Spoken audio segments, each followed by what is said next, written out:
hysterically. Once again, I was more devastated than I had ever been in my life. I returned to the spot where the apartment had been, but the result was the same as before. The clown room had vanished, but somehow it was still there at the same time, and I don't know what to do.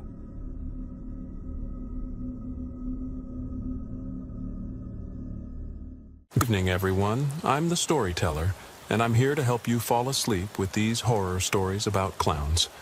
So before we start, make sure you subscribe to the channel and like the video. I'd love to know where you're from and what time you're watching this, so leave a comment. When you're ready, make yourself comfortable and relax. It all started. I live in a quiet suburb of Chicago, in a residential neighborhood where neighbors are friendly, yet rather reserved. Every morning, as I drive to work, I see children patiently waiting at the bus stop. In the afternoon, when I return home, I greet my neighbors politely, while some work in their yards, mowing lawns, washing cars, or tending to gardens. It's a typical scene of an American suburban community. Last week, I noticed something unusual at the Miller's house, just 2 houses down from mine. The Miller family has 3 children, and normally someone is always outside in the yard or busy with activities. Since moving here, I can hardly recall a single sunny day when the Millers weren't out enjoying the fresh air or working on some project at home. Not seeing them for days filled me with an uneasy feeling. At first, I attributed it to my busy schedule. Maybe they were traveling or tied up with something. That can happen, I told myself, even though a small voice inside whispered that something was off. I decided to discreetly check on them. On my way to the Miller's house, the usual calm of the neighborhood struck me. No unusual noises. Children playing in the distance, the sun shining. Everything seemed normal. But then I noticed something odd. A lawnmower sat in the middle of a half-cut lawn, as if someone had abruptly stopped mowing. I stared at the machine, hoping it might tell me why, but it offered no answers.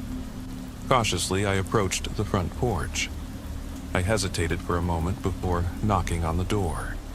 My knock echoed strangely loud on the pavement, and an eerie silence fell. Not even the Miller family dog, which I knew usually barked, responded. The hairs on the back of my neck stood up as I knocked again. No answer. I quietly peered over the windowsill. The inside of the house was in disarray, as one might expect from a family with children, yet there were no signs of a violent struggle. There were no people in sight at all. I shifted my position to get a view of the dining room. On the table stood plates with half-eaten food. My heart started pounding. I needed to know what had happened, but I didn't want to force my way into the house. Despite my reservations, I hesitantly grabbed the doorknob, closed my eyes, and turned it. The door slowly creaked open. Whether that relieved or frightened me, I couldn't tell. Stepping in slowly, I called out, "Hello? Is anyone there?" A suffocating silence answered me. I crept cautiously into the kitchen. There, I saw plates with half-eaten food, flies buzzing around, and chairs left as if everyone had abruptly left the meal unfinished. Where could they have gone? I whispered. I continued into the living room. The TV was off. The space looked lived in but abandoned. Cushions lay scattered on the couch and the floor, yet there were no signs of a struggle. If something had happened, it seemed to have been peaceful. Perhaps the family had left the table and suddenly retreated somewhere else. I glanced out the window into the backyard but saw nothing unusual. Then I turned toward the staircase, wondering whether I should check upstairs or in the basement. Since I avoided basements, I decided to go upstairs. "I'm going upstairs to see if everything is okay," I called into the empty house, even though it sounded strange. "Please don't shoot. I'm just a concerned neighbor." With a pounding heart, I continued. Reaching the top of the stairs, I paused on the first step, facing the bedrooms, listening intently. The absence of familiar household noises made each of my steps echo loudly. I opened the first door I came to. The room was lovingly set up for a little girl. Pink walls, a corner filled with princess toys, yet no one was there. I found similar scenes in the next two rooms, a teenager's room and the parents' bedroom. Everything appeared abandoned. The further I went, the more my unease grew. At the end of the hallway, I stood before the bathroom door. Dark thoughts painted grim scenarios as I slowly opened it. The bathroom was spotless. In that moment, I wondered how the family kept their tiles so pristine. After searching the upper floor, the thought of checking the basement overwhelmed me. I returned downstairs, hesitating at the top of the staircase. A mild dizziness overcame me, much like those moments in movies when someone dreads descending a dark staircase. I switched on the light, took a deep breath, grabbed the railing, and walked down. The basement was surprisingly neat, with a large TV, a cozy sofa, and even a small bar area in a corner. A typical American basement that doubles as a living space. Just as I was about to head back up, something caught my eye. A sneaker jutting out from the shadows next to the sofa. Slowly, I approached, my mind conjuring scenes of horror. Rounding a corner, I stumbled upon something monstrous. The sneaker lay on the body of a teenager. I'd seen him often, helping out in the yard. Now he lay lifeless on his back, stiff, eyes wide open. Next to him lay 4 other bodies, his family members. They were arranged with outstretched heads, forming a sort of star shape. I leaned down, searching for a pulse on the teen. Nothing. Then I moved to the next body, a little girl about 8 years old, and checked her as well. Her eyes were wide open, devoid of life. I did this with all 5 people in the eerie star formation. No pulse, no visible injuries, no blood. It was uncanny, as if they could rise at any moment and pretend nothing had happened. Trembling, I grabbed my phone and dialed 911. The dispatcher told me that police and emergency crews were on their way and asked me to stay at the scene. Despite the urge to flee, I stayed and waited. 9 minutes later, officers arrived and began questioning me extensively. I had to recount the story several times, as the police documented everything according to strict protocols.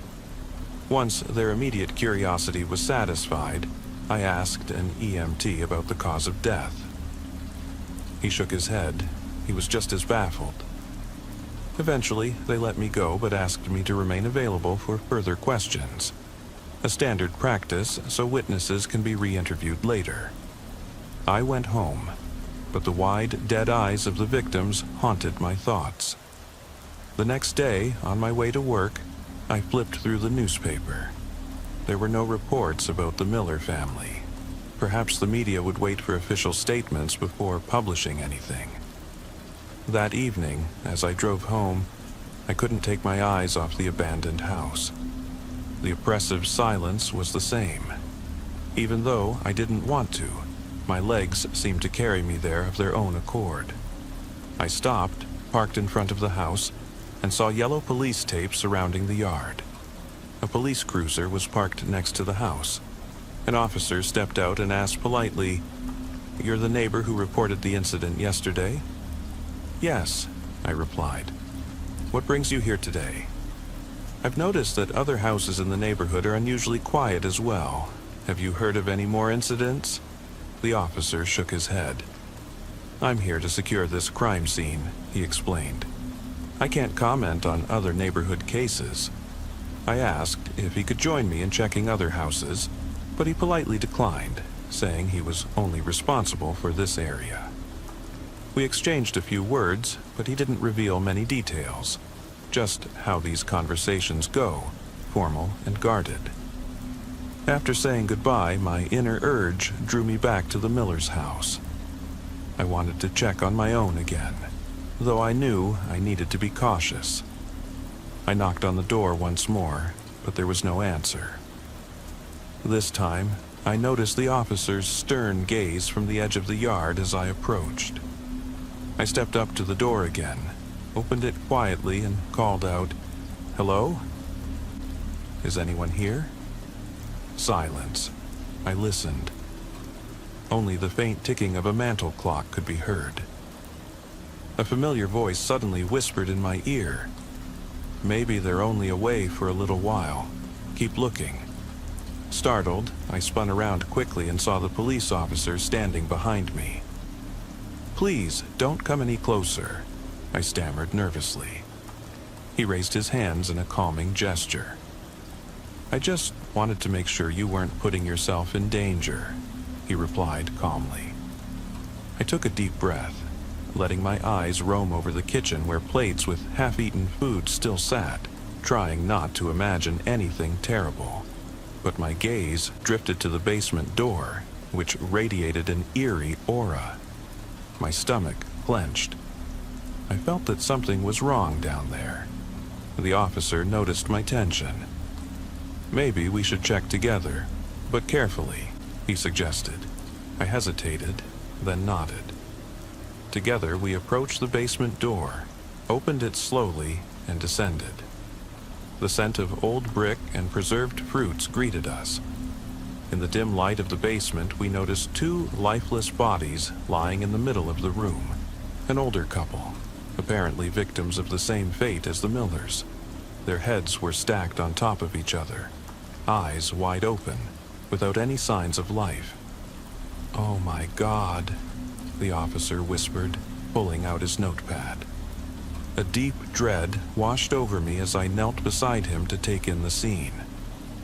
The officer meticulously noted everything while I stood there, frozen in shock. After reporting the discovery, the investigators questioned me again. I repeated what I had done. The strict, factual procedures of the police gave me a sense of security, yet my fear grew. The victims were close by. What did that mean for me? Late that night, I returned home. The streets were quiet, neighbors keeping their distance. As I stepped onto my porch, I saw the blue and red lights of emergency vehicles in the distance. It dawned on me. The first victims were just a few houses away. The next door, neighbors had been taken. Was I next? A cold shiver ran down my spine, even though it was warm outside. I decided to take some time off and leave the area. On the phone, I explained to my boss that I urgently needed a week off, a formal request that was quickly approved in this American workplace setting. I packed a suitcase without a specific destination, just away from here. Only a few articles of clothing, and at the last minute a swimsuit. I just wanted to get away. I put my mail on hold, grabbed the suitcase, and left the house. Back at home in my kitchen, I fixed a bowl of cereal. As I ate, an odd feeling of calm settled over me, yet also a longing, as if I wasn't where I was meant to be. My mind went blank. I dropped the cereal bowl, stood up, and found myself wandering aimlessly toward the basement door. It felt like there was no other way. Without really knowing why, I opened the door, stepped down, and quietly closed it behind me. As I descended, a strange sense of belonging washed over me. In the middle of the basement, I sank to the floor and stared at the ceiling, unable to move. The feeling of peace quickly faded, replaced by a crushing fear. My eyes widened as the terrible truth about my neighbors became clear to me. With all my strength, I tried to move, to turn around, to do something, but I was paralyzed. It felt as if invisible hands were holding me down. A rushing sound like water filled my mind, accompanied by a deafening roar, as if a storm raged inside me. I had a dreadful feeling that my soul was being sucked out of my body. An ominous giggle reached my ear as I fought in vain against the inevitable. The smell of sulfur filled the air. I felt myself falling, gasping for air, desperately trying to free myself. But it was in vain. I was completely helpless. Suddenly, I felt other hands grab and lift me. The rushing sound and giggling ceased. I sensed the air thick with anger. A violent struggle ensued, and then a loud bang. I felt weightless, as though I were an object suddenly detached. With a painful thud, I landed on the basement floor. I opened my eyes and saw the officer, who had warned me hours earlier, kneeling beside me, breathing heavily. I looked up at him. What just happened? I whispered, dazed. He struggled to sit up.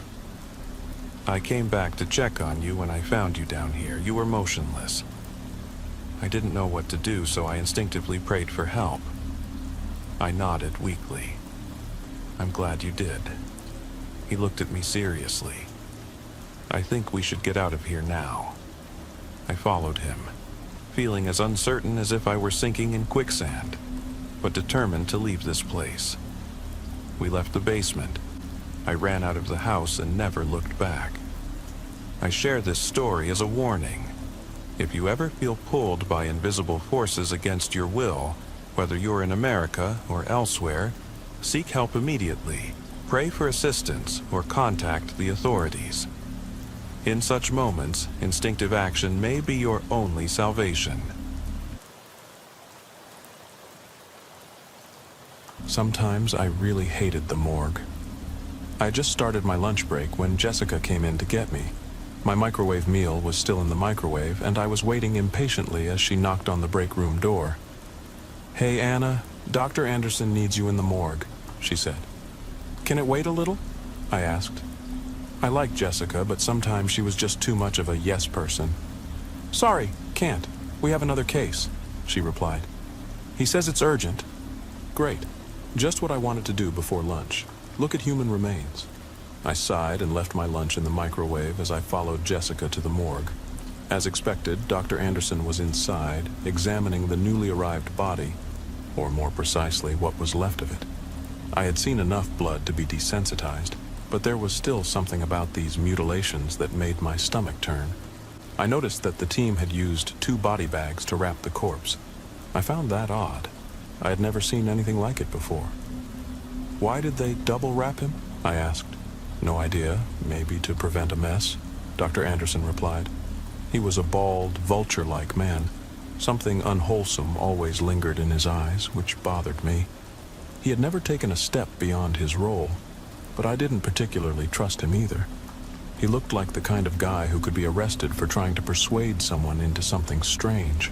No wonder his wife left him. But back to the topic.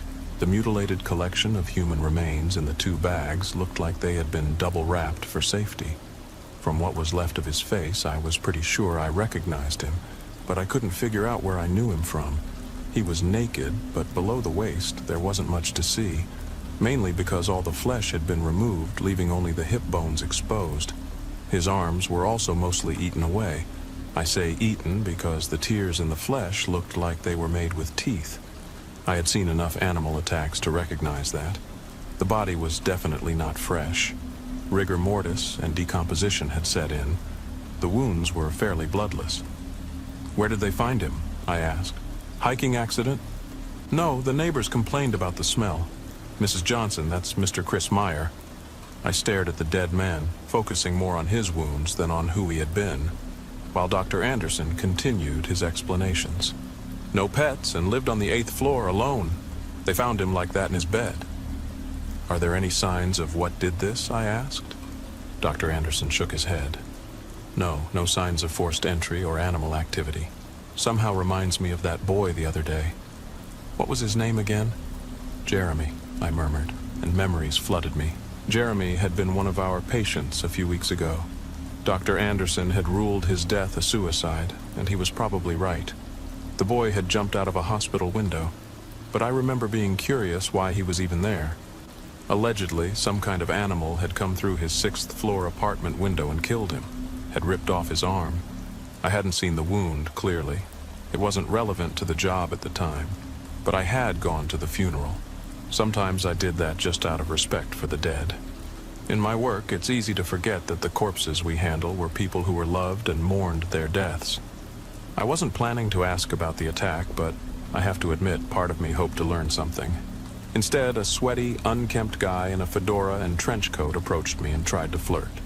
He had stormed out of the funeral annoyed during the service. He introduced himself as Chris, the same Chris who was now in my morgue. Was that a coincidence? I wasn't so sure. Dr. Anderson and I worked together to examine the body. From the appearance of the damage, most of it had been inflicted post-mortem. It looked like Chris had first lost blood. Then the animal had attacked him after his death. Of course, the question remained. What had caused the blood loss first? Dr. Anderson? Jessica appeared in the doorway while we worked. What was left of Chris was in the middle of the autopsy. The internal organs showed no unusual damage, but there was very little blood in the body. Maybe it was too early to call it, but my guess would be exsanguination. Yes? Dr. Anderson looked up, slightly annoyed. Your attorney just called. He wants to meet with you. Oh, great. Oh, thanks, Miss Dingle. Is he still on the line? Tell him I'm coming right away. This had been happening almost daily for about a month. Dr. Anderson would leave every time his attorney called. It didn't matter what he was doing. No questions asked. No time to finish the work. Miss Johnson, handle this, he said, leaving the body and heading to freshen up. I exchanged a glance with Jessica and saw her roll her eyes.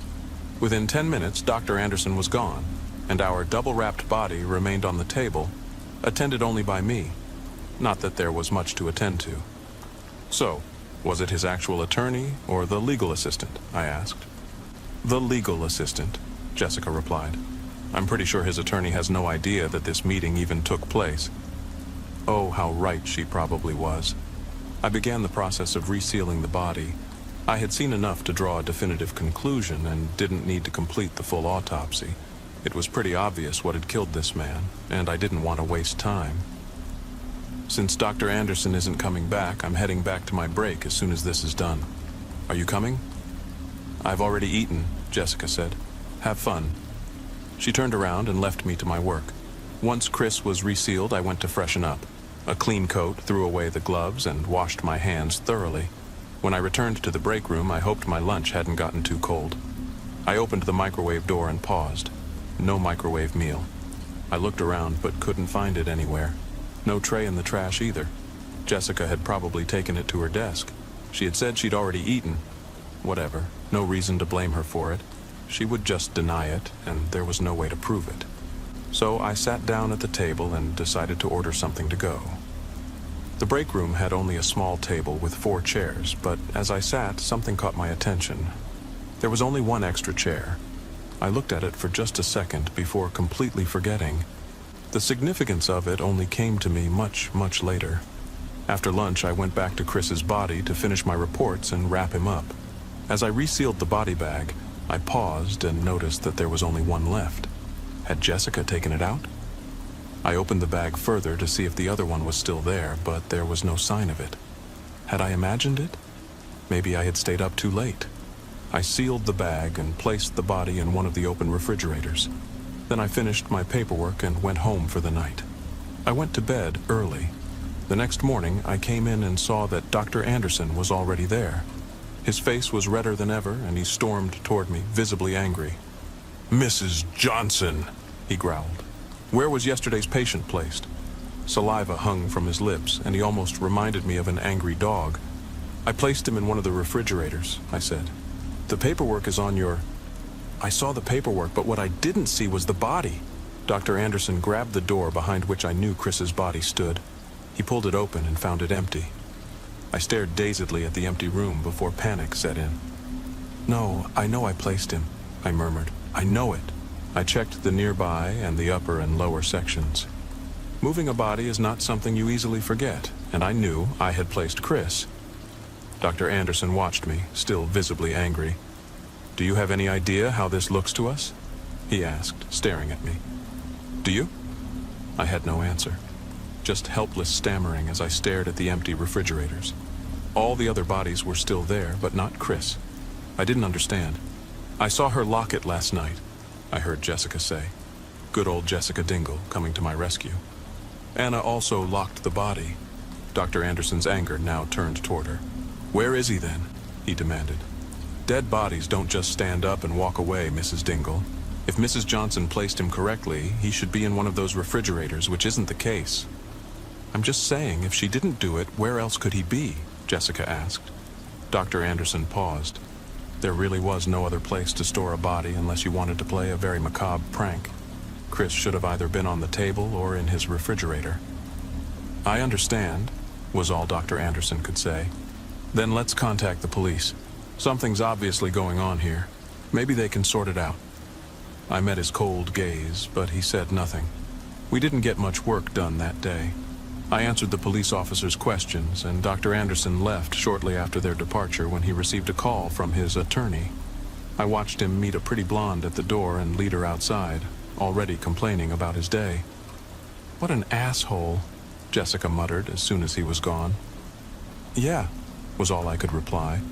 I saw her sitting behind her desk, feet on a second office chair, filing her nails. Are you leaving too? She asked. Not much to do today. No, I still have a few things to finish up, I said. No lie, even though it was just paperwork. I'm around if you need me. Jessica nodded and let me go without another word. The second part of the day was pretty productive. I handled most of the routine tasks I had been putting off. Sometimes it was better than actually dealing with the dead. Another patient came in, this time an older man who had supposedly died of natural causes. I made sure he was placed away so that Dr. Anderson and I could examine him when he came back in. As I closed the refrigerator, I heard movement behind me. I glanced over my shoulder and thought for a moment that I had seen the figure of a young girl. She quickly slipped out of sight, behind the door frame. I only caught a brief glimpse of her, but it was enough to sense that something was wrong. Her eyes were too big. Her skin was strange. She looked more like a cartoon character than a real person. Hello? My mind must be playing tricks on me. Surely I couldn't see a cartoon character walking through the morgue. I turned the corner and stood in the hallway, but it was empty. I looked around and saw nothing unusual. A walk down the hallway confirmed that everything was in its place. No one was hiding from me. It must have just been my imagination. I shook my head and turned around to close up for the evening. I made sure I locked every door. There was no way someone could have come in. Jessica wasn't at her desk when I left for the night. Her bag was still there, so I thought she was probably in the laundry room or something and didn't think much about it. The next day, another body was missing. The old man I had placed was gone. His refrigerator was empty, and Dr. Anderson was furious. More police, more yelling from Dr. Anderson. No answers. This time, the police also checked the security footage. Dr. Anderson, Jessica, and I were all in the room as they did it. Jessica's desktop computer had access to all the playback files, and we watched hours of recordings together, but we saw nothing unusual. I saw myself in my office working on paperwork. I saw myself placing the old man away, and then saw his drawer sitting there for hours until Dr. Anderson opened it in the morning and found it empty. My heart was racing the entire time. That wasn't possible. It shouldn't have been even remotely possible, but it happened, and neither I nor the police had any idea why. That day, I kept a close eye on all the bodies.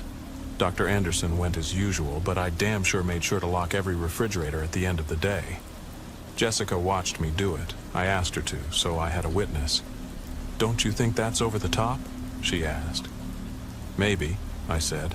"But until we get an answer, I'm not taking any risks. This has gotten out of control." Jessica nodded solemnly, arms crossed over her chest. "It really is. I don't know why Dr. Anderson is trying to blame you. Did you hear what he told the police earlier?" I paused. "No. What?" "Oh, just that outburst about him thinking you're pulling some kind of scam. The police didn't believe it, but still, no wonder his wife is leaving him. I'm amazed the blonde legal assistant is still going out with him. I bet as soon as he hits her once, she's going to sue him." She sighed in frustration. I had heard rumors that Dr. Anderson's wife left him because he liked to hit her too much, but I wasn't sure if I should believe them, and I didn't want to ask him myself. I wouldn't have believed it, but at the same time, I wasn't entirely sure if he was capable. Honestly, I'm just fed up with his crap. Jessica sighed. "Yeah, me too," I said. "Well, whoever is doing this, let them be caught this time." Jessica looked thoughtfully back at the refrigerators. "Yes, I don't think they will," she admitted, "but we'll see. The next morning, I rushed to work. I wanted to see if more bodies were missing. The police cars in front of the building showed me that it was worse. I remember sprinting as soon as I saw the police cars and headed to the door. A police officer stopped me as I went in, and I saw another talking to Dr. Anderson. Behind Jessica's desk, I could see the morgue. The refrigerators looked damaged, as if the doors had been slammed shut hard and repeatedly. But the most striking thing was the blood puddle in the middle of the floor. It was spread out as if someone had been dragged here. But there was no sign of a body. I didn't have to wait long for the police to explain what had happened. I had never met Thomas before. I knew he existed. I knew we had a night shift guard, but we had never really met. Maybe I was wrong, but I was glad Jessica wasn't dead. Jessica arrived 30 minutes late to work, with a coffee from a local bakery and a confused expression before the police took her aside for questioning. When all was said and done, we were sent home. I had no idea what to make of everything that had happened. The past few days had been confusing, and no matter how much I thought about it, I couldn't find a logical explanation for what was going on. The police hadn't told me what happened to the night shift guard. They just said he had been attacked, but they didn't have to give me the details. I had seen the blood, and I knew they hadn't found a body. Even more disturbing was that I had caught a glimpse of the damage to the refrigerators, almost as if something had tried to get in. The next day, when we could work again, the morgue seemed quieter than usual. Jessica was late, and we had no new patients, at least not for the moment. Dr. Anderson was in his office when I went to check on him. For a moment, I thought he had just arrived. But no, he was getting ready to leave. "Early meeting, Dr. Anderson?" I asked with a smile. He looked surprised at me. Yeah. Meeting with my attorney and all? You know how it is. I just popped by to check on a patient." "Patient?" I asked. "I haven't seen anyone in the morgue." "She'll be here later. A local celebrity. Laura, Lena, Lenny. Car accident on the way to Los Angeles. What a shame." I frowned but nodded. "All right, I'll keep an eye out." "Thanks. You can handle the autopsy, Anna. I'll see you later." Dr. Anderson left without another word. If anything, he seemed in a hurry. I didn't want to think about it for too long. Maybe he was just shaken by all the crap that had been going on lately. I knew I was. Jessica still wasn't there when Dr. Anderson left, and since our dead celebrity hadn't shown up yet, I decided to do some digging. I had unanswered questions and wanted to know exactly what the hell was going on. I headed to Jessica's desk. She had access to the security cameras. I figured the police had made copies of everything, but the originals probably still existed on Jessica's computer. Maybe it was worth a look. I knew her password. It wasn't hard to break into her computer. I opened the recordings on her computer and played them from the night of the attack. The recordings looked pretty standard. I saw myself locking the refrigerators and getting ready to leave for the night. I saw Jessica at her desk and watched her leave for a while. I fast-forwarded the recordings as she went to the bathroom, then back to her desk to tidy up and leave. I fast-forwarded through the few hours of silence before the night shift guard appeared. He was a tall, dark-skinned man in his mid to late 40s. I saw him making his rounds before sitting at Jessica's desk and patiently waiting for his shift to end. I fast-forwarded the time he was sitting there until I saw him move. Then I let the video play again at normal speed. He stood up and walked to the morgue as if he heard something. When I checked the camera recordings in the morgue at that time, it looked like nothing was happening. Then he entered the morgue and disappeared. The camera flickered, but it didn't show the man entering. Someone had tampered with it. I frowned before closing the recordings and checking again. Who the hell had manipulated these recordings? It didn't make sense. Not at first. Dr. Anderson, Jessica, and I had watched the previous recordings with the police. We hadn't seen anything in the morgue. But on the other hand, could we have known that recordings of an empty morgue were looped or manipulated? There was no movement, no reference points. It would have been basically a still image. But with the night shift guard, it was different. It was damn obvious that the recordings had been manipulated. I had to get the files directly from the cameras, and I hoped the person who had pulled this prank hadn't thought to delete those recordings. I was lucky. The raw recordings looked similar. I closed everything. Jessica went to the bathroom, then I closed up. But this time I saw Dr. Anderson on the screen. Dr. Anderson coming out of the area where the bathrooms were. My eyes narrowed as he stepped into the camera. He looked around, then walked down the hallway. What was he doing there? Did he and Jessica have some kind of affair? That didn't make sense. Didn't Dr. Anderson leave the building earlier that day to meet his attorney? I distinctly remembered him leaving. I clearly remembered talking to Jessica about it. I saw Dr. Anderson wandering around for a while before entering the morgue. He stood in front of the refrigerator drawers, grabbed the handles, and tried to open them. I saw him tugging at them fiercely, his arms pulling like an animal. I watched as the metal deformed and lost its shape. Methodically, he pulled each drawer, trying to open them and failing. Then, frustrated, he moved away from the screen and disappeared into a corner. I fast-forwarded the recordings, but he never seemed to come out of that corner. I fast-forwarded the playback again to the point when the night shift guard first entered the morgue.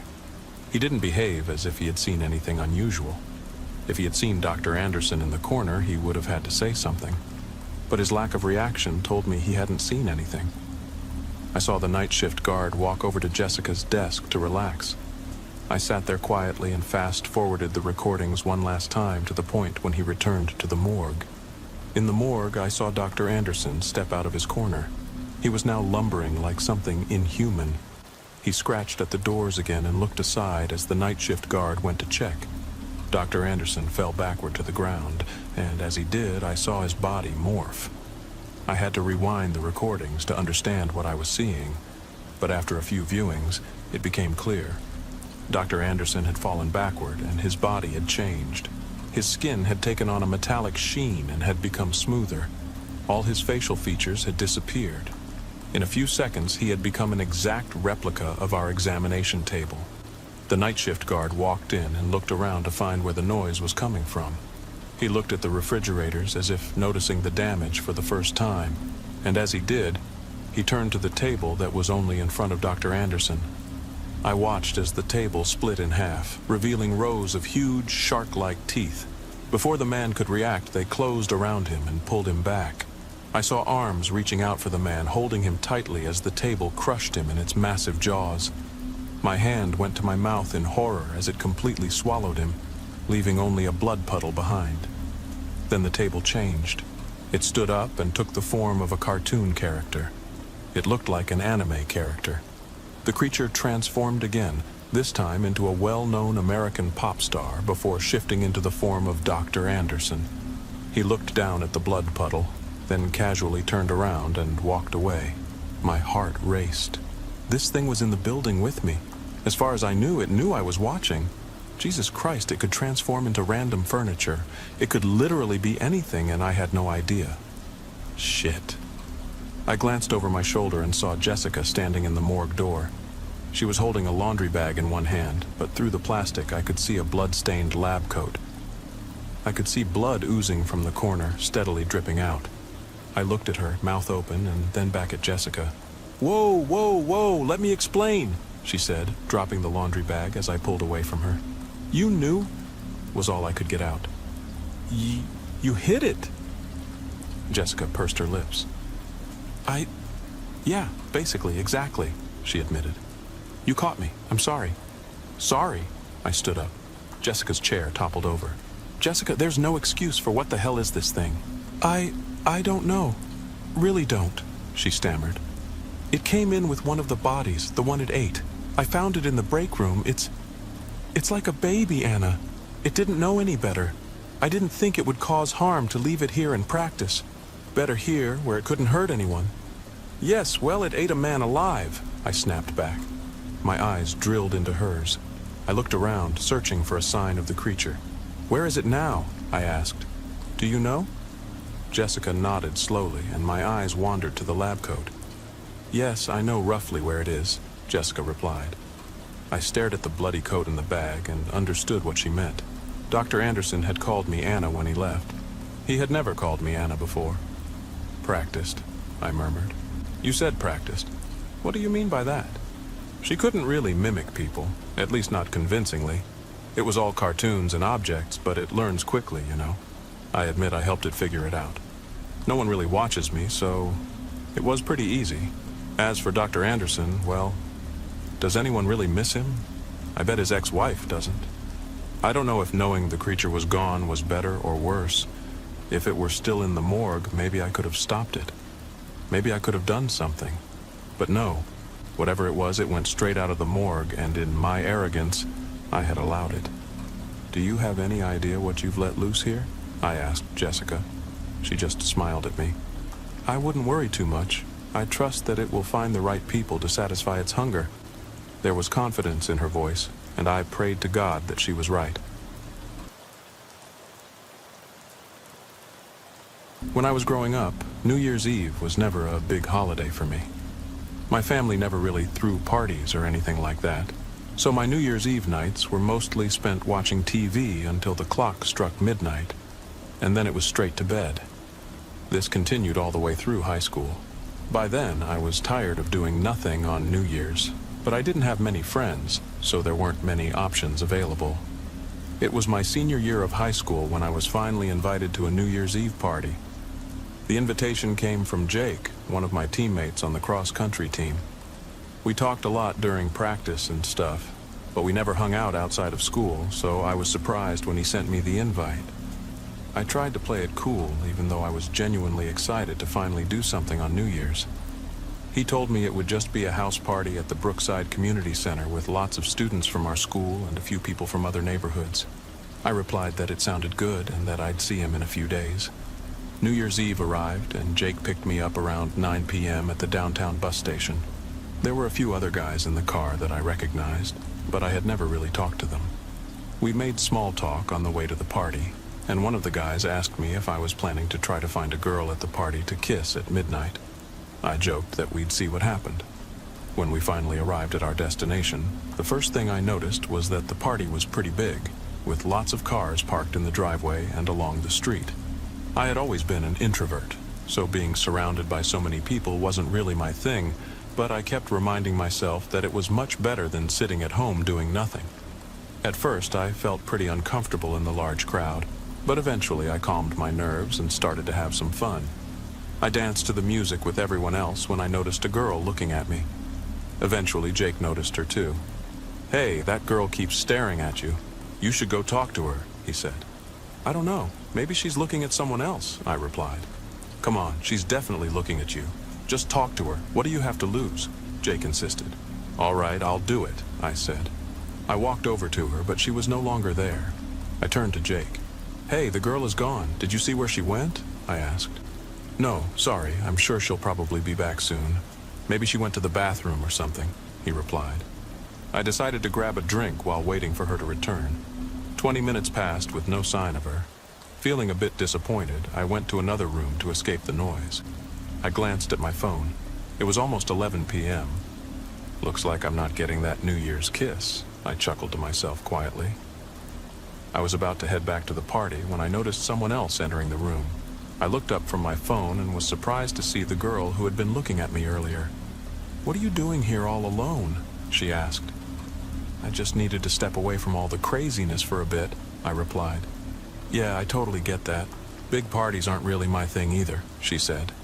"Did you come here by yourself?" she asked. "No, I came with my friend and her boyfriend, but they're doing their own thing. By the way, I'm Emily," I introduced myself. We talked for the next 15 minutes. She told me she was from a town about an hour away, which was why I had never seen her before. Eventually, I asked her if she wanted to dance, and she said yes. As we started dancing, I checked the time. It was 11:20 p.m. Everything was going smoothly until about 10 minutes before midnight. That's when I noticed Emily starting to look very nervous. "Everything okay?" I asked. "Yeah, I'm fine," she said, but clearly she wasn't. In the next 6 minutes, she kept checking her phone and had a worried expression on her face. "If you're worried about the time, I'm sure everyone here will be doing a countdown to midnight," I said. "I know, but it has to be exact," she replied. "What do you mean?"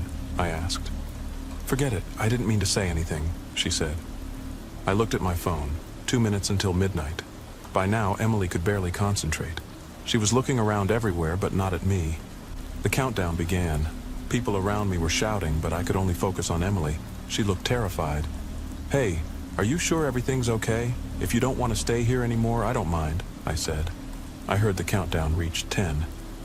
Emily was now intensely staring at the clock on her phone. At this point, everything at the party was getting wild. What happened next was a bit blurry. As soon as my phone's alarm signaled midnight, Emily came up to me and kissed me. It happened in an instant, and then she started to walk away. I moved toward her to say goodbye when I noticed she was crying. "Emily, are you okay?" I asked. "I'm sorry," she said with tears in her eyes. "I didn't mean to die." Then she ran through the crowd and I lost sight of her. At that moment, I couldn't even comprehend what had just happened. I tried to look for her outside, but she was gone. Eventually, I met up with Jake again and got ready to go home. He asked me how my night went, and I just said it was fun, but didn't mention Emily. The whole situation left me unsettled, the horrified look on her face and what she said. What the hell did she mean? Did she think I was going to hurt her or something? And if so, why did she kiss me? A few weeks passed, and I tried to forget the whole situation. I realized I had forgotten to ask for her number at the party, so I couldn't get any explanation from her. I just wanted to know if she was okay. I tried asking around if anyone knew her, but no one did. Months went by, and I was finally able to move on. In the fall, I started studying at Brookside University, and life was pretty normal. Then, a month before New Year's Eve, I received a message from an unknown number. It was Emily. She wanted to meet up and talk. I was so surprised, but agreed. We met on campus. I had a mix of emotions when I saw her for the first time. I was happy to see her again, but also angry because she had left me without any explanation. "Hey," she said. "Listen, I'm sorry I left you like that at the party. I just felt so guilty for what I did to you." "What do you mean? And why did you take so long to reach out?" "I was really worried about you," I responded. "I'm sorry, but I couldn't find a way to explain it to you that you'd believe," she said. "Just tell me," I said. "You," she paused. "You were cursed." I started laughing immediately. "I'm sorry, but that's your explanation? You're right, I don't believe you. I thought you wouldn't believe me. I didn't believe it myself when it was first told to me. This curse only activates on New Year's Eve exactly at midnight. The person who is cursed must kiss someone exactly at midnight on New Year's, or else they will die," she explained. At this point, I was more amused than anything else. "Go on," I said. "Whoever the cursed person kisses at midnight takes on the curse. The only way to get rid of it is to kiss someone else exactly at midnight on New Year's," she continued. "What if I decide not to go out? Will a random person show up at my door and kill me?" I asked. "As long as you're inside your house at midnight, you're safe. I don't know why, but this thing, it's like a demon, can't enter your house. It can only kill you if you're outside at midnight and haven't kissed anyone," she replied. "A demon that shows up to kill you if you haven't kissed anyone at midnight?" At this point, I started to think Emily was really crazy. "I know you think I'm crazy, but trust me, if you go out on New Year's, you have to kiss someone at midnight. Please, I don't want anything to happen to you," she pleaded. I wanted to see the whole thing as a huge practical joke, but the expression on Emily's face was the same as on the night of the party. She looked terrified, and that scared me. New Year's Eve came, and Emily's story was on my mind. I wasn't going to leave my house anyway, since I had no plans, but I was still a bit uneasy. Nothing unusual happened. I watched New Year's parties on TV as I decided to go to the kitchen for a snack. That's when I noticed someone standing in my front yard, staring at me. From a distance, it looked like a girl. I thought it was just my imagination and went back upstairs. An hour later, I came back downstairs. She was still standing in the same spot. By now, I was completely terrified. I wanted to call the police when I realized what was really happening. "Good idea, Emily," I thought. "You're standing outside my house on New Year's to scare me." I walked to the front door and opened it. I started to walk toward her. "Okay, you got me. I was really scared. Come inside, it's freezing out here." I was about 10 feet away from her when I stopped. From a distance, she looked like a girl, but up close, I could immediately tell this thing wasn't human. Where hands should be were claws, and where a face should be was just darkness. In fear, I dropped my phone, and when I picked it up, it showed 11:59 p.m., only 15 seconds until midnight. I immediately ran toward my house. I was almost at the door when I felt something grab me. Its claws on my leg felt like they were tearing my soul apart. I struggled to get inside. I could feel myself drifting away. I don't know if it was more adrenaline or fear, but I managed to summon one last burst of energy and pushed my body through the door. I felt the thing release my leg. I slammed the door shut. I started screaming in complete shock and fear. The next day, I contacted Emily and told her that I believed her. I don't blame her for cursing me. You can't blame someone for not wanting to die. I just can't bring myself to curse someone else. At least, not yet. So, I stay inside my house on New Year's Eve. That's how I've spent the last 4 years. The demon waits every New Year's in my yard, just staring, waiting until I go outside. I know that someday on New Year's I'll have to go out and kiss someone. Now I understand the pain Emily felt when she placed that burden on someone else. So, if you see me at a New Year's party and want to avoid me, I understand. But I apologize in advance to whoever I kiss. I'm sorry. I just don't want to die. I live in an old apartment complex in the heart of Boston, very close to the university where I study. My apartment is old and quite outdated, but the rent is cheap. Because I only work part-time alongside my studies, I was thrilled to find an affordable place. Appearance wasn't that important to me. Moving into this apartment allowed me to keep living comfortably.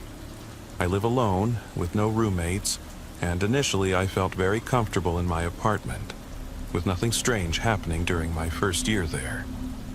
The only thing that struck me as odd was that I kept finding random strands of blonde hair that clearly weren't mine.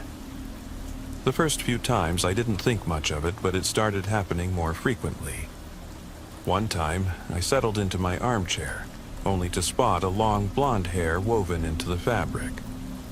Another time, I was showering, and the same long blonde hair dangled from my shower curtain. It was weird, since I don't have any blonde friends. My friend Sarah has red hair, and my friend Jenna has jet black hair. My own hair is shoulder length and chocolate brown. For a whole year, I kept finding these strands of blonde hair and just chalked it up to them somehow coming off my clothes when I was outside. It didn't feel creepy enough to make me worry. However, after a full year, I was lying on my sofa one evening, watching Netflix, when I suddenly heard a girl say my name. I froze, unable to move. I was terrified. I didn't recognize the voice and definitely didn't want to find out who had said it. Suddenly, I remembered all those blonde hairs I had discovered over the past year. After sitting there stiffly for a couple of minutes, I searched my apartment. My door was locked, the windows were all shut, and no one was there. I told Sarah and Jenna about constantly finding the blonde hairs and the voice calling my name. At that point, it didn't seem too serious. They thought it sounded fascinating, and Sarah suggested having a sleepover to try and communicate with my ghost. Sarah is pretty into the paranormal, and Jenna and I agreed to it. We found the idea exciting at the time. Honestly, I don't think I fully believed what had happened. So we were all at my apartment and Sarah suggested talking to the ghost. She used her phone to record. We didn't catch anything on video, but Sarah still swears she heard a girl's voice saying, "Home." Jenna and I didn't hear anything. After a fairly fun night pretending to be ghost hunters, we all fell asleep in my bedroom. Jenna and I on my bed, Sarah on an air mattress on the floor. Around 2 a.m., Jenna suddenly started screaming, so loud and so horrifying. She was still asleep, and Sarah and I desperately tried to wake her, but she wouldn't snap out of it. I ran to the kitchen, grabbed a glass of water and threw it in her face, which finally woke her up. She was distraught, terrified, and told us that she dreamt she was alone in my apartment when all the lights suddenly went off, and she felt someone else in there with her. She said she knew it was a dream but couldn't wake herself up, hence the screams. She insisted on leaving, and we were all so shaken that we walked out together and spent the rest of the night at Jenna's parents' house. Jenna didn't want to talk about the dream anymore and told me she had never experienced anything like that before, and she wouldn't come back to my apartment. She was, and still is, shaken by the experience. 2 months after Jenna's frightful episode, I was at the university and got a notification that my long-awaited package had been delivered successfully. I was confused because it was an expensive gadget, a GoPro, that should have required a signature. I left campus right away and hurried back to my apartment, thinking it must have been left at my front door and worried someone might steal it. When I got there, it wasn't outside. I found it sitting on the kitchen counter. I knew my landlord must have been there because he has a key, and normally he'd let me know if he needed to come by. That annoyed me a bit because he usually explains why and when he's stopping over. I called him, but he denied being in the apartment and said he would have informed me if he'd come by, like he always does. That was true, and I tried to ignore the nagging feeling that something was off, telling myself he just didn't want to admit he'd come in without permission. Another 2 months later, I finally got a new neighbor. The apartment next to mine, which is the only other apartment on our floor, had long been in disrepair and was just now being rented out to a sweet elderly lady. Her son helped her move in. He's in his 40s and seems like a good guy. He asked me to keep an eye on his mother since she'd be living on her own. I reassured him we live in a decent neighborhood, and I had never had any issues being alone in the building. Mrs. Hayes is a delightful older woman, and she often brings me leftovers from her meals. I help her take out the trash and sometimes pick up small items for her when I go shopping. We quickly became friends, and life went on as usual. Now, here comes the creepiest part, and I'll give you the conversation word for word. It's been a week since it happened, and I can't get it out of my mind. I had just come home from the university and was about to enter my apartment when I heard Mrs. Hayes call out to me from her doorway. "Hello, dear. Do you have a moment? I wanted to talk to you briefly." "Sure," I replied. "Is everything okay?" I walked over, and she waved me in, asking me to step into her apartment. We sat at her kitchen table, and she said something that made my blood run cold, something I'll never forget. I'm not sure how to bring this up, but I've been thinking about it for a while, and I need to talk to you. I'm worried about the girl you're apparently living with. I understand she must be going through something, and I truly want to help as much as I can. But the constant crying all day is starting to affect my own life, too. I tried going over to comfort her, but she just keeps telling me she's fine and won't open the door. In my head, all the strange things that had happened flashed by in a rush, and I could hear my own heartbeat pounding in my ears. "Still," I said, "Mrs. Hayes, the crying must be coming from somewhere else. I live alone." Mrs. Hayes seemed shocked by my answer, but quickly composed herself and said, "If you think I'm complaining, I'm not. I was just standing at your door today when she spoke to me through it and said she was fine. I've even seen her, so there's no reason to deny it. I'm not upset, I just want to clear this up." I started to panic. I had no idea what to say, but I kept insisting I lived alone. I led her into my apartment, and she looked concerned. I showed her my one-bedroom layout so she could see there was no one else there.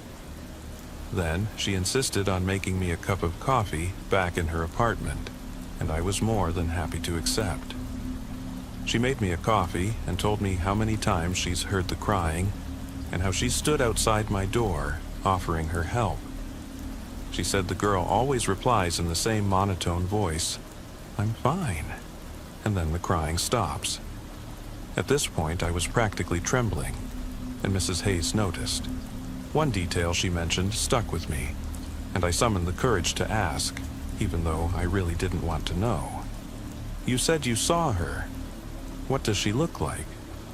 I heard your door open and thought it was you coming home." When I opened my door, I saw her going down the stairs. All I really saw was her blonde hair. My blood ran cold, and I could scarcely believe it. I told Mrs. Hayes everything, about the blonde strands of hair, the sleepover, and the strange package delivery. She understood how shocked I was. She said I could stay with her, and so I did. We also decided to contact the landlord, hoping perhaps there was someone else who still had a key and was wandering in and out of my apartment. The landlord was acting strangely, which was odd, because he's normally a jovial guy who cracks a lot of jokes. This time, he just assured me no one else had a key, and then practically hung up on me. So, I'm back in my apartment now. The only people who know my story are Mrs. Hayes, Jenna, Sarah, and 2 friends from the university, James and Max. What should I do next? I know it all sounds unbelievable, and I've even considered bringing a priest in like they do in movies, but that just feels too embarrassing. What do I do? Alright, I thought I'd give you all an update on how things are going. Thank you for all your comments. They've really helped. First, I spoke to my landlord again. His name is Angelo. I believe he's originally from Italy, given his slight accent. I'd describe Angelo as a cheerful person, but he's been acting very odd lately. After ignoring a few of my calls, he finally called me back yesterday afternoon. He admitted it's possible the previous tenant still has a set of keys. I got angry and frustrated, but he cut me off and said, "Listen, it's not my fault." She stopped paying rent and wouldn't answer any of my calls. A whole month went by, so I dropped by to see what was going on. All her belongings were still there, everything. It looked like she had just stepped out.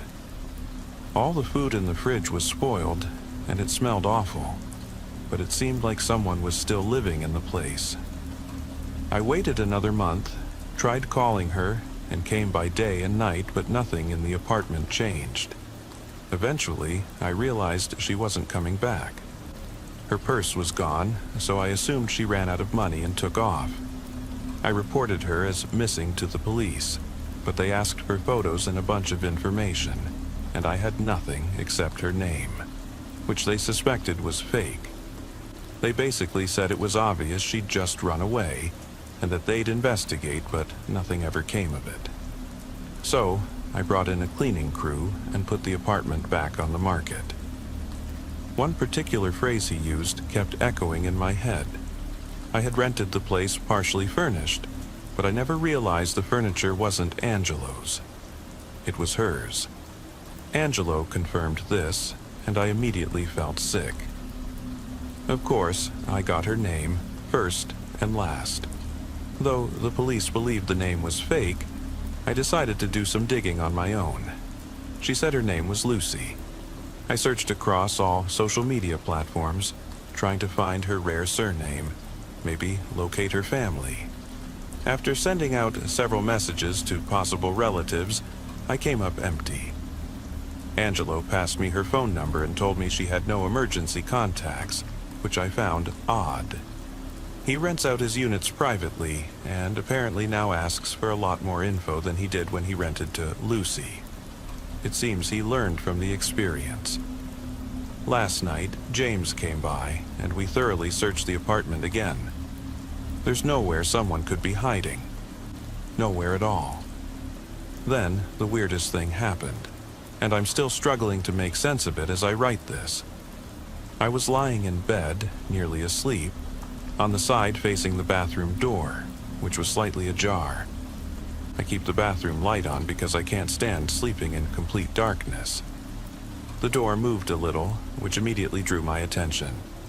There I was, my eyes wide open, staring at the door, focusing on the thin strip of light near the hinges. Suddenly, I noticed something blocking part of the light, like a person's silhouette. My heart was pounding so fast, but I knew that if it really was her in my apartment, I had to confront her. I jumped up so quickly and got to the bathroom in seconds, looking behind the door. No one. The bathroom is tiny, but I checked anyway. I couldn't believe there was no one there, because I was sure I'd seen something. When I went back to bed, there was no shape blocking the light anymore. In order to calm myself down, I told myself that since I was nearly asleep, maybe I'd had a brief waking dream. I'm not sure. I really don't know what to think anymore. Today I spoke to Angelo again, telling him I wanted to change the locks and that it was his responsibility. He agreed and said he would get some quotes and get back to me. I had never heard of thunderstorm snow until I was at the University of Colorado Boulder. In the Rocky Mountain regions, the weather can be chaotic, but this storm developed particularly quickly, even for us. On Thursday morning, a typical snowstorm was forecasted. By Friday morning, the city was partially shutting down. Businesses began announcing early closing times. Even the shopping mall near the university was closed until 3 p.m. The college I attended ended classes as early as noon. A group of friends and I decided to take advantage of the early release and went to have lunch at a restaurant in the mall. We were inside for only about an hour, but when we came out, an additional 6 inches of snow had already fallen.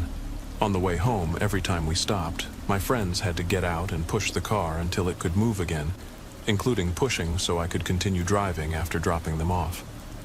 I decided to take the risk and stopped at the nearest gas station near our apartment in Boulder. If we got snowed in, I wanted to grab a pack of cigarettes and some basic supplies. I parked under the canopy of the gas pumps where a patch of bare concrete provided enough traction to get moving again. The gas station was part of a larger chain in the heart of a student neighborhood. Essentially, there were bars, clubs, pizza places, head shops, and at least one hipster cafe. The locals called the area the Hill. We visited at least once a day, often 2 or 3 times, just like the hundreds of students living a few blocks away. I wasn't the only one stocking up. The gas station was crowded with people, most of whom had similar stories to mine. I stood in line holding some frozen pizzas, soda, and chips when I heard the cashier talking with other customers about the incoming storm. The forecast had significantly worsened. Behind the counter, a small TV was playing. The weather reporter appeared and stood in front of a map of the Rocky Mountain region, which was essentially a huge purple area covering our entire state. "Holy cow," I muttered. The cashier grabbed the remote and turned up the volume. A hush fell over the people near the counter as everyone listened. "The Highway Patrol has issued an announcement. Do not leave your homes. Do not travel." The highways and interstates were closed. Rescuers on snowmobiles were transporting people stranded in their cars to the nearest rest areas. Snowplows had been called in for the night. "Please, everyone," the weather reporter said. "Stay home. If you don't, you're on your own." The silence hung heavy in the air and felt ominous, if that was the right word. "Great. I guess I have to go," said the person at the front of the line, breaking the tension and eliciting some laughs from the growing crowd. "Well, I'm not going anywhere," said the cashier. "I have to work all night anyway. Plus, my apartment is right next door." She pointed to the window, but instead of the snowy buildings we should be seeing, the window was just white. Just then, the doors opened and 2 of my roommates stormed in. "Do you guys have the same idea as me?" I asked, pointing to my pizzas and snacks. "No," said Lucas.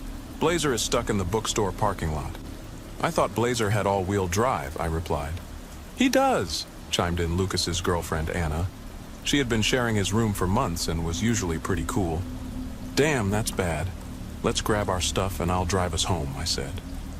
Though I had been at the gas station for less than 10 minutes, the small concrete area where I had carefully parked my rear wheels was already covered with about 2 inches of snow. The tracks from my arrival were almost entirely hidden by the snow. I was glad we didn't have to drive far. With the car, it was 2 blocks. Mostly we walked, and from the back entrance to the gas station was more like half a block. Slowly, and occasionally getting out to push, we managed not only to get home, but also to shove the car into the driveway. My third and final roommate, Tim, came home shortly after and drove his small car right behind mine. On the way into the house, the snow was so deep that we had to follow each other's footprints and tried not to fall. Once inside, we laughed and were happy to be home. In the hallway, which we shared with the apartment on the upper floor, we stopped to stomp the snow off our shoes and brush the snow off our clothes and coats. "Holy crap, it's crazy outside," Lucas said as he cautiously stepped from his wet shoes onto the dry carpet in the living room. "It's nice looking out from inside," Anna said, gazing out the window at the houses across the street. It was definitely one of the prettier kinds of snow, the kind with large, chunky, sticky flakes. Still, an uneasy feeling crept into the back of my mind. We weren't strangers to winter or extreme weather, but this was unsettling. The weather reporter wasn't even trying to estimate how much snow we would get anymore. He just said it was impossible to predict how much snow we would actually receive. The local news was an endless stream of businesses that had closed early and warnings not to travel. In the hospitals, staff stayed overnight because replacement crews couldn't get through. What else was there to do? We did what every group of 4 students does when they're in the same room. We played cards. It was almost 4:30 p.m. when there was a knock on our door. One of the guys from upstairs poked his head in. We didn't know the guys from the upper floor particularly well, but of the 4, he was by far my favorite. His name was Max, which I was pretty pleased to discover was actually his last name. He was a laid-back guy, but generally cool. But to be fair, he was also a bit crazy. "Guys, does anyone want to go to the gas station with me?" he asked in a wide-eyed, excited tone. "Not possible," Lucas said without looking up as he carefully arranged the cards in his hand. "The roads are all messed up." "I'm not driving, buddy, I'm walking," Max said as if he had found the most innovative solution to a weather problem ever. "Anyone want to come along?" "What are you getting?" I asked. "Cigarettes, for sure. Toilet paper, definitely. Beer, probably. Pizza, maybe." I shrugged. "I'm in." I stood up and rummaged through my room for my warm coat and gloves. When I came back out of my bedroom, my roommates were holding out money in my direction. "Hey, could you grab me a pack of cigarettes?" Lucas said first. "And me," Anna added. "Yeah, me too," Tim said. "Absolutely not. You can come with us and buy your own," I replied in a joking tone, but he knew I was serious. "I'll send enough money for 2 and you can keep the rest," he offered. The others agreed. 1, 2, 3, 4, 5, 5, 6, Max sang, doing a strange little dance in the kitchen next to the back door. "Good enough," I said, taking their money. Of course, cigarettes cost only about $2 a pack at the time, so the payment wasn't as high as it is today. We often made such arrangements, especially in bad weather. Before you scold me now for going out, you have to consider a few things. First, it was only around 7 p.m., so not too late. Second, if we went through our yard, the gas station was only about half a block away. Finally, we didn't take this route just to get cigarettes and snacks, but also to get to lectures. Personally, I had taken this route in every conceivable state of mind and under every influence. This was twice as true for Max because he had lived on the upper floor twice as long as I had and definitely used twice as many drugs. Therefore, I wasn't too worried about the drive. It was also why none of my roommates worried too much about us. Honestly, I found it somewhat novel. I had never seen a storm like this and was a bit excited to experience it. Nothing about going to the gas station felt unsafe for us. Just as we were getting ready to leave, a strange but familiar sound echoed in the house.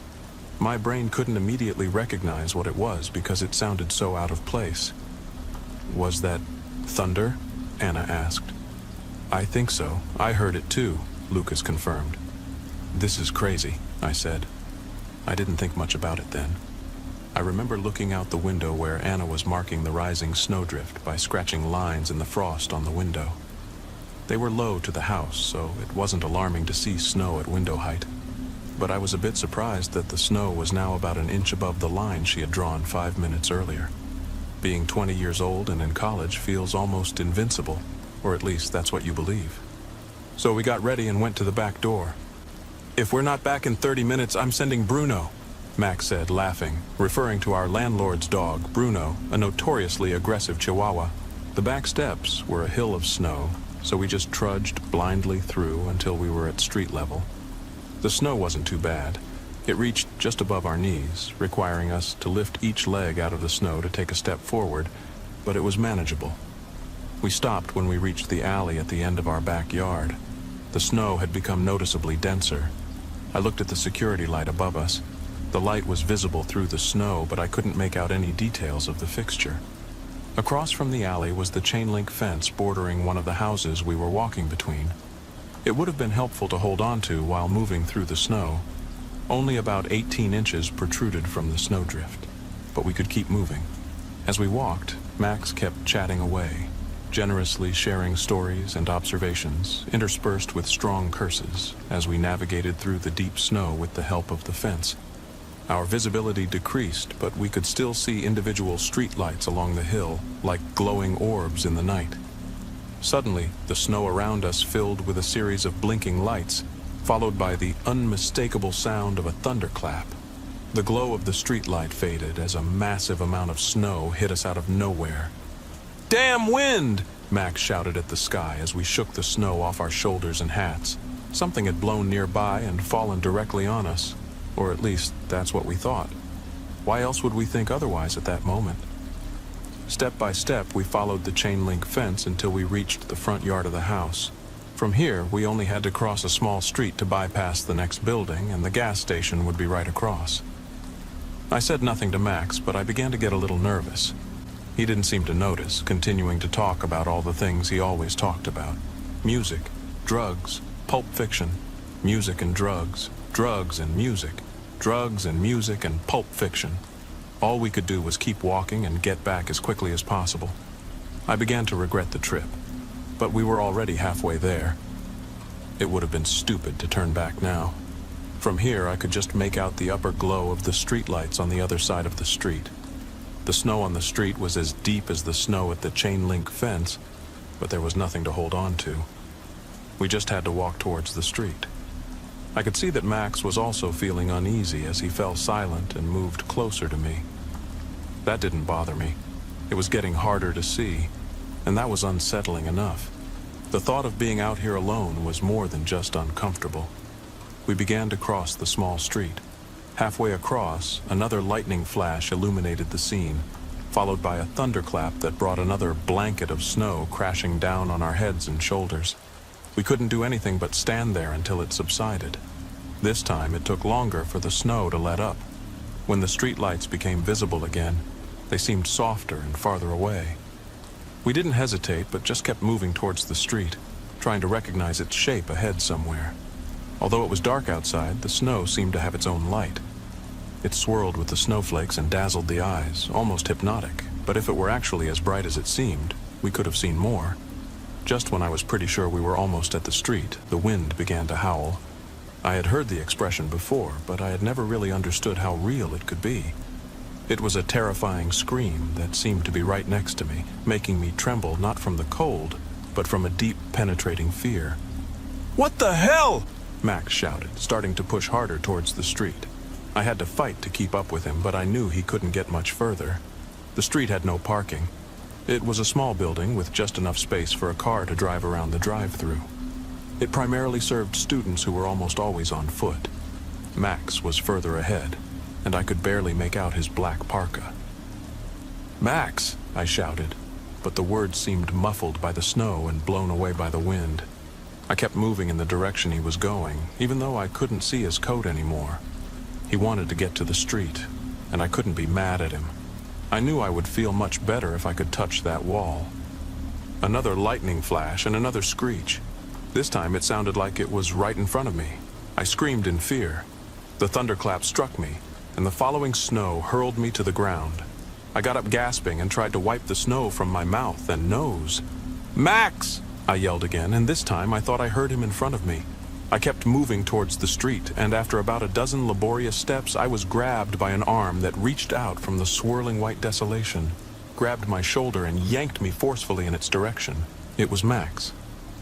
He stood with his back to the storefront of the street. If he hadn't grabbed me, I probably would have had to keep walking. Who knows what would have happened if I had missed the street. It wasn't easy to move around him. On this backside where we were, the snow had blown against the wall, making it deeper and harder to traverse, but neither of us wanted to leave the safety of the wall, even though the snow was harder to cross. I tried to shout to Max that we needed to go to the hallway with the ATM, but I don't know if he heard me. The snow was silent, but also immediately took the words from your mouth as soon as you said them. It was like speaking underwater, muffled and dull. However, Max had the same idea as me. On the other side of the street was a 24-hour ATM located in a small glass hallway that was always open. We could stop there and come out of the snow for a while. By this time, we were struggling to move forward. It had been a bad idea to go to the gas station, and I regretted it with every step. God, it was wonderful when my feathered fingers found the front corner of the street building. I wanted to go home or to the gas station long ago. I would have even climbed into a doghouse if we had found one. The door to the hallway was covered in snow. Max and I had to spend 5 minutes kicking the snow away before we could open the door wide enough to slip through. Inside, it felt like paradise. I didn't notice how all the snow around my face was suffocating me. I ripped off my scarf and opened my coat to breathe again. I was so distracted that it took a moment before I noticed Max was frozen and staring into the corner of the small hallway. "What's wrong?" I asked, my eyes following his gaze. "I thought I saw something," he said in a confused voice. The snow in the corner was swirling in and out, but for a moment I saw something. I think I saw it. Something like a face, but gray skin, gray eyes. "You mean snow-colored?" It wasn't an exaggeration, seeing things in the swirling snow, especially after straining to see in the storm. Max shrugged and began rummaging through his coat. He pulled out a pack of cigarettes and a lighter. He took a cigarette and then offered me the pack. I took one. "We probably shouldn't smoke here," I said. "Extraordinary circumstances require extraordinary measures," he replied, lighting his cigarette and sitting down in the middle of the room. He was quieter and more serious than I had ever seen him. When he finally made eye contact, I could see that he wasn't just serious, but also scared. I'm sure he saw the same expression on my face. The hallway of the gas station wasn't warm, but it wasn't as cold as outside either. I took off my gloves to smoke more awkwardly. We smoked the first cigarette in silence. Once I had stubbed out the first one, I took out my pack and offered Max one, which he took. He lit it carefully and said quietly, "What are we going to do now, man?" I shrugged. "We could keep walking," I said. "We could go back or stay here. Those are our options. If we keep walking, we'll stay at the gas station until tomorrow," he said as the lights above us flickered. It wasn't ideal, but I had to agree. I couldn't imagine making the entire trip back home after going to the gas station. "Either way, I think we need to stick together," I noted. He nodded slowly. "Maybe we should stay here." I couldn't deny it was tempting. It felt good to escape the storm, but although it was warmer inside, it wasn't fully heated. "We feel warmer now," I said. "But is it really warm enough to stay here? And if we wait too long, will we even make it anywhere?" Above us, the light flickered again, ominously. Max thought for a moment. "If we go back home, we could probably make it to the chain-link fence, but after that, I'm not sure. The backyard was uphill. Maybe we can't make it to the back door. If not, we'll have to find a way around. So we're stuck and have to decide whether to camp here or go to the gas station where we'd at least have food, toilets, and cigarettes," I concluded. In the end, it was the flickering light threatening a power outage that made our decision. Without power, the hallway would quickly become dangerously cold. As we wrapped up again, a gap in the snow revealed a bright glow towards the gas station before the storm erupted once more and disappeared into the swirling chaos. That lifted our spirits. I was glad we left the hallway. The longer we stayed, the more the snow swirls reminded us of faces staring with dead white eyes. Dead eyes that looked at me. Dead eyes that saw me. I don't know if Max's eyes played the same tricks on him. I thought about asking him, but he suddenly stood up, pulled the last cigarette from the pack, lit it with a glance, closed his coat, and saluted, the cigarette hanging at the corner of his mouth, barely under a half-closed eye. "Soldier!" he shouted. "We're going out in this snow! We're crossing the street! We're getting snacks! Those are our orders, cockroach! Move your ass!" He threw his scarf over one shoulder with a gesture and kicked open the door. The cheerful moment ended as the snow hit us as if we had never left. Max grabbed me before I could start walking, and I noticed he was standing with his back to the street window to orient himself so we could go in the right direction. That was smart because the gas station from where we stood was just around the corner. The street we had to cross had 2 lanes with parking on both sides. From the street to the door of the gas station was no more than 65 feet. Although it was dark outside, the swirling snowstorm created the illusion of visibility, but that was all it was, a mere illusion. The reality was that we couldn't see more than a few feet in any direction. We knew there was a car parked in front of the gas station, but beyond that, there were no other physical landmarks until we reached the pumps. We moved cautiously toward the parked car and pushed ourselves around it to the right. Something in the snow struck my leg, causing me to jerk back and fall onto my backside in the snow. When I got up, I reached for a parking meter buried in the snow next to the car. That would hurt later and probably leave a pretty ugly bruise. At first, I thought Max hadn't noticed I had fallen. I called his name and felt panic rise as his outstretched hand appeared in front of me. We grabbed each other's hands and began moving forward again. I wasn't ashamed to hold a man's hand at that moment. I just didn't want to be alone. It's hard for the senses to cope in such an environment. The sound is muffled. Directions become fleeting, you can see, but are also blind. But even though everything in front of you is hidden, you can't stop trying to see and hear just for a brief moment, to find your orientation. I'm being honest. I started to get pretty scared. The panic I felt threatened to overwhelm me. Being in the storm felt like being underwater, slow and alien, beautiful but deadly. I bumped into something again, this time with my right leg. "What the hell?" I said, reaching down to see what I had hit this time. But after feeling around, I came up empty. "Are you okay?" Max asked, shouting as his head was close to mine. Even a few inches away, he sounded muffled and distant. "Yes," I shouted back, and we continued our laborious path. There was no point in pretending we weren't completely exhausted. I mean, we were both young, but we were also smokers. We would have been more likely found playing guitar on campus than at a recreational soccer game. By this point, the snow reached our waists, and it was almost impossible to get over. I worked on finding a simple rhythm. Lift your leg as if marching, pull it up and slide back into the snow, then lift your other leg to step. I would start with my right foot for a while and then switch to my left. We walked, and time stretched out behind us. Any sense I had of our position and our pace was long gone. How long had we been walking? We left the house around 7, but neither of us was wearing a watch. The more I thought about it, the harder it was to figure out. I decided it was probably been about half an hour or so, counting the 2 cigarettes in the hallway. How long would it take us to get to the gas station? I focused on my steps. How many steps would it normally take on a regular day to get from the street to the gas station? I tried to count them in my head while forcing my legs to push through the snow. Maybe 6 steps from the street to the car, 8 steps around the car until I hit the parking meter.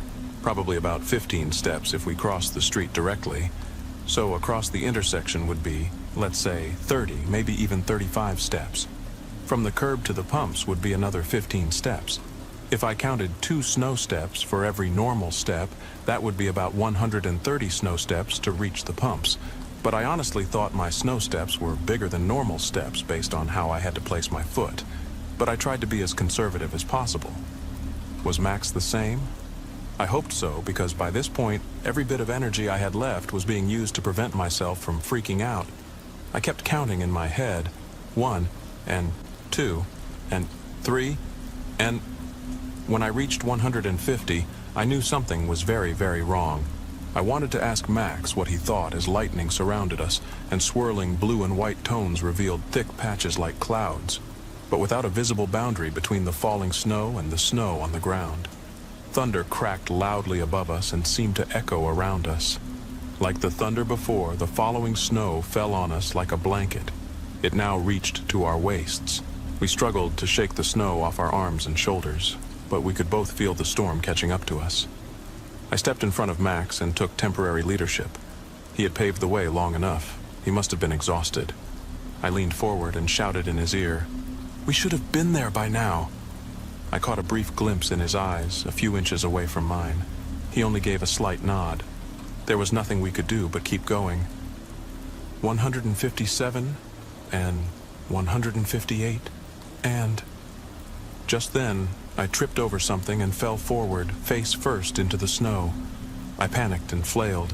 The snow clogged my mouth and ears. It was hard to breathe, and for a moment I couldn't free myself. It was like being underwater, without buoyancy. Max's hand was ripped from mine as I was knocked over. I finally found my feet and fumbled around with my arms until I bumped into him, and we held onto each other in the darkness. Before I could take another step, I bumped into something else and suddenly realized I wasn't running into something. Something was running towards me. This time it was Max's attempt to push me back, and my job was to help him up. But as I pulled him to his feet, the snow around us rippled, and without warning, Max's hand was ripped from mine again, and he vanished back into the snow. I frantically reached for his hand and managed to grab it, but Max wasn't falling. Something was pulling him. I could hear his thin, frightened screams being swallowed by the wind and snow. "Don't let go!" he screamed. I tore my right glove off with my teeth and shoved my bare hand under his sleeve to hold onto his bare skin. His warm skin felt hot and prickly against my cold fingers, but I held on as tightly as I could, even as I knew it must be hurting him because I was pulling. Whatever was pulling on his legs was tugging him until I felt my arm being ripped from my shoulder. Lightning illuminated the sky around us. For a moment, I could see Max in front of me, his face pale with effort and pain, his eyes wild with fear. I wish that was all I saw, but the lightning revealed so much more. Around us, in the layers of light flashes, huge, pale, eel-like creatures swam through the falling snow like water, the snow swirling like vortices in their wake. I could tell Max saw them too. Then I felt it again, the movement beneath the snow, hard against my leg. Holy cow, there was something alive out here with us. With the next lightning flash, I saw white snow whirlpools slithering up the snow behind Max and wrapping around his arms and then his neck. The force of it pushed his eyes out and his skin began to turn purple. I shouldn't have been able to see that, or at least not as much as I did. I know it sounds crazy, but it felt like the lightning kept flashing to make sure I saw the thing taking Max, to ensure I saw him die because there was no way he had survived. I wanted to believe he could, but deep down I knew it from that moment. Thunder cracked and the storm turned black, and Max's hands were violently ripped from my grasp in a white burning pain that tore through my shoulder as my grip on his arm broke. All I saw afterward was a black flash as Max disappeared into the sea of snow. I pressed my now useless arm against my chest and tried to look around, tried to recognize anything in the darkness. The snow was now deeper. After a while, whatever was out there would not let me keep walking. My good hand was numb, and my feet felt like stones I had to drag beneath me. My eyes were tired from squinting and trying to recognize anything in the darkness. For a while, every time I thought about giving up, things in the snow pushed against me, played with me like a cat with a mouse. But a person can only keep walking under such conditions for so long, no matter how determined they are. I just kept pushing forward in the direction I thought the gas station was. By that point, I had stopped counting steps. I could only focus on one step at a time. If I could just keep going, I might still have a chance, right? A wild screech whipped around me in the wind just as something hard hit my face and almost knocked me off my feet. A hot wetness dripped down my cheek and onto my coat. Suddenly, a bright white light flashed, flooding the world around me, followed by turbulent, writhing movement around my legs and waist under the snow. But this time, the lightning revealed something else. The gas station. Max and I had veered off course, and I almost missed it. I rushed towards it with large, flapping steps that felt like running underwater, a slow-motion escape more frustrating than any nightmare. But I had seen the gas station. I knew I could make it. Instead, I was violently hurled forward, face first into the snow. Before I could place my knees underneath me, an ice-cold snow whirlwind wrapped around the wrist of my injured arm and dragged it back, brutally, causing pain to slice through my consciousness like a white, hot blade. The adrenaline gave me just enough energy to take a few more steps. Blood dripped down my face, and I dragged my now useless arm behind me in the snow. Thunder rumbled directly above me, and I knew the snow was coming, and that was the end. Deep inside, I knew I couldn't fend off another surge of heavy snow. Not that I wouldn't have tried, but as it hit me, I fell forward, limp.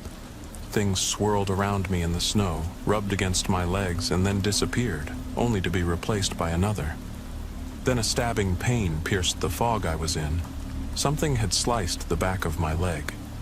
The shock and the new pain helped me get back on my feet, even as I felt more of them swimming through my legs and around my waist.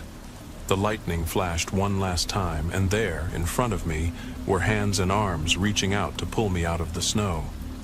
Behind me, I felt the snow swirls wrapping around my legs and ankles, the sharp cutting of skin on my thighs and calves. I screamed in pain from the cuts and tearing. I pushed against the thing swirling around my feet, and suddenly my foot hit something hard and resistant, very similar to compacted snow. But I felt it give way, and then the grip of the thing on my feet loosened just enough to free the hands and arms that were holding me tightly. Human hands and arms, real, warm, and alive. It was there on the concrete right in front of the gas station door that I closed my eyes and everything went still, mercifully dark. It was around 3 in the morning when I woke up and found myself back behind the gas station counter, my head resting on a pack of toilet paper. I tried to sit up and was immediately blinded by a burning pain I had never felt before. I screamed and was quickly surrounded by the cashier and 2 other girls. All 3 had extremely worried looks on their faces. "Are you okay?" the cashier asked nervously. "Of course he's not okay," the girl on the left said. "He's inside and he's alive. That's okay enough," the girl on the right said grimly. She opened a bottle of Captain Morgan and handed it to me. "Take this," she said, holding up 2 pills and popping them into my mouth. I was too surprised to really resist. "Drink," she said, pushing the bottle of rum to my face.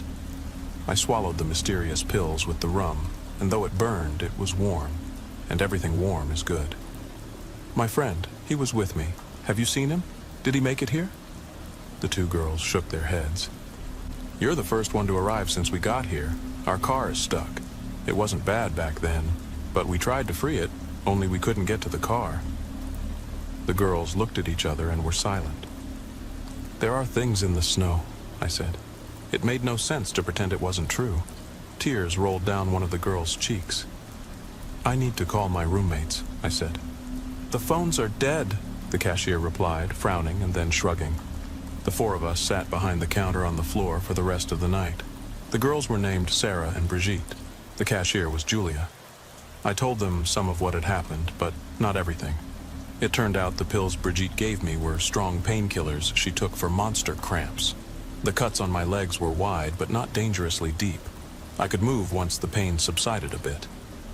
"What time did I arrive here?" I asked eventually, trying to piece together the sequence of events.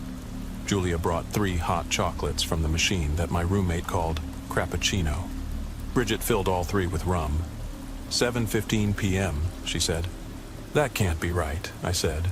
"We left at 7 and we spent at least 10 minutes on the street, probably more." "No, that's correct," Sarah said, taking a sip of her hot chocolate. "When we brought you in, I looked at the clock to know how long you'd been out. I know it was around 7:15 because I remembered thinking my sorority sisters would all be watching Friends in the TV room." "That can't be right," I said softly, and the girls didn't contradict me. For the rest of the night, we sat behind the counter on the floor. It was better not to have windows to look out of. Better not to be somewhere where you could be seen in case something looked in.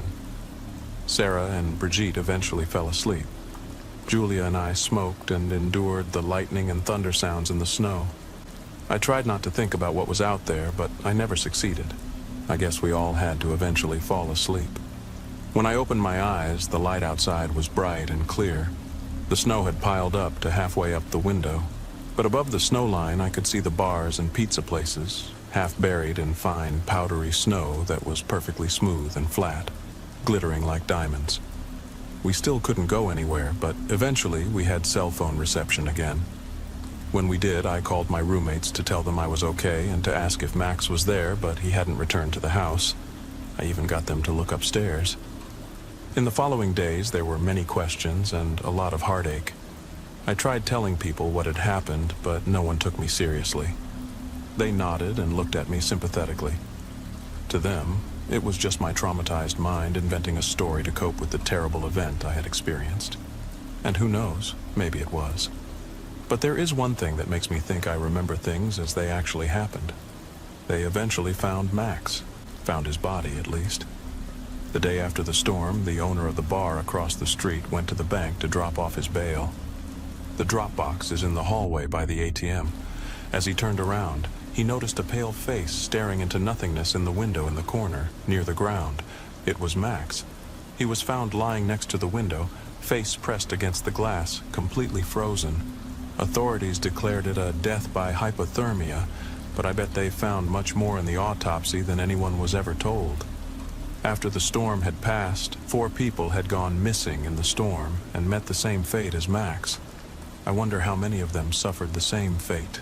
Since then, I've never been really 100% okay. Physically, I've recovered as much as I can. My right arm is moderately functional, but I'm now left-handed. I moved into my third year at the University of Colorado Boulder. After graduation, I volunteered at the equator.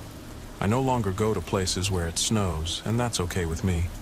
But a few weeks ago, I stumbled upon a headline about thunderstorm snow forecasts in the Rockies this winter. I know Boulder students are brave and sometimes reckless, but this wasn't a normal storm. As Boulder students, when you hear thunder in a snowstorm, run. Pine Ridge was large enough to justify its own morgue, but far too small to utilize it properly. On average, I saw about 5 bodies a month, most of them overdoses from the smaller surrounding towns.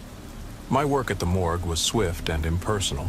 No one I knew ever ended up on my table, and the toxicology reports always came back with a clear cause of death, mostly something in the opioid range. What I saw in that fluorescent-lit room always stayed where it belonged. My professional life and my family life were always 2 separate entities. That all changed during the Christmas season of 2003. 2 local bodies were brought in within 24 hours of each other. Neither was anything I had ever seen before. The first body was once Sophie Anderson, a local first grader. After school ended for the winter break, Anderson left the school grounds and returned a few minutes later. Blood pouring from her mouth, she staggered across the playground, begged for help, and then collapsed. She was declared dead as soon as emergency services arrived. The second body was someone I recognized, Karen Mitchell. Mitchell was someone most people in the Pine Ridge community knew. She was the fanatical preacher. As the name of the town might suggest, we had our fair share of Bible thumpers in town, but Mitchell's kind of spirituality was significantly more aggressive than anything the televangelists the locals watched. Both movie theaters in Pine Ridge banned the woman from entering, as she would interrupt even the most harmless films with her rambling sermons. When the local museum set up a dinosaur exhibit, Mitchell was also excluded. To her, dinosaur bones were the work of Satan, created to lead true believers astray. It was Karen Mitchell's daughter, 7-year-old Lily Mitchell, who discovered the body. When I first heard this information, I felt sorry for the child. However, my thoughts about Lily's well-being were quickly overshadowed by what I discovered during the autopsies. Both bodies showed internal damage I had never seen before or read about. Their stomach linings were shredded, parts of their livers were in their esophagi, and every still intact internal organ showed signs of extreme scarring. It was as if something had ripped them apart from the inside. The cause of death was a complete mystery. Aside from their shared geographic location, the 2 women had nothing in common, yet the severity of their injuries was almost identical. It was as if someone had placed bombs inside them and tiny shards had flown through their organs, but no shards were found.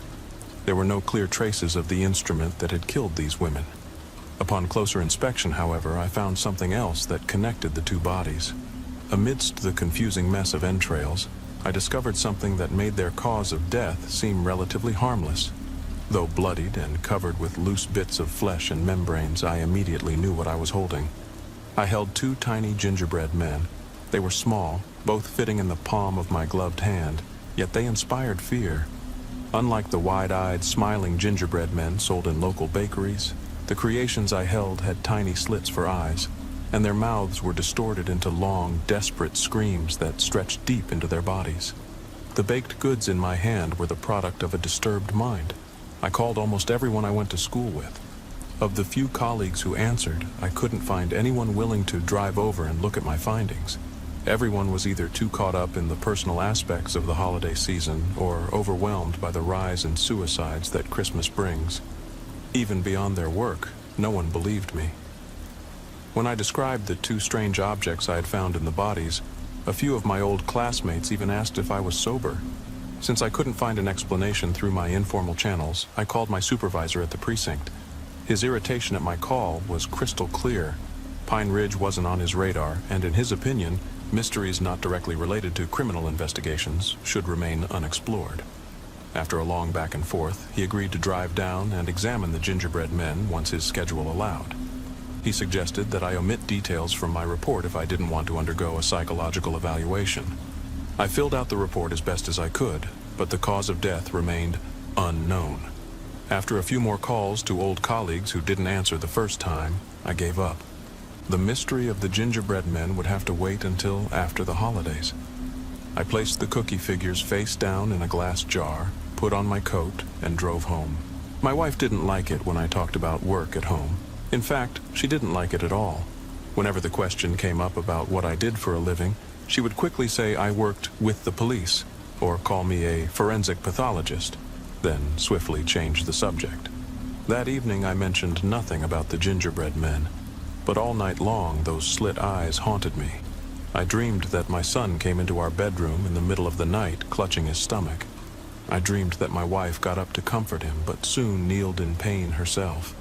I dreamed that my family lay on these metal trays, that I was ripping their chests open, finding nothing but pink mush where their organs should be.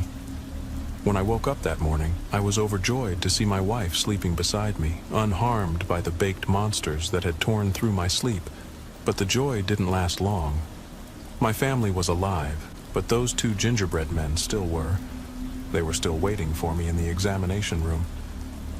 At breakfast, my son excitedly talked about his last day of school. I knew he had gone on a field trip to the museum since I had signed the permission form, but all my son could talk about were the gingerbread men his class had baked that morning. I kept trying to ask him which dinosaur exhibit he liked best, but all he could talk about was his newfound interest in baking. The landline phone rang. My wife answered. Whatever was said on the other end made her visibly uncomfortable, but when she returned to the table, she simply continued eating. It wasn't until my son went outside to play with his friends that she told me the school had called. One of my son's classmates had suddenly died. The teachers were calling parents to inform them. Was it Sophie Anderson? I asked. She immediately sensed the start of a conversation she didn't want to have. Let's talk about this after Christmas. Let him remain a child a little longer. I didn't object.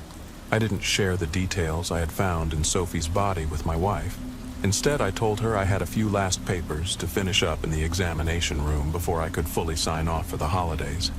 It wasn't entirely a lie. I spent some time going over the autopsy report to ensure it didn't sound completely crazy, but that wasn't why I went back to work that day. My real reasons lay in the lying gingerbread men in the glass jar. But when I took the jar out, the gingerbread men were no longer lying flat. They were pressed against the glass, looking outward. There was no longer any doubt in my mind that the creatures had moved, that they had somehow stood up in my absence and were staring out into the world with their slit eyes. For a moment I stood there, confused by the blood-smeared pastries staring at me. But the longer I stood in the empty examination room, the more I thought of my family. Behind the bodies, behind the torn muscles and flesh, I had a family. At home, my wife and son were waiting for me. I closed the cabinet where the gingerbread men were, turned off the light, and drove home. It was difficult to banish the malformed creatures from my mind on the drive home, but as soon as I passed my front door, the mysteries of my professional life melted away under the sheer joy of spending time with my family. After lunch, the three of us went outside to build a snowman. 2 large eyes made of Christmas ornaments, a thick carrot nose, and a wide coal grin. The creature my son built erased every memory of the horrifying gingerbread men in the examination room. Once the snowman in our front yard was complete, and the sun had set, the three of us sat on the couch to watch a Christmas movie. I barely paid attention to what was on TV. Whatever was on the screen was irrelevant, just a bright backdrop for a quiet evening with the people I loved. It wasn't until my wife and I fell asleep that I thought about work again. Just as she began to doze off, she mentioned that we should talk to our son about bullying. While I was finishing my papers, my son told my wife how one of his classmates had bullied the daughter of the fanatical preacher. Apparently, the bully had taken the girl's gingerbread man and eaten it in front of the whole class, humiliating the poor child. Is she Karen Mitchell's daughter? I asked. Probably, my wife replied with a yawn. Was the bully Sophie Anderson? I asked. Don't know, he didn't use any names, she said, yawning again. But we should talk to him about standing up for the weaker kids. For a moment, I considered breaking the unspoken rules of my marriage and telling my wife about the 2 bodies in the examination room. But that moment dragged on too long. As I began to whisper my worries, she was already asleep. My mind was still desperately trying to make connections between the two bodies and their gruesome deaths, but I forced my eyes to close and tried to find some sleep. I hoped that some rest would help me forget the gingerbread men. It didn't. I woke up drenched in sweat, heart racing. In my dreams, I saw my family sitting in the kitchen baking gingerbread men. My wife and son looked so happy, so full of life, so innocent, yet the cookies they made shared none of their joys. Slit eyes and mashing, blood-red mouths stared at me from the kitchen table. Slit eyes blinking, and mouths gnawing. Before I could warn them, before I could save my family, the gingerbread men sprang into action. Soon, my wife and son were gone, and all that remained of them was blood and torn skin. The clean and deadly kitchen brought a bit of peace to my mind, but I knew I truly needed sleep. With a generous dose of sleeping pills and a dessert, I returned to bed. At first, thoughts of Mitchell and Anderson pushed me aside, but soon I fell into a deep, dreamless sleep. That morning, I woke up in an empty bed. For a moment, beyond the chemically induced grogginess of my slumber, I worried that my family had been kidnapped by a group of possessed gingerbread men. When I went to the kitchen and found my wife and son safe, it calmed me somewhat. But the peace didn't last long. They were baking gingerbread men. Their creations were different from the ones I had seen in my dreams. The cookies they made were cheerful and happy and full of energy, but it didn't matter to me. All I could think about were those slit eyes and screaming mouths. All I could think about were the two gingerbread men waiting in my office. They invited me to help bake, but I kept to myself with beer and television. I hoped that alcohol and changing channels would distract me, but all I could think about were the bodies. No matter how much I drank or how loud the Christmas music blared from the TV, I only thought about Mitchell, Anderson, and the cookie creatures trapped in their torn bodies. My mind was still desperately trying to find meaning in a confusing world. "Dad, I made you something." My son's voice cut through my frantic inner monologue. In his hands, he held a small gingerbread man with a bushy mustache and glasses. The mustache was made of green icing, and the glasses were much too large for the man's face, but I could see that the gingerbread man was meant to be a representation of me. "Do you go to school with Lily Mitchell?" I asked him. He seemed confused by the question, but eventually nodded. "Has Lily ever talked about her mother? Do they get along?" I asked him. "Gracie's mom was mean," my son said, unsure about my questions. When the class went to the museum, Gracie's mom stood outside and yelled at us. "But has Lily ever talked about her mother? Do you think Lily would ever want to hurt her mother? Would Lily ever want to hurt Sophie Anderson?" "Well, Gracie's mom didn't let her come to the museum with us, and Sophie was always mean to Gracie," my son replied, uncertain about my questions. "Do you like this gingerbread man I made you?" I didn't, although the cookie bore an innocent smile and was made by the most important person in my life. I could barely look at it. But as uncomfortable as I felt, the pride in my son's eyes was undeniable. I took his cookie. I knew exactly that the image in my hands was a product of love, but all I could imagine was the little gingerbread man tearing through my insides. "Are you going to eat it, Dad?" he asked. "I promise it's not bad. Mom helped me." I almost told him I wasn't hungry or that I would eat the cookie later, but the pride in my son's eyes was undeniable. The pride in my son's eyes was more important than the fear in the pit of my stomach. In a swift motion, I crushed the gingerbread man with my teeth. Once I was sure his head was crushed enough to do no more harm, I drowned the cookie pieces with a gulp of beer. "Delicious," I said, but I couldn't hide my discomfort. That evening, as my wife and I wrapped Christmas presents, she asked me if I was okay. Both she and my son had noticed that something was bothering me. That evening, she was ready to talk about my problems. whether work-related or not. But by then, my fear of the gingerbread men had grown so intensely that it couldn't be put into words. I simply told her that work had been a bit more stressful than usual this year, but that I would be okay eventually.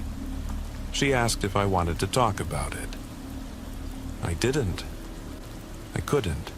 She tried a few times to get me to open up, but eventually, with the lights off and the presents wrapped under the tree, I was left alone with my thoughts. My thoughts were unanimous. I shouldn't have driven that night. I had drunk enough during the day to make it a bad idea, and to make things worse, a strong snowstorm swept through town on Christmas Eve. But I knew I couldn't sleep without finishing up. I drove through the snow curtain until I could see the faint lights of the Pine Ridge morgue. The absurdity of it all was a steady drumbeat in the back of my mind. But only when I stood in the darkness of my office did I consciously realize how crazy my drive was. There was nothing to gain from a closer examination. Mitchell and Anderson were dead. There was nothing I could do to bring them back. I almost convinced myself to turn around and go home. Almost. Just as I was about to turn around and leave, I heard something. I heard the faintest tapping from the cabinet where I had kept the gingerbread men. Knock, knock, knock. Like tiny claws tapping against glass. Knock, knock, knock. Like little gingerbread men trying to find their way out. Knock, knock, knock. With my heart in my throat, I opened the cabinet. In their glass prison stood the two gingerbread men, staring directly at me. They were no longer in the spread-out pose in which I had first found them. Each of them had one of their blood-smeared limbs extended, as if they were trying to tap against the glass again.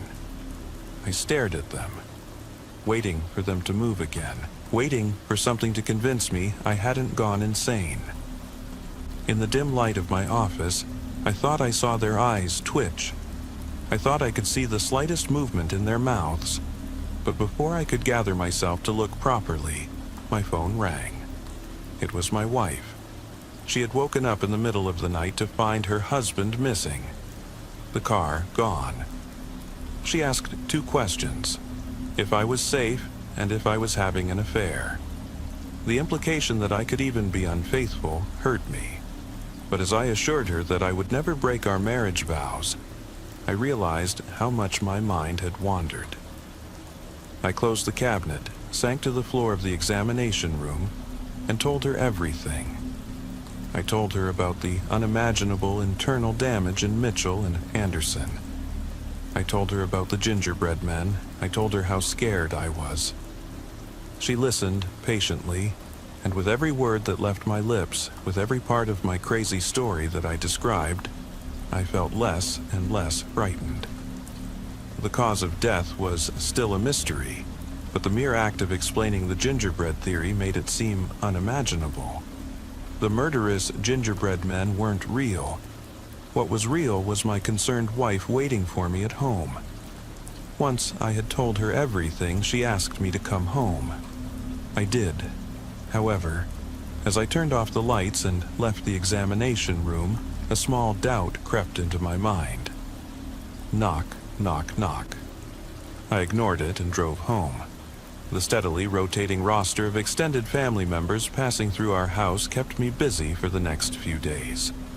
All worries about murderous gingerbread men vanished under the fear my mother-in-law instilled in me. But that fear didn't haunt my dreams. That fear was manageable. When my wife and I decided to tell our son about Sophie Anderson, he didn't seem too worried. Apparently, his friends had already told him. Almost everyone in his class knew once rumors started on the school playground. He just never brought it up because he knew Mom didn't like talking about death at home. The boy seemed pretty comfortable with the concept of mortality. But what can you expect from a child whose father works with the police? A day before New Year's, I was called back to work, a further overdose from a nearby town. The ghastly gingerbread men had completely left my memory by then. I just considered them part of a minor mental breakdown, but when I entered the examination room, thoughts of the slit eyes returned. The cabinet was open and broken glass lay on the floor. The gingerbread men had escaped. I spent most of January sleepless. I constantly thought that these two strange gingerbread-crafted creatures were coming to find me, that they would harm my family and me because I knew of their existence. But they didn't. Life went on as usual. My boss agreed that Mitchell and Anderson's injuries were hard to explain, but insisted they weren't important enough to investigate. After the first day back at school, my son informed me that Lily Mitchell had left town to live with her grandparents, and that no one was particularly sad that the school bully had disappeared from campus. Once it was clear that no murderous pastries would stalk my family and me, thoughts of these slit-eyed creatures faded into the realm of pointless mysteries. I still don't understand what I saw in Pine Ridge in 2003, but I've come to terms with never understanding it. Sometimes, however, when I'm in a bar after a forensic pathologist conference and colleagues start sharing stories about the bizarre and unexplained, I tell them my story about the gingerbread men. And sometimes, when the alcohol flows freely and people's tongues loosen, they tell me I'm not the only forensic pathologist who has found baked goods in a torn body. I never thought it would end like this. The windows of my truck were shattered, blood everywhere inside, the icy wind and snow streaming in as those two empty eyes stared at me like a predator sizing up a helpless prey. Of course, it hadn't started like this. When I set out for my morning run, it wasn't snowing. There was snow on the ground. A few days ago, a swift storm with gusts had left about a foot of white material on the roads. The state quickly took care of it, and traffic was barely disrupted. Everyone went about their cheerful way, even me. The thought that I hated winter more than driving a truck never crossed my mind. Okay, that was a lie. As I drove down Interstate 90, I noticed the small snowdrifts by the roadside and cursed that they weren't big enough to cancel my run. I had to drive my truck through some pretty remote areas, the kind of places that make you yearn for something to break the monotony of 2 lanes of asphalt surrounded by endless pine trees. I had to take this route quite often, and it never got any easier to stay awake. I even imagined seeing strange things peeking out from the trees as I sped by. I knew my mind was playing tricks on me, trying to scare me and keep me alert so I wouldn't crash the truck. If it had been a deer or a wild boar or something, I would have just laughed it off, but this thing looked like it came straight out of a nightmare. So I knew it wasn't real. It couldn't possibly exist, so I pushed it aside and kept driving. Luckily, on a 2-day trip, I could choose where to stay after unloading. Hotels were nice, but if needed, I had the sleeper berth in my Peterbilt cab, which I called my second home. It wasn't bad for cramped spaces. Above the bed, there was plenty of storage space. I had a TV mounted on the wall connected to a Roku, a DVD player with a selection of movies I changed weekly, and there were some paperback books, The Lord of the Rings, Frankenstein, This Present Darkness, along with all the indie author books on my phone. I never had to worry about getting bored. There was always my laptop, filled with novels I started but never finished. The only things I really needed were food and a bathroom. I had snacks hidden everywhere, sometimes in places I hadn't found in months, but that couldn't compete with a nice hot meal. I had my favorite stops along the highway, and they all had 2 things in common: good food and a quiet place to park and sleep. I didn't like pushing my truck up against other trucks and wondering if I could open my door if they parked like idiots. I preferred to park on the outskirts of a Pilot Flying J. It was more private and I felt less cramped. Of course, there was a compromise. More privacy meant having to walk farther to the rest area, sometimes much farther. But I turned that to my advantage. Nothing like a nice long walk to get the blood flowing in all the muscles I didn't use while driving. Unfortunately, the place was a local family-owned business. That meant they didn't have the money to stay open around the clock. Normally, I'd drive my truck into my spot in the evening, grab something to eat from the vending machine at noon, then stock up on supplies for the night. I'd always go in one last time to use the bathroom shortly before closing at midnight. That evening, I followed the same pattern. Drove in, went to the store, got something to eat, and headed back around midnight to use the bathroom and get supplies before returning to my truck and falling asleep. Usually I try to keep an eye on the weather. For some reason, I didn't that day. I woke up around 8 in the morning and looked out at a sea of white. It had snowed heavily. It looked like someone wanted to make up for the winter month in just 8 hours. I put on my winter gear and went outside to see how bad it was and whether my truck would even be drivable today. As I stepped out of the cab, my visibility vanished. At least 2 feet of snow covered the ground, and it was still snowing. I trudged around the truck to make sure everything was okay, then climbed back into the cab after shoveling as much snow as possible. I climbed into bed and turned on the news, which announced that a severe blizzard had hit the area. Wow, I thought. That's some great investigative reporting. They were forecasting another foot of snow before the snowfall stopped. Great. Time to call the boss and give him a piece of my mind. Why can't you be here? He growled. There's something like snow, I said. It falls to the ground and piles up until it disrupts traffic. Well, Smarty, when do you think you can be here? Well, since I haven't seen a snowplow yet, and I'm parked in a lot that's probably going to be cleared much later than the highways, and my tires are almost worn out, even though I've told you for months they need to be changed, I have no clue when you'll get to see your precious load. He was silent for a long moment. Do you like your job? He said with barely concealed anger. Not particularly, I replied. Then I added, if the weather is like this, you might want to update your resume.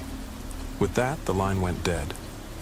Thanks for your support, I said to the dial tone.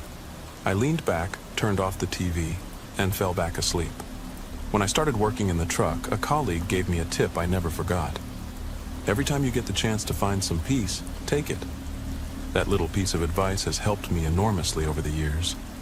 A little extra sleep means a lot less coffee. A few hours later, I woke up and peeked outside. It was still snowing. I looked out the windshield and noticed that even my tracks had vanished. I felt the urge to use the bathroom and decided to brave the elements and make my way to the rest area for some relief. I felt a bit silly as I donned my full winter gear, including gloves and goggles. However, that feeling didn't last long. It was snowing so hard I couldn't even see the rest area. I drew an invisible line with the side of my truck, aimed in that direction, and started walking. I never read Call of the Wild. I never watched Alive. Maybe I shouldn't have been so eager to venture into this blizzard just to pee. Trudging through the snow and the stormy wind quickly became exhausting. I felt like I should have reached the rest area by now. I stopped and looked around. 2 realizations hit me at the same time. First, I couldn't see the rest area. Second, I couldn't see the truck anymore. As a nice bonus, my tracks quickly disappeared. I tried to focus on my path to the rest area and kept trudging. 15 minutes later, I think by sheer luck, I saw the Pilot Flying J appear to my right. My path wasn't exact, but I was close enough to find the place. My winter gear was starting to fail me, especially as the wind sucked fresh air into every little crevice. As I got closer, I breathed a sigh of relief moving from the cold into the warmth, not to mention a huge cup of steaming coffee. I reached for the door, but it wouldn't open. Maybe it was frozen. I pulled harder, but nothing happened.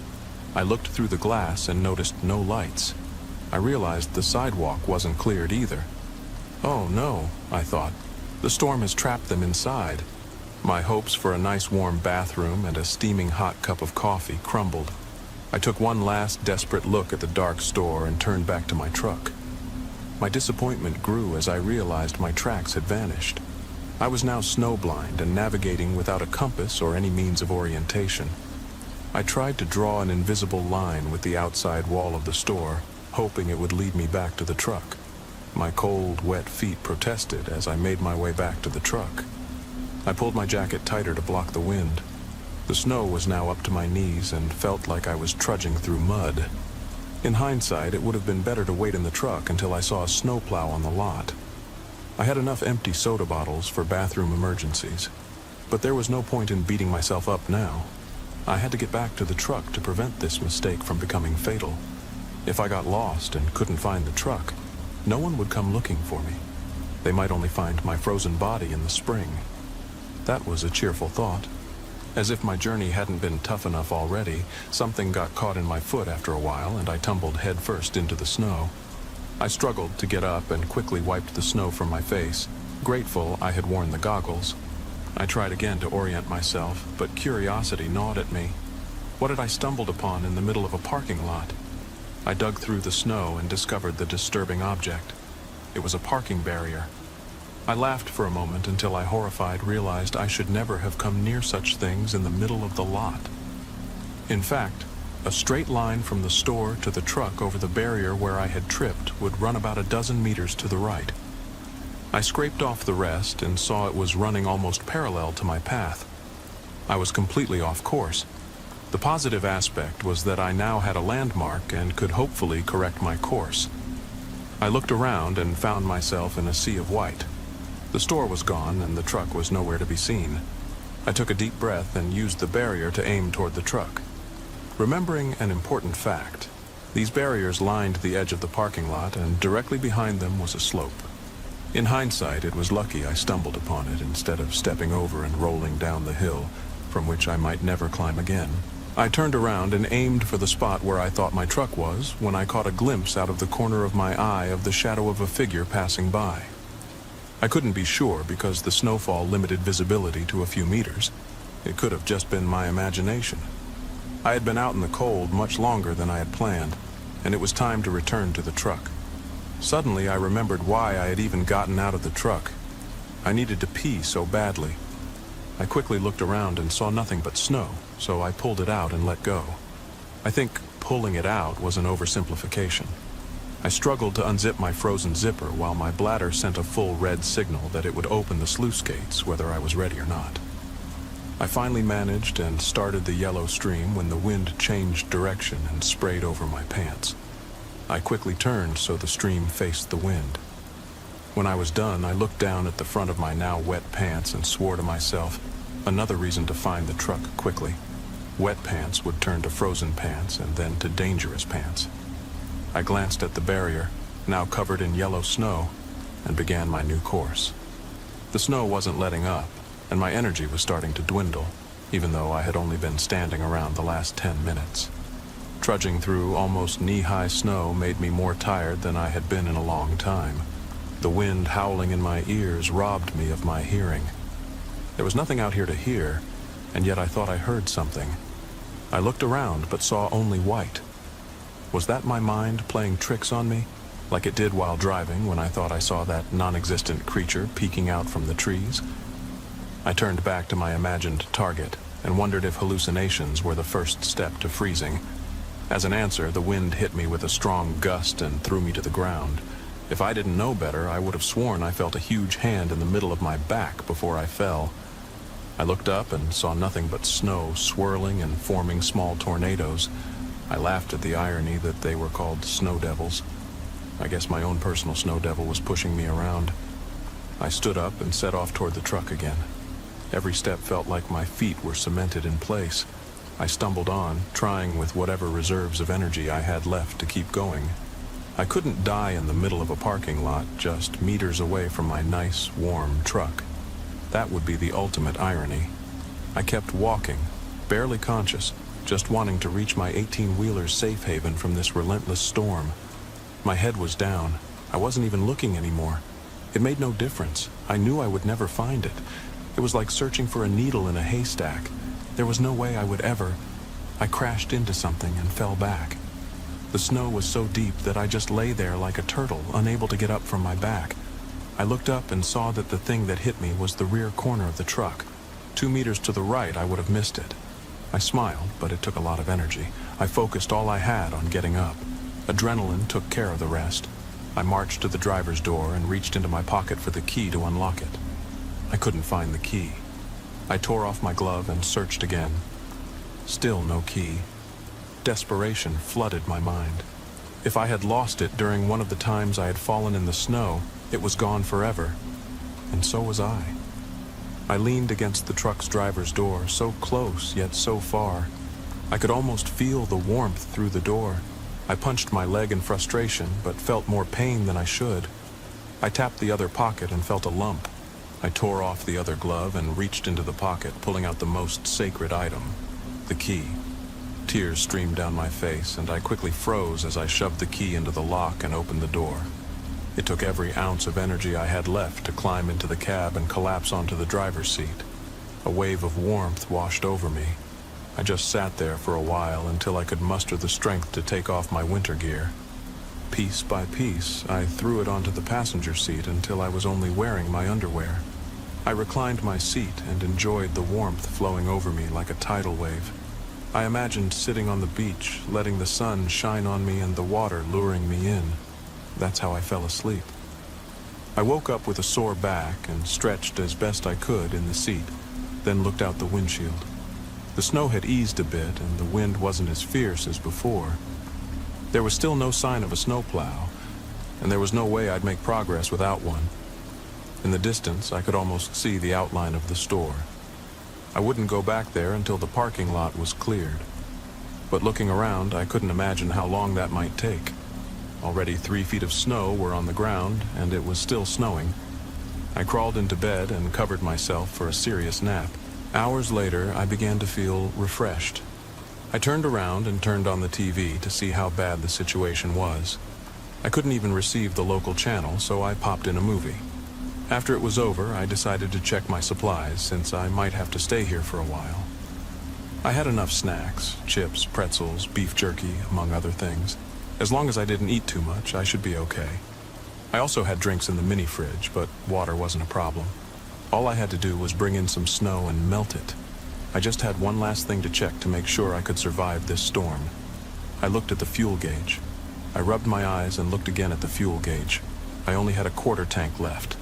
That might be enough, maybe not, depending on how long it took to be cleared. Obviously, once the plow freed me, I could drive about 100 meters to the gas station. As I looked at the fuel gauge, my eyes wandered to the windshield and the white field stretching out before me. The snow had finally stopped. I didn't know how long that would last. I could finally see the store clearly, but I could also clearly see it remained closed. It was hard to believe anyone was clearing that much snow anywhere. I guess that's why they had the slope along the edges of the parking lot. As I quietly laughed at my realization, my gaze caught a movement. Some kind of animal was running across the parking lot. At first, I thought it was a deer because of the broad antlers on its head. But the longer I looked, the more I realized that creature was something else. It seemed larger than any deer I had ever seen. Its upper body protruded over the snow like a ship. Its face looked shrunk down to a bare skull, and it had massive teeth jutting far beyond its jaw. It was pretty creepy to look at. It was sniffing around in the snow. The more I thought about it, the more I realized that was probably where I had peed.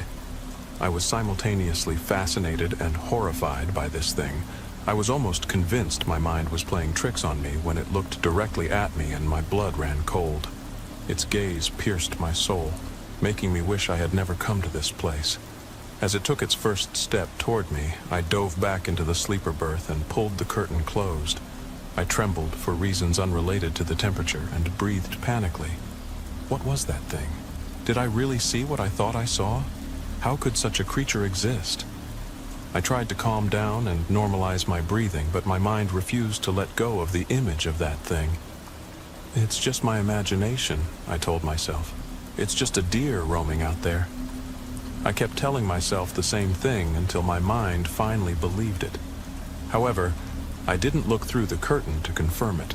I didn't call it denial. I called it not squeezing the happiness out of me. I pulled out a pack of cheese crackers and turned on the first Die Hard movie to forget the deer outside. 15 minutes into the movie when I felt the first nudge. I didn't know what else to call it. It felt like something had bumped my truck. It was almost as if a strong gust of wind was shifting the cab. But I heard no wind outside. The two sides of my mind were arguing over whether to check it out or ignore it.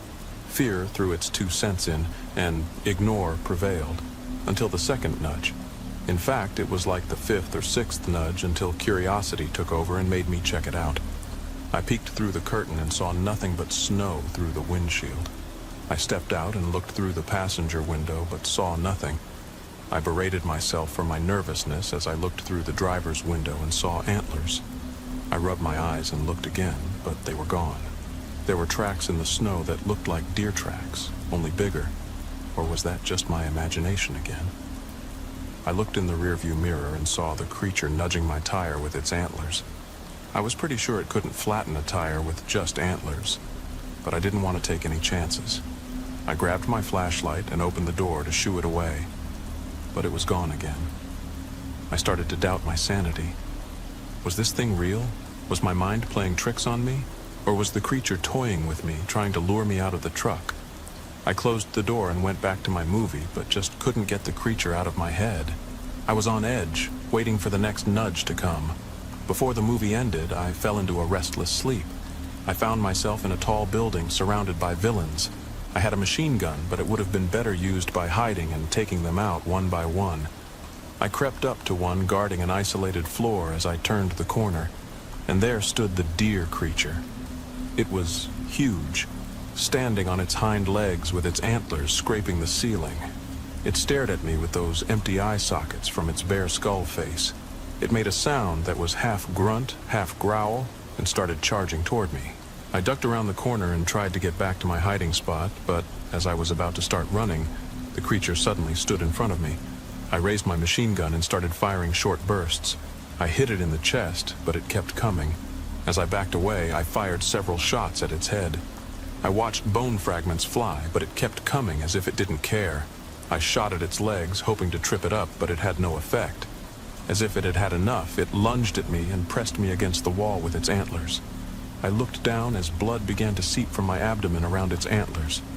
It pulled back and charged at me again, sending shockwaves of pain through my body and crushing my spine. It pulled back and let me fall to the ground. Blood pooled around me as I tried to push myself away from the creature. I could only use my arms. I felt nothing below my waist, which was a partial blessing because it halved my pain. After crawling a few meters, it had probably had enough of playing with me. It stomped its foot so hard on my neck that I heard a crack and my arms went numb. I felt it tear into my back and flesh pieces peel off. I heard the disgusting chewing and slurping as I was being eaten alive. I woke up with a jerk, sweat streaming from my forehead, and looked into the sleeper berth, searching for the creature that had torn me apart. After a few seconds, I realized it had been a nightmare. I turned off my DVD player and stuck my head through the curtain to check my fuel level. The needle was well below the quarter mark, almost on an eighth. I looked through the windshield, and the snow hadn't magically melted. In fact, the wind had picked up again, and it was starting to drift.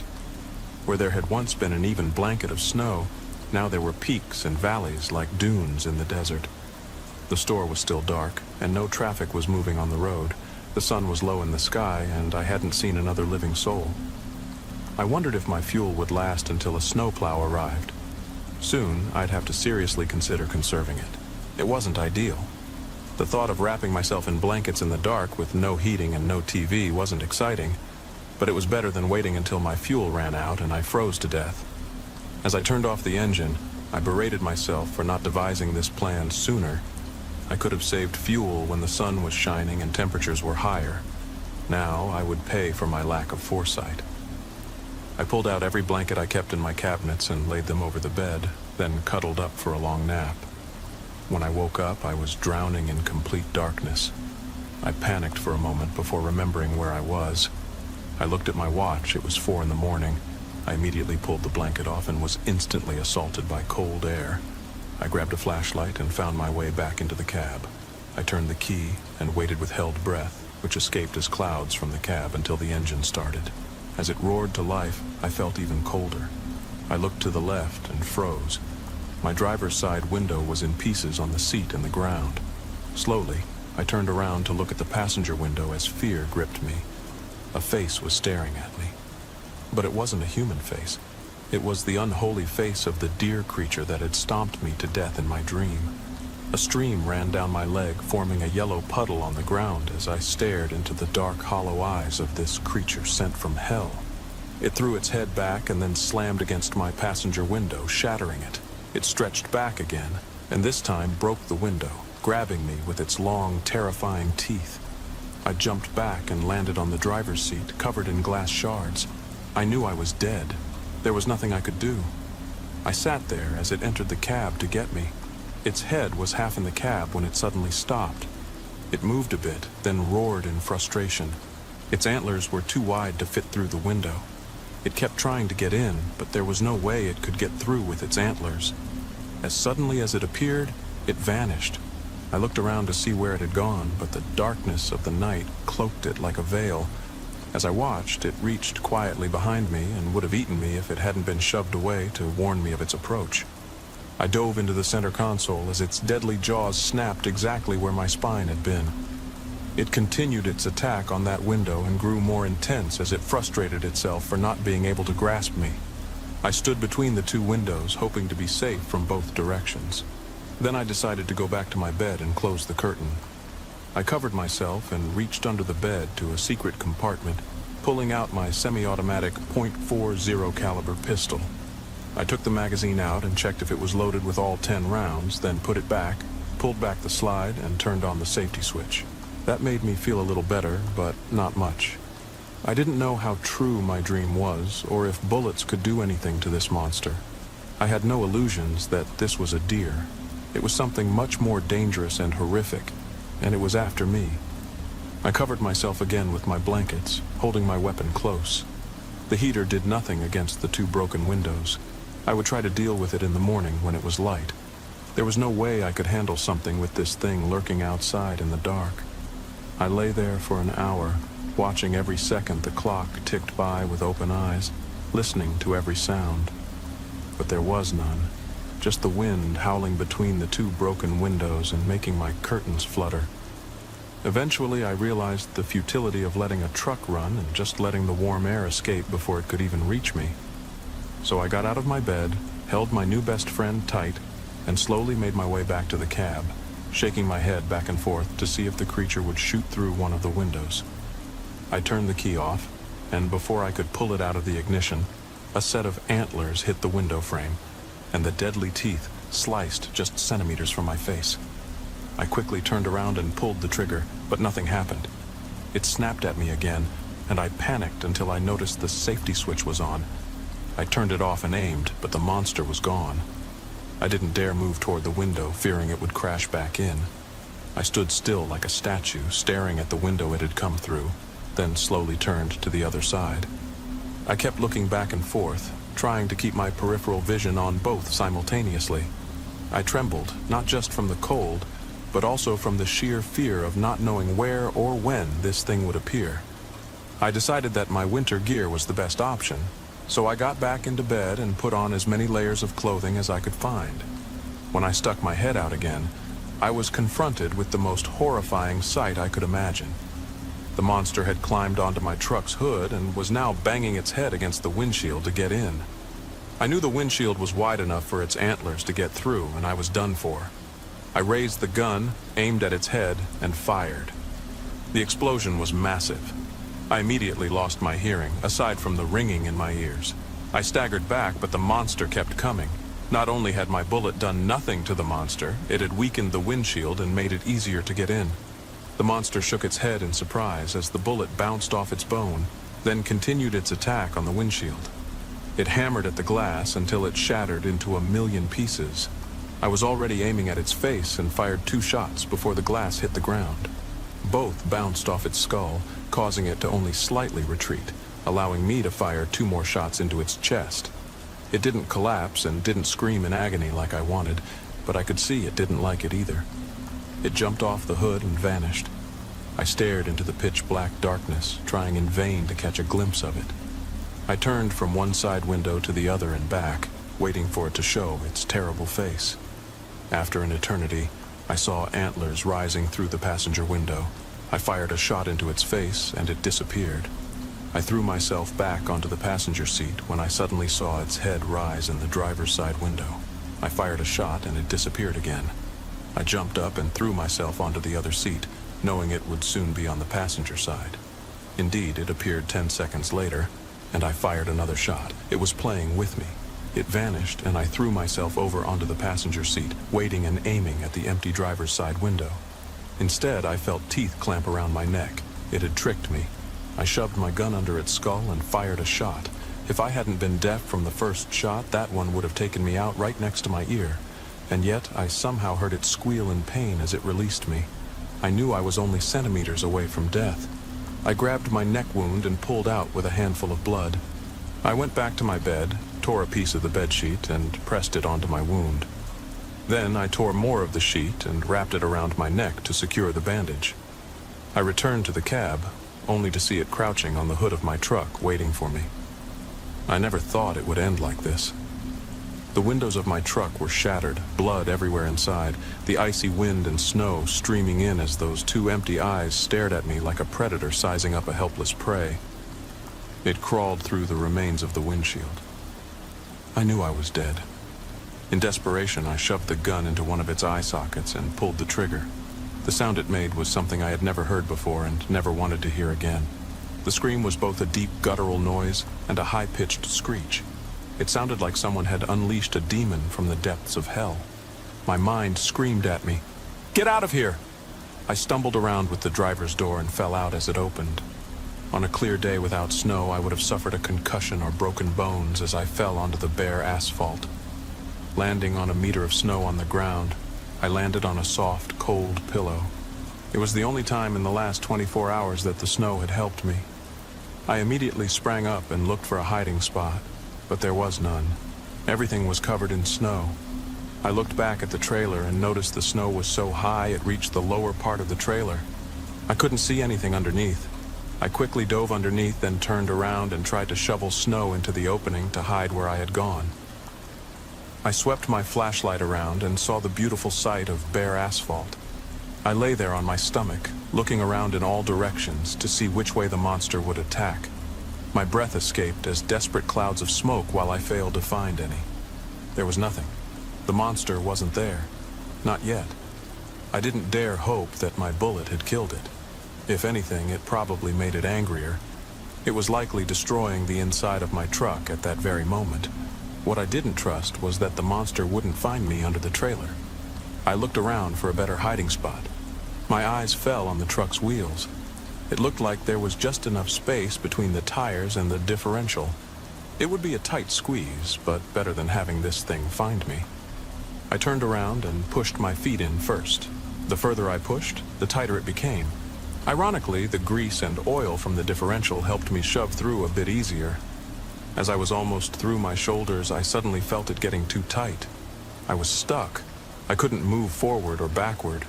Panic flooded my mind, and I struggled desperately as if I couldn't breathe. After the longest minute of my life, I finally managed to maneuver my shoulders through and into my hiding spot. The hood of my coat served a dual purpose of keeping me warm and completing my hiding place. I lowered it down to the level of the asphalt and would only raise it an inch if I wanted to peek out. The first half hour was the worst. The ringing in my ears had started to subside, but I still heard nothing but my own breathing. The cold slowly seeped through my clothes. Still no sign of the monster. Another hour passed. My muscles began to cramp. Still no monster. Another hour. I felt like my bladder was about to burst. Still no monster. During the long boredom in between, I took the magazine out of the gun and counted how many bullets I had left. No matter how many times I counted, it always came to the same number, 1. I knew one bullet wouldn't save me from the monster. There was only one way to deal with one bullet, ending my suffering if it found me. I took it out of the magazine and stared at it. I used my coat to brighten it, then stared at my reflection in the shiny metal. The edges of the snow around the trailer began to glow. I knew the sun was rising. The darkness was no longer my friend. I was about to give up and crawl out of my hiding spot when I heard it, a faint sniffing. I lifted my hood an inch, just enough to peek out, and there it was. Its head had broken through the snow wall, near where I had dipped under the trailer. There were a few drops of blood from my neck wound, and it was sniffing at them. These drops would lead it straight to me. In fact, it turned toward the front of the trailer and looked in my direction. I was still lying there like a stone as it slowly approached me. It struggled to push its massive body under the trailer, and I could hear it growling in frustration. It got closer and crawled directly toward me. There was no doubt it knew I was there. I closed my eyes and tucked the barrel of the gun under my chin. I felt its hot breath and smelled the stench of death as I pulled the trigger. Suddenly, it screamed, and I could feel the truck lurching above me. I opened my eyes to the most amazing sight. Its antlers had gotten tangled in the chains hanging under the trailer, and it was ensnared. It screamed and shook and struggled to free itself from the metal restraints. It pulled back so hard that I felt the truck shift an inch to the side. The differential was now pressing on me, and I had to bend down to avoid being crushed. I watched as the chains came loose one by one, and then it was free. I took the opportunity to crawl out of the trailer. It was now useless as a hiding spot. It had already tracked me here. I was almost out when I heard another noise and saw a shadow pass by the other side of the truck. It came back, but from the other side. I crawled as fast as I could. That was my chance. If it was searching from the other side, it might not know I had left. I had no idea where I was going, but it was better to get out of a useless hiding spot. Besides, I desperately needed to stretch and pee.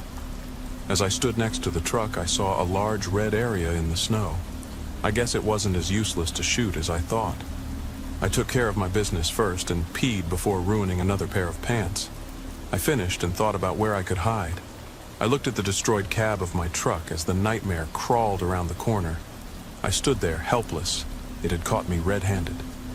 I had nowhere to go. It stared at me as it limped and crawled around the corner. Its empty eyes seemed to radiate anger. I raised the gun and aimed as it slithered into a moving snowdrift. The snowplow had finally arrived. I watched as the plow pushed its snowdrift past my truck and over the edge of the parking lot. The driver reversed and pulled up beside me. "Have you been here all night?" the driver asked. "Since before the storm." "What happened to your truck?" he asked, looking at my shattered windows. I followed his eyes and thought for a moment.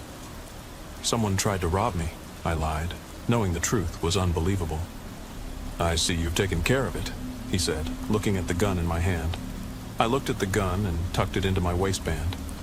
"It was a damn long night," I said.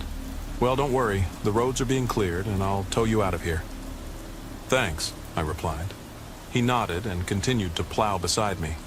I looked where he had just plowed past my truck and saw a long red stripe. I followed it to the edge of the parking lot and looked over the side with my hand on the gun. The slope was well over 10 feet deep, and the snow was already starting to pile up. I followed the red trail down the hill with my eyes and saw antlers sticking out of the snow. I stared at them, searching for any movement. For 10 minutes I watched, and they didn't move. I was interrupted when the plow pushed another snowdrift over the side, covering the antlers. I watched for another 5 minutes just to be sure. The plow driver rolled up beside me. "All good?" he asked. I took my eyes off the snowdrifts. "Yeah, I'm fine." "Are you sure?" he asked, pointing to my neck. "Yes, I just got some glass stuck," I said, remembering the monster's teeth that had clamped around my neck. "Well, I think someone just drove into the store," he said. "Maybe you should get something for that." "I'll do that, thanks," I said, knowing I would never do something like that. I wanted to avoid as many questions as possible. I climbed into the cab, brushed the glass dust off my seat, and drove to the fuel pumps. After fueling up, I began the long drive home. I kept my winter gear and mask on. Without windows or a windshield, the ride was icy cold. The heater was on maximum and directed at my feet, keeping the lower half of me warm. I didn't call a tow service because I wanted to get away from there. I never went back to that rest stop. I didn't want to risk that thing was still alive. I told no one about the horrifying encounter. I wished I could erase it from my memory. As I drove to my home terminal through the endless row of trees, I saw one of the creatures I had previously thought was my imagination peeking out from the corner of my eye. Now I know better. Yeah, all right, Mom. Loud and clear, your heart longs for a grandchild." I pulled the phone away from my ear and winked at Emily as she walked into the kitchen. With a knowing smile, my wife tiptoed closer and leaned against the counter to eavesdrop. The dishes could wait. A well-established inside joke, my mother's ability to have a conversation with herself was legendary. Like a car without brakes and a brick on the gas pedal, incomprehensible chatter continued from the receiver, even though I said nothing. With a hand over her mouth to stifle a giggle, Emily moved toward the sink. Without an audience, I placed the phone back to my ear and tried to re-engage. Mom, listen. We're trying. We've tried, and it'll happen if it's meant to. I love you too. Bye." I pushed the device onto the counter with one hand and massaged my temple with the other. A sigh escaped my lips, powerful and involuntary like the hot exhaust fumes of a stalled engine. From her position by the running faucet, Emily turned her neck to meet my gaze, her curly blonde hair cascading over her shoulders. As two blue and white eyes focused on me, my wife flashed a crooked grin and clicked her tongue. "She's really a firecracker, that one. I don't know how your dad still lets her talk." "Oh, it's simple. He doesn't," I replied, laughing. Satisfied that she had gotten a laugh out of me, Emily returned her focus to scrubbing the lasagna-stained utensils. A pang of guilt bubbled in my stomach, and I stepped forward to massage her shoulders. She doesn't want to complain. She's just really excited about the possibility. But I think Mom forgets how unstable your health can be, and that a pregnancy might not be as quick and easy for you as it was for her. At the edge of the V-shaped section of skin revealed by her cherry-red summer dress, I could discern the outline of an implanted port. Emily had been receiving infusions through the device since her youth. I never got a clear answer about what exactly these infusions were, no matter how often I asked. She didn't like to talk about her condition, so I only knew the basics. Something about her immune system attacking her nerves.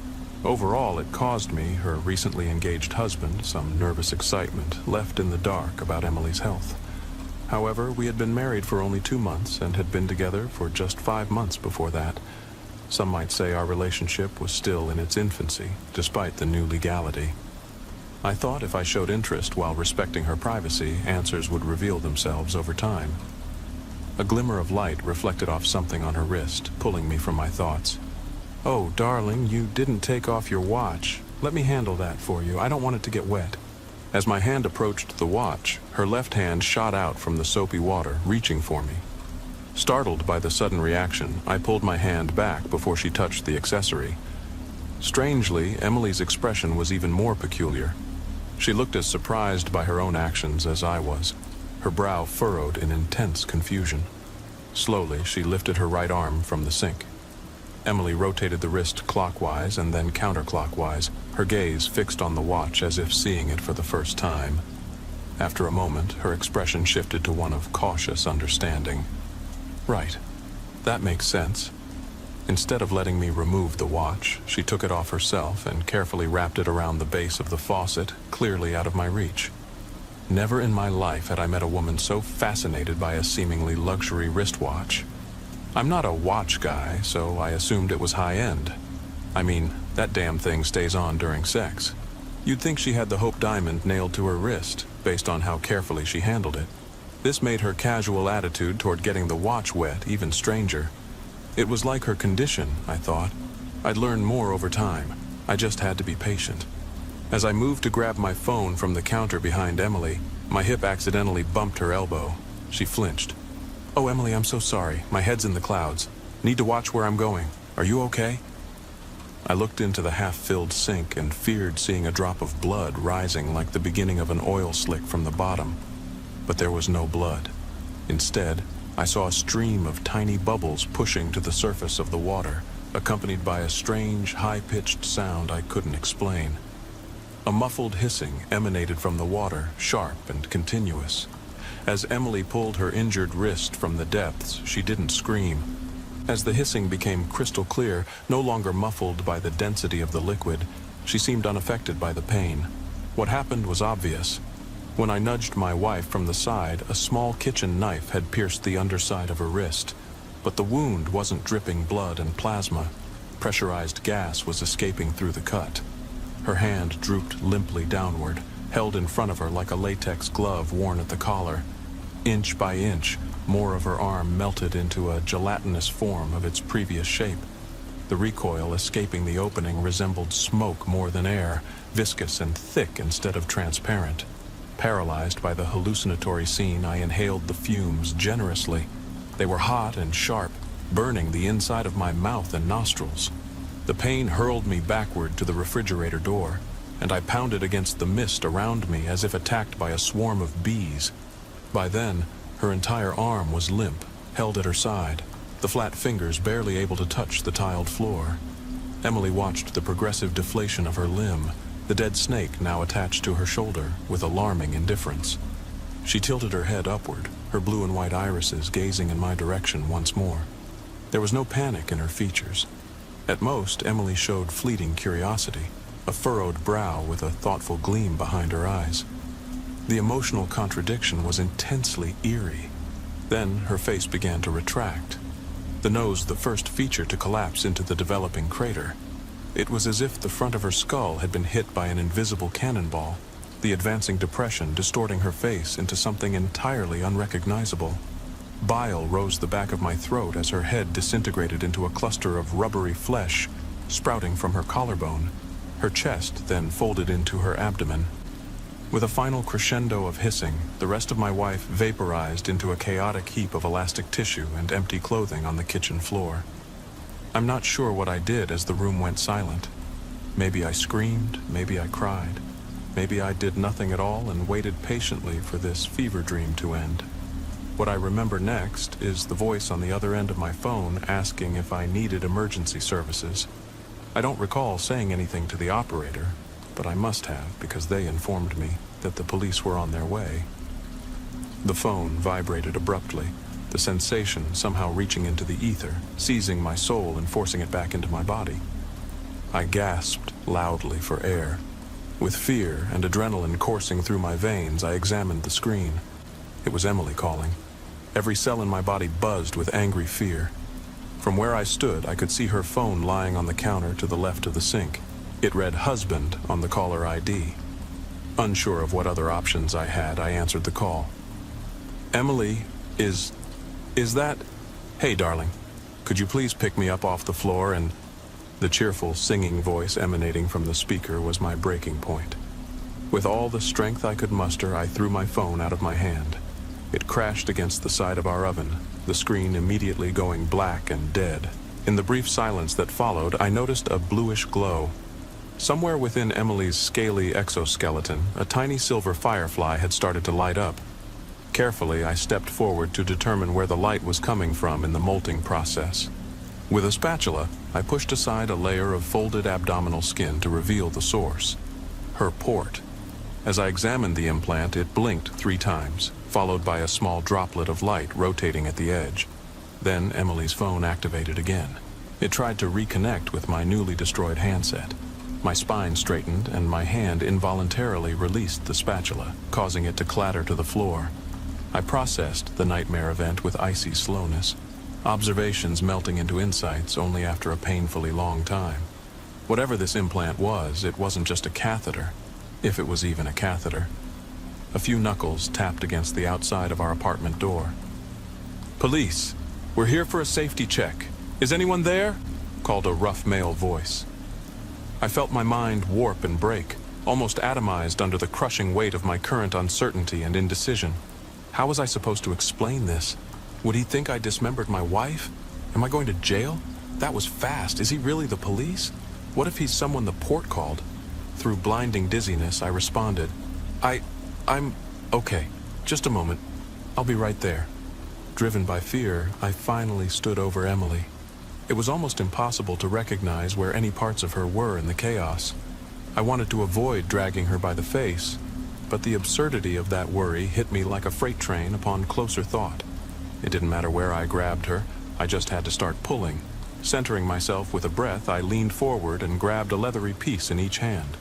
Despite being reduced to human gum, my wife still weighed as much as she did in life. If she was ever truly alive, I thought. Fortunately, her skin slid smoothly over the terrain of my kitchen. I prayed that whoever was on the other side of the door couldn't hear the soft squeaking I unfortunately perceived. Laden and messy in the darkest corner of the room, I placed a dark blue trench coat over the puddle that my wife once was. Then I went to the door. The burly man on the other side appeared to be a police officer. He was at least wearing the uniform.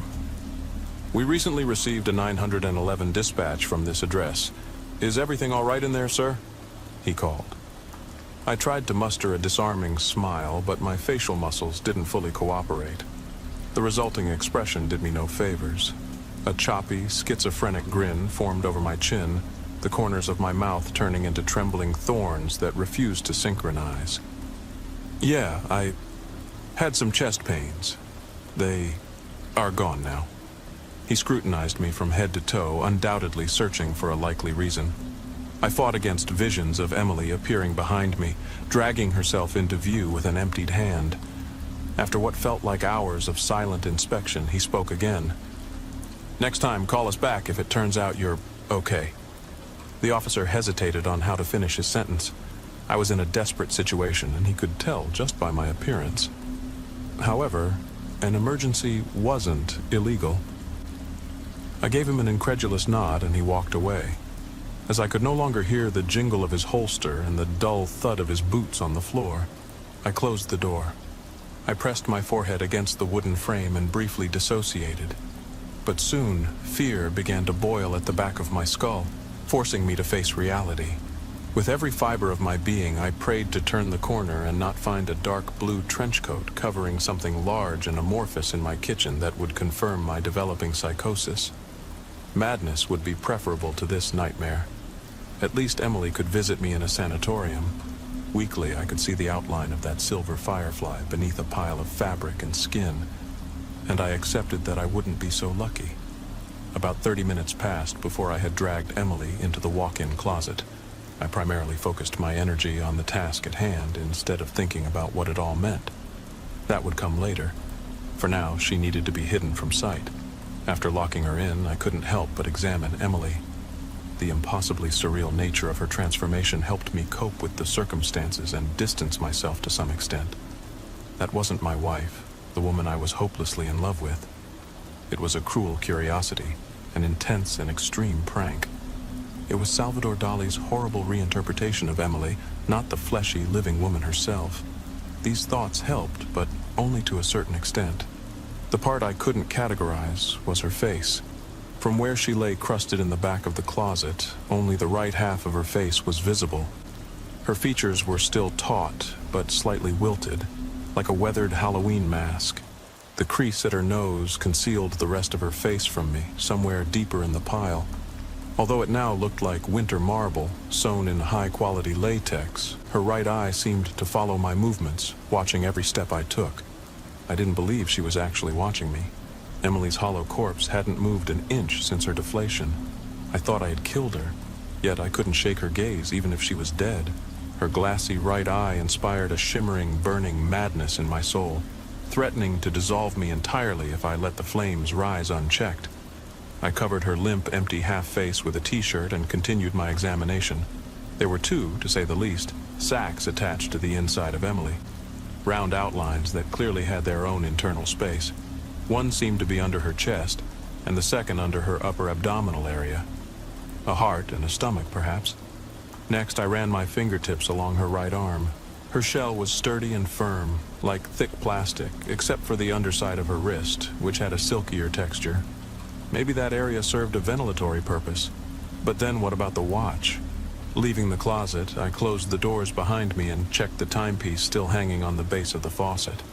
When I held the obsidian-colored band up to a light bulb, I saw it seemed to be equipped with thousands of tiny holes.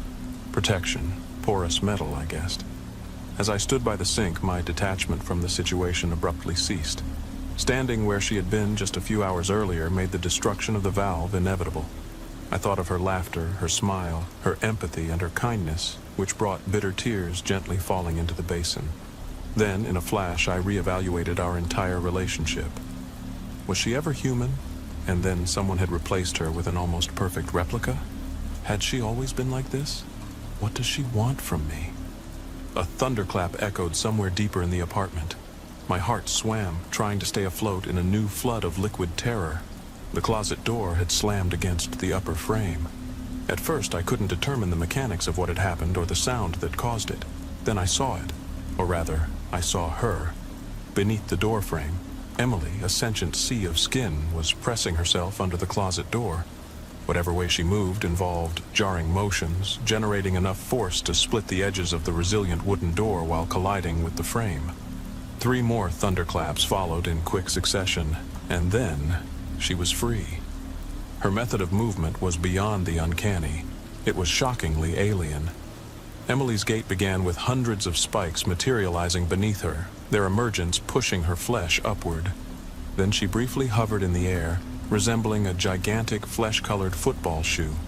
The mass of skin then leaned forward, inertia causing Emily to drop a few inches in her intended direction, the spikes retracting. The cycle then began anew, a full rotation lasting only about 3 seconds. Gradually, Emily hobbled down the hallway toward me. Defeated, my body collapsed onto the kitchen floor. I leaned against the closet under the sink and braced for what was to come next. But Emily walked past me. Her intended destination was apparently the guest room. It wasn't long before she was there. From behind, where I sat, I could hear her strike something, repeated thuds from the room. It took a while for my muscles to reconnect with my nerves, whose connections had been temporarily disrupted by the recent flood of corrosive horror. Once I was able, I followed Emily into the guest room.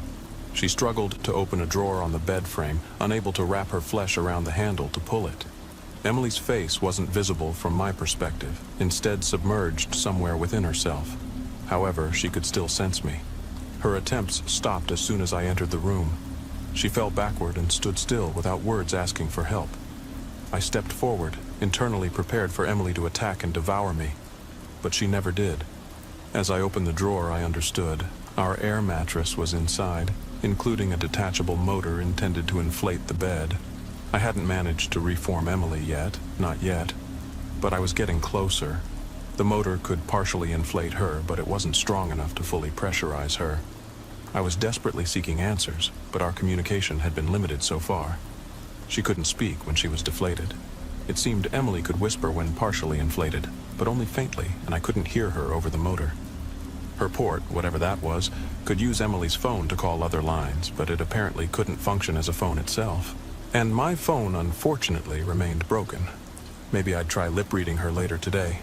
Or I'd go to a public phone and let her call me there. My planning was interrupted when I felt Emily's phone vibrating in my pocket. It was an incoming call from my mother's number, probably because she had to try reaching me about my wife. Her call was the catalyst for a series of revelations. She was the one who had introduced me to Emily. I assumed the sacs in my wife were a stomach and a heart, but she had no blood, so maybe she didn't need a heart. Perhaps it was a stomach and a uterus. My mother was obsessed with having a grandchild. As I answered the call, I asked my first question before she could calm down. "Hey, Mom, where did you meet Emily again?" Dead air came back as her response. Maybe she could hear the motor in the background, or perhaps it was just something in my voice that hinted at what I knew. Either way, she was surprised. I could hear her breathing on the line, but seconds later, she still hadn't said anything.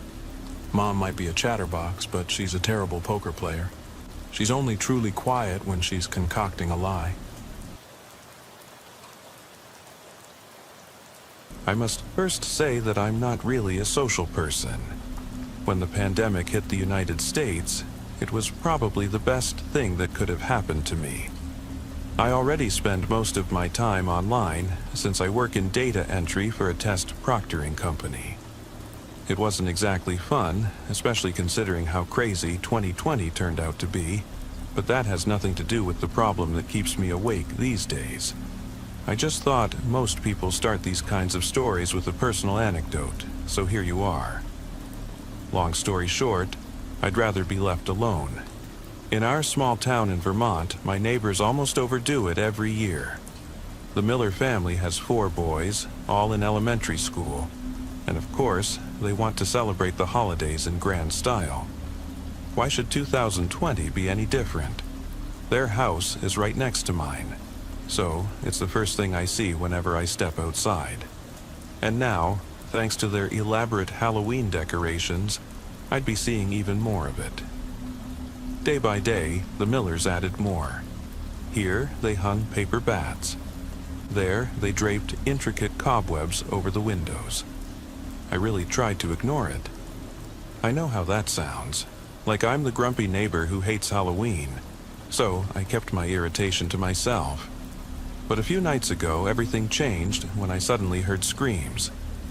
It turned out they'd set up some speakers in the attic because the screams blasted out so intensely up there. It sounded as if they were playing actual recordings from a horror movie. Hearing that kind of noise at 3:30 a.m. was terrifying. Instinctively, I grabbed my phone and called 911. I explained that I couldn't sleep because of the noise and asked them to do something. Around here, the police generally respond quickly to nighttime disturbances, so they sent an officer out right away. The officer showed up, listened to my story, and noted that as long as no one else complained, and no local ordinances were being violated. There wasn't much they could do. "That's unfortunate, but there's nothing actionable right now," he said politely, advising me to try to cope with the noise. I was disappointed, but couldn't deny he was correct. Still, I felt frustrated and hardly slept after that. Later that night, I went into the kitchen, poured myself a small glass of herbal whiskey, a typical drink for moments like these, and settled on the couch, hoping to pinpoint where those nighttime screams were really coming from. By the next morning, slightly calmer, I decided to speak to my neighbors in person after breakfast. Walking over felt like navigating a minefield. Their once tidy front yard was now loaded with spooky jack-o'-lanterns, fake cobwebs, and plastic skeletons stuffed into the hedges. As I got closer, a strange unease crept over me. When I knocked on their door, hoping to get someone's attention, there was no answer. I knocked again, still nothing. So I walked around to the side entrance, which was loosely accessible. The door stood ajar, and I noticed right away that the Miller's car was gone. On the ground, I spotted some odd red plastic that looked like fake blood. Next to it lay a few severed prop limbs, decorations meant to simulate gore, obviously. The odor of damp leaves and old latex hung in the air. I covered my nose and tried calling out by the side door. Still no response. Letting out a deep sigh, I carefully stepped over the blood trail and paused to figure out the strange smell. Near the entrance lay some wet garbage bags, clearly soaked through by a recent rain. I assumed they were the culprit for the odor. Even though I didn't feel much kinship with my neighbors, I grabbed the garbage bags and hauled them over to the curb, hoping another neighbor might have noticed something unusual. But no one else seemed concerned. In fact, aside from the Miller's outlandish decorations, life in our small Vermont town had been pretty quiet. That night, I decided to record the strange screams to provide the authorities with possible evidence, be it for noise complaints or something more serious. Back at home, I showered, set up my recording equipment, and got ready to listen. But to my surprise, that night there was nothing. Only an unsettling silence. I stayed up until the early morning hours, old-fashioned as that might sound. Maybe the Millers realized I had called the cops and decided to lie low. So I gave up and resolved to try again later. Several nights went by, no noise, no screams. I also noticed that none of the neighbors left their houses. Mornings were strangely quiet. Usually, I'd see the Miller kids waiting for the bus or the bus driver honking to get someone's attention. But now, there was silence. After a week, I started worrying seriously. I first told myself maybe I was just sleep-deprived, but then I began to question my own sanity.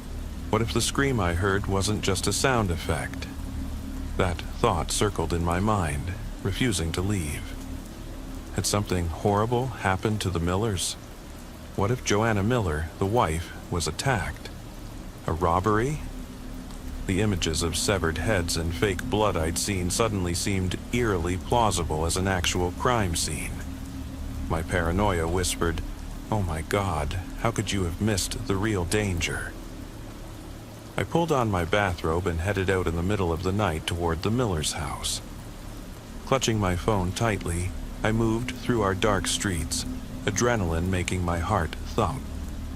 The Miller's place was silent, no light anywhere. I wondered if it had always been so still. The spooky props still clung to the porch and windows, but it felt like they'd been untouched for far too long.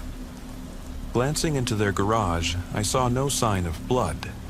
It looked like someone had cleaned up. An icy shiver ran down my back as I imagined terrifying possibilities. In my head, I played out scenarios. Maybe Chris Miller, the husband, had been plotting to poison Joanna because he was having an affair. I imagined him discreetly slipping something lethal into her meals over the months, then deciding 2020's chaos was the perfect cover. The scream might have been Joanna's last moment of realization. Maybe Chris decided he didn't want to wait any longer for the poison to act.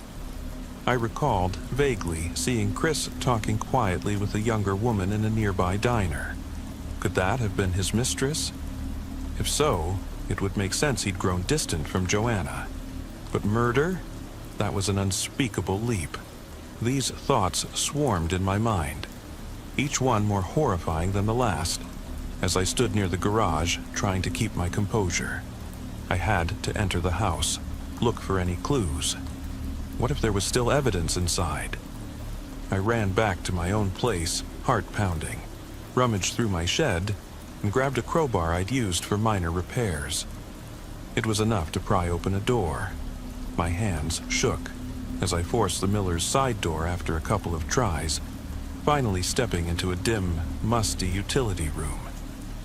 I tried flicking on the light, but nothing happened. Looked like the Millers might not have been keeping up with their bills. It felt colder than a tomb in there. My footsteps echoed as I called out, but no one responded. Suddenly, a life-size fake axe swung down from the wall, probably part of their decorations, and nearly hit me in the face. I jumped back in terror. It was just more of their creepy props, but it felt so real. Evidently, Chris had gone all out on his twisted Halloween scene just before he'd supposedly gone upstairs to take care of Joanna. I pictured the kids upstairs, probably playing video games when the screaming began, rushing to check on their mom, their father panicking at being discovered. Maybe he thought the games would drown out Joanna's cries, or that she was too weak to fight him off. But he must have been caught off guard, leading to a grisly chain of events. Cautiously, I made my way up the creaking stairs, chills crawling up my spine. How could a father go so far as to terrify his own kids? The thought that the children might have been hiding in some closet while he hunted them was horrifying. At the top of the stairs, I saw a ghastly sight. Something shaped like a body hung upside down among cobwebs and spiders, the head dangling. It was probably a prop designed to scare off intruders, but I nearly lost my nerve right then and there. I told myself I had to keep looking, in case there was any real evidence. But the room was empty, aside from more grisly decorations that seemed out of place. It was obvious that someone had staged a perfect Halloween nightmare while removing any genuine traces of wrongdoing. But where had the real evidence gone? I felt nauseous, remembering the fake blood, the severed decorations, and the horrifying possibility that Chris might have truly killed his family and used these props as a cover-up. I clamped a hand over my mouth, trying to steady my breathing against the unthinkable. Desperate, I pulled out my phone and snapped a few photos, hoping I could show the authorities something later. Then I fled that house, too shaken to linger. The place felt haunted, and every second there made my skin crawl. Once back in my own home, I collapsed on the couch and tried to piece together the night's discoveries. The only detail that made no sense was the mysterious third party, the potential lover Chris might have had. Wouldn't that person be looking for Joanna, or at least be alarmed about her disappearance? Where was she? I tried to catch a few hours of sleep, tormented by nightmares of Chris hunting down anyone who knew too much, including me. But those thoughts stayed with me. The following morning, a sudden loud knock jolted me awake. I opened the door to find two police officers standing there, both looking serious. A neighbor had reported suspicious activity, screaming, disturbances, and now the authorities had a warrant to search the area. They explained they needed to inspect my home for any sign of criminal involvement. I was dumbfounded. I hadn't done anything wrong. Still, they searched every corner, bringing in K9 units and collecting evidence. They soon found some trash bags in my shed, filled with odd materials that smelled like damp wood and fabric, definitely not typical Halloween stuff. On top of that, they found my tools bearing my fingerprints, apparently matching marks found on certain suspicious objects around the Miller property. My stomach churned as it dawned on me that all of this pointed directly at me. Naturally, my prints would be on my own tools, but it looked incriminating. I tried to explain that I was just cleaning up the place and wanted to help the police find the real culprit, but I felt more and more cornered and misunderstood.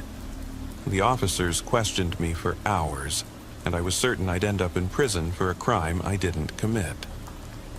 It felt like my life was unraveling. My hands shook as I tried to recount how this all began with the Millers' over-the-top Halloween setup. While talking, a chilling notion crept into my mind. What if all those screams and decorations were entirely staged?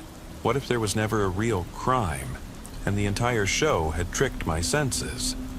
My reality felt upside down. Seeing my panic, the officers let me step outside for fresh air. Out there, I glanced at the deserted Miller house. The once bright jack-o'-lanterns and all those ghoulish figures now looked sad and out of place. It was quiet, too quiet. I didn't know what to believe anymore. The police found no concrete proof against me, but the investigation remained murky. The uncanny events surrounding the Millers stayed unsolved, and I was a suspect in a case that never truly began. The screams, the decorations, that suffocating sense of dread, they took root in my mind. One thing was certain: Halloween would never be the same for me again.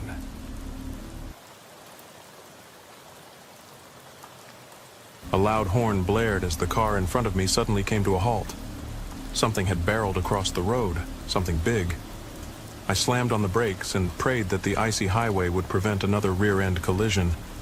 Through the dense veil of the snowstorm, it was hard to make out any shapes, but I could see that whatever had crossed the interstate had done so with speed and precision. Maybe a moose? I thought to myself, and paid it no further attention. I leaned back and turned up the radio volume. Bruce Springsteen's Born to Run filled the cozy interior of my Ford Explorer, and I felt my heartbeat gradually calm. Several hours had passed since I left my hometown of Bismarck, North Dakota, and now I was surrounded by an endless white expanse as far as the eye could see. There should have been forest on both sides of the interstate, but with the severely deteriorated weather conditions, it was impossible to see anything more than a few feet away. As I drummed my fingers perfectly in time with the song on the steering wheel, my impatience grew. We had been stuck for at least 5 minutes now. Surely there couldn't be much traffic out here. The song was nearing its end, and we still hadn't moved. Behind me, I could hear a chorus of aggressive honking. At least 6 trucks were behind me, and as far as I could tell, probably 6 more in front as well. Their headlights were the only indication of their presence, as the snow had made everything else invisible. Then a dark thought spread like wildfire in the depths of my mind. Had there been an accident? I sat up and tried to look over the truck in front of me. It was in vain. What's going on here? I muttered softly as a loud sigh escaped my body. The howling winds outside battered the exterior of the truck, destroying any notion that I could go outside and check. For now, it was best to just wait it out. It would surely pass in a minute or two. I took out my phone and began fiddling with a few apps. I don't support texting while driving, but since we hadn't moved for a while, I thought a short social media session couldn't hurt anyone. Besides, it didn't look like I was getting anywhere soon. I even glanced at the half-empty bottle of Jack Daniels lying inconspicuously on the passenger seat's floorboard, but decided against it for now. Before this traffic jam, I had visited my extended family for the holidays in Bismarck. For reasons we don't need to delve into, I was forced to leave earlier than originally planned. Which was fine with me, as I couldn't stand another second of the talkative family dramas and the terrible holiday atmosphere. Forgive me if the details are sparse, but for privacy reasons, I won't disclose the exact highway number or my current destination. All you need to know is that the road I was driving on was quite far in the northwestern part of the United States, near the Rocky Mountains, and it was absolutely freezing. Time passed, and the vehicles on the highway hadn't moved an inch. It was as if they were stuck in the icy foundations. Terrified, I watched as the truck in front of me was swallowed by the rapidly growing snowfall. The tires were almost completely covered, and I thought it wouldn't be long before it became more important to get home in time to watch tonight's Super Bowl. Then, in the distance, I heard sirens. I looked up from my phone and directed my gaze to the side mirror, where I saw a faint blue flashing light piercing through the snowstorm. An ambulance sped past me at breakneck speed, shortly followed by a police cruiser, a black Chevrolet Tahoe. This only confirmed my suspicion that something terribly wrong had happened. I continued scrolling on my phone and kept typing as usual, though my digital efforts proved to be quite futile. The longer I used my phone, the worse the connection seemed to get. TikTok and YouTube videos began buffering, and other apps that required an internet connection wouldn't even load. I'm no physicist, tech guru, meteorologist, or whatever the appropriate title is, but I suspected that the ongoing storm might be related to the weaknesses in my phone signal. Coincidentally, I was also in the middle of nowhere, 40 minutes from the nearest settlement, and 3 hours from the next city. The remoteness of my location would certainly also affect my... A light tapping on the window startled me, and I flinched in my seat. Damn, I thought as I saw a burly police officer on the other side of the glass. Apparently, he had been out in the storm for too long. His cheeks were rosy, and he had snowflakes in his bushy mustache. I quickly shoved my phone back in my pocket and rolled down the window to explain why I was on my phone while driving. But the officer didn't care. "Good evening, sir," began the officer. "There's been an incident further up the road. We're currently trying... Could you please turn that down?" He gestured to the radio. Sorry, officer, of course," I replied, turning the volume knob all the way down. "As I was saying, we're trying to evacuate this entire area. Once I reach the last car at the end behind you and get them to reverse, I want you to follow immediately." "You want me to back up?" I asked, making a questioning face. "The road is too narrow. At the moment, I don't see any other option. Unless you want to try turning around and risk ending up in one of those ditches here," the officer said with a slight chuckle. But before I could say anything, a thunderous crash echoed a few meters ahead of us. The wind carried the sound with deafening accuracy. The officer reacted immediately, raising his hand over the gun in his hip holster. He took a few steps back and tried to send a signal on his shoulder radio. Another crash reverberated through the fierce wind, followed by another, then another. The noises were unmistakable. They were gunshots. He drew his pistol and hurried toward the source of the sounds. I watched as he slowly disappeared from sight. A white vacuum had completely engulfed him. I stared in shock for several minutes, expecting the officer to return at any moment, but he never did. A small pile of snow had begun to accumulate in my truck, so I quickly rolled the window back up. I could hear another set of muffled shots joining the already dominant ones. It sounded like they were emptying their magazines completely. Then, suddenly, the noises stopped. Silence hung heavily as I sat in anticipation. My mind was full of thoughts and ideas, but the prevailing feeling that gripped my body was an overwhelming sense of fear. What the hell was going on here? I nervously drummed my fingers on the steering wheel. In a moment of weakness, I glanced again at the bottle of alcohol on the floor. I hadn't been without a drink for years. A small sip wouldn't hurt, right? Just to calm my nerves. If I was discreet enough, the officers wouldn't have any way of knowing. Just as I leaned forward to pick up the bottle, my vehicle shook violently. Something powerful had hit my truck. I cursed loudly and straightened up, dropping the bottle. I frantically searched around, looking for any signs of the assailant. I combed through my rearview mirror, the side window, and even the passenger side window. Nothing but a swirl of white dots. Then I noticed something in the snowstorm ahead of me. A black silhouette was growing larger, and soon I could make out what it was. A man, no, 2 men, and they were running toward my truck. But these guys weren't police officers or any of the first responders who had arrived earlier. They must have been the occupants of the trucks in front of me. Then 2 more people appeared behind them, either chasing or following the 2 men ahead. As they got closer, I could clearly see the expressions on their faces. They were terrified. It looked like they had seen a ghost. The first 2 men ran past my truck. They didn't even look at me. Shortly after, the two people behind them followed, a woman and a boy. They hurried over the ice at high speed while simultaneously being careful not to slip and fall. Before I could react, they were gone, swallowed again by the endless white void. That was definitely cause for concern. Who in their right mind would abandon the convenience of their vehicle out here, in this weather? The driver in front of me cautiously opened one of his truck doors. A medium-built white man with a beer belly stepped out into the cold. He swung his down jacket over his shoulders and stared into the distance. Curiously, I watched him, wondering if he was about to start running too, and then I wondered if I should follow him in case he did. At the moment, it seemed illogical, but on the other hand, these guys obviously knew something I didn't. Maybe there was a gas leak up ahead? Maybe radioactive material was improperly disposed of? My mind raced, searching for logical explanations for my current situation, but finding none. The man took a few steps forward and intensely inspected the snowstorm in front of him. It seemed like something had caught his attention.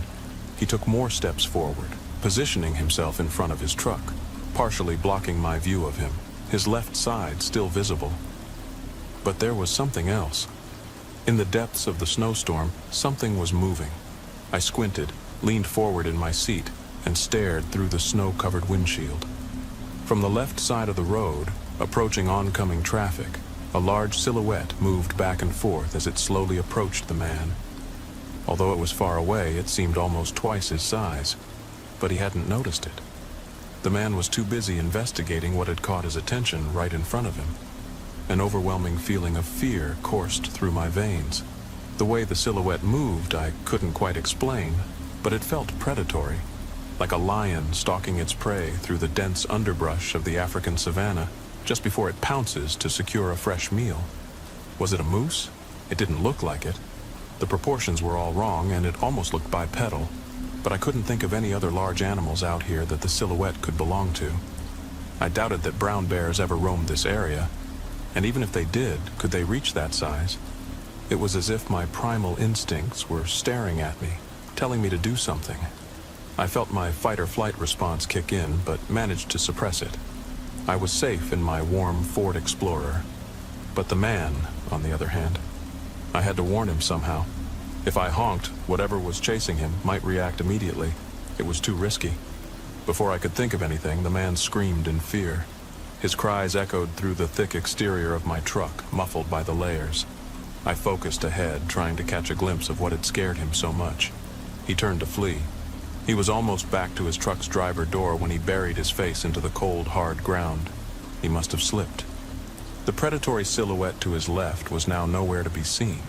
For a brief moment, our eyes met. A familiar expression of unbearable fear was etched on his face. He dug his long, unkempt nails into the snow and slowly crawled forward.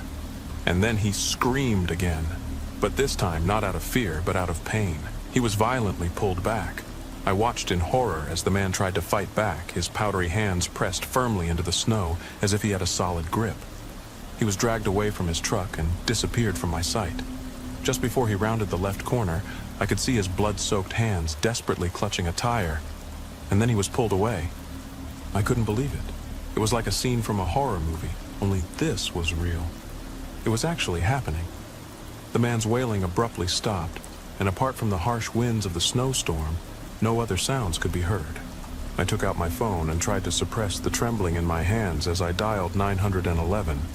As I waited for an answer, I made sure all the doors were locked while keeping my eyes on the spot where I had last seen the man. A couple of long impressions marked the snow where he had lain, and a bloody handprint stained the black rubber of the front tire. Come on, just go already," I muttered angrily into my phone. But I never got past the dial tone. Was it because I had no reception? I had heard that many emergency lines still worked despite poor signals, but at the moment I tended to believe the opposite. Eventually I gave up and put my phone away. I curled up in my seat and tried to make myself as small as possible. I can't tell you how long I sat there waiting like that. The concept of time felt irrelevant at that moment. In my reclined position, I still had a decent view of the outside world. There were no signs of movement, just an empty white canvas. I couldn't hear any recognizable sounds either. I watched in slow motion as each snowflake landed and then melted on the glass. The windshield wipers battled fiercely against the snowstorm, swiping away whatever the storm had to offer. Then suddenly, with a slushy thud, something heavy crashed against the window, and the wipers now smeared a viscous red liquid back and forth across the windshield. An almost indescribable feeling of paralyzing horror drilled deep into my soul as I realized what I was seeing. I immediately recognized the sad eyes and the distorted expression of pain that had crossed the poor man's face. Shiny red blood had completely stained his hair, and the man's skin was covered in cuts and tears. But the true horror of this scene wasn't the terrifying sight that greeted me just 12 inches away, separated only by a shattered window pane. No, the true horror revealed itself when I finally found the courage to consider the question I wasn't even sure if I wanted the answer to. Where was the rest of him? Upon realizing that I was looking at a freshly severed human head, I had to scream uncontrollably, and so I did. I couldn't help it.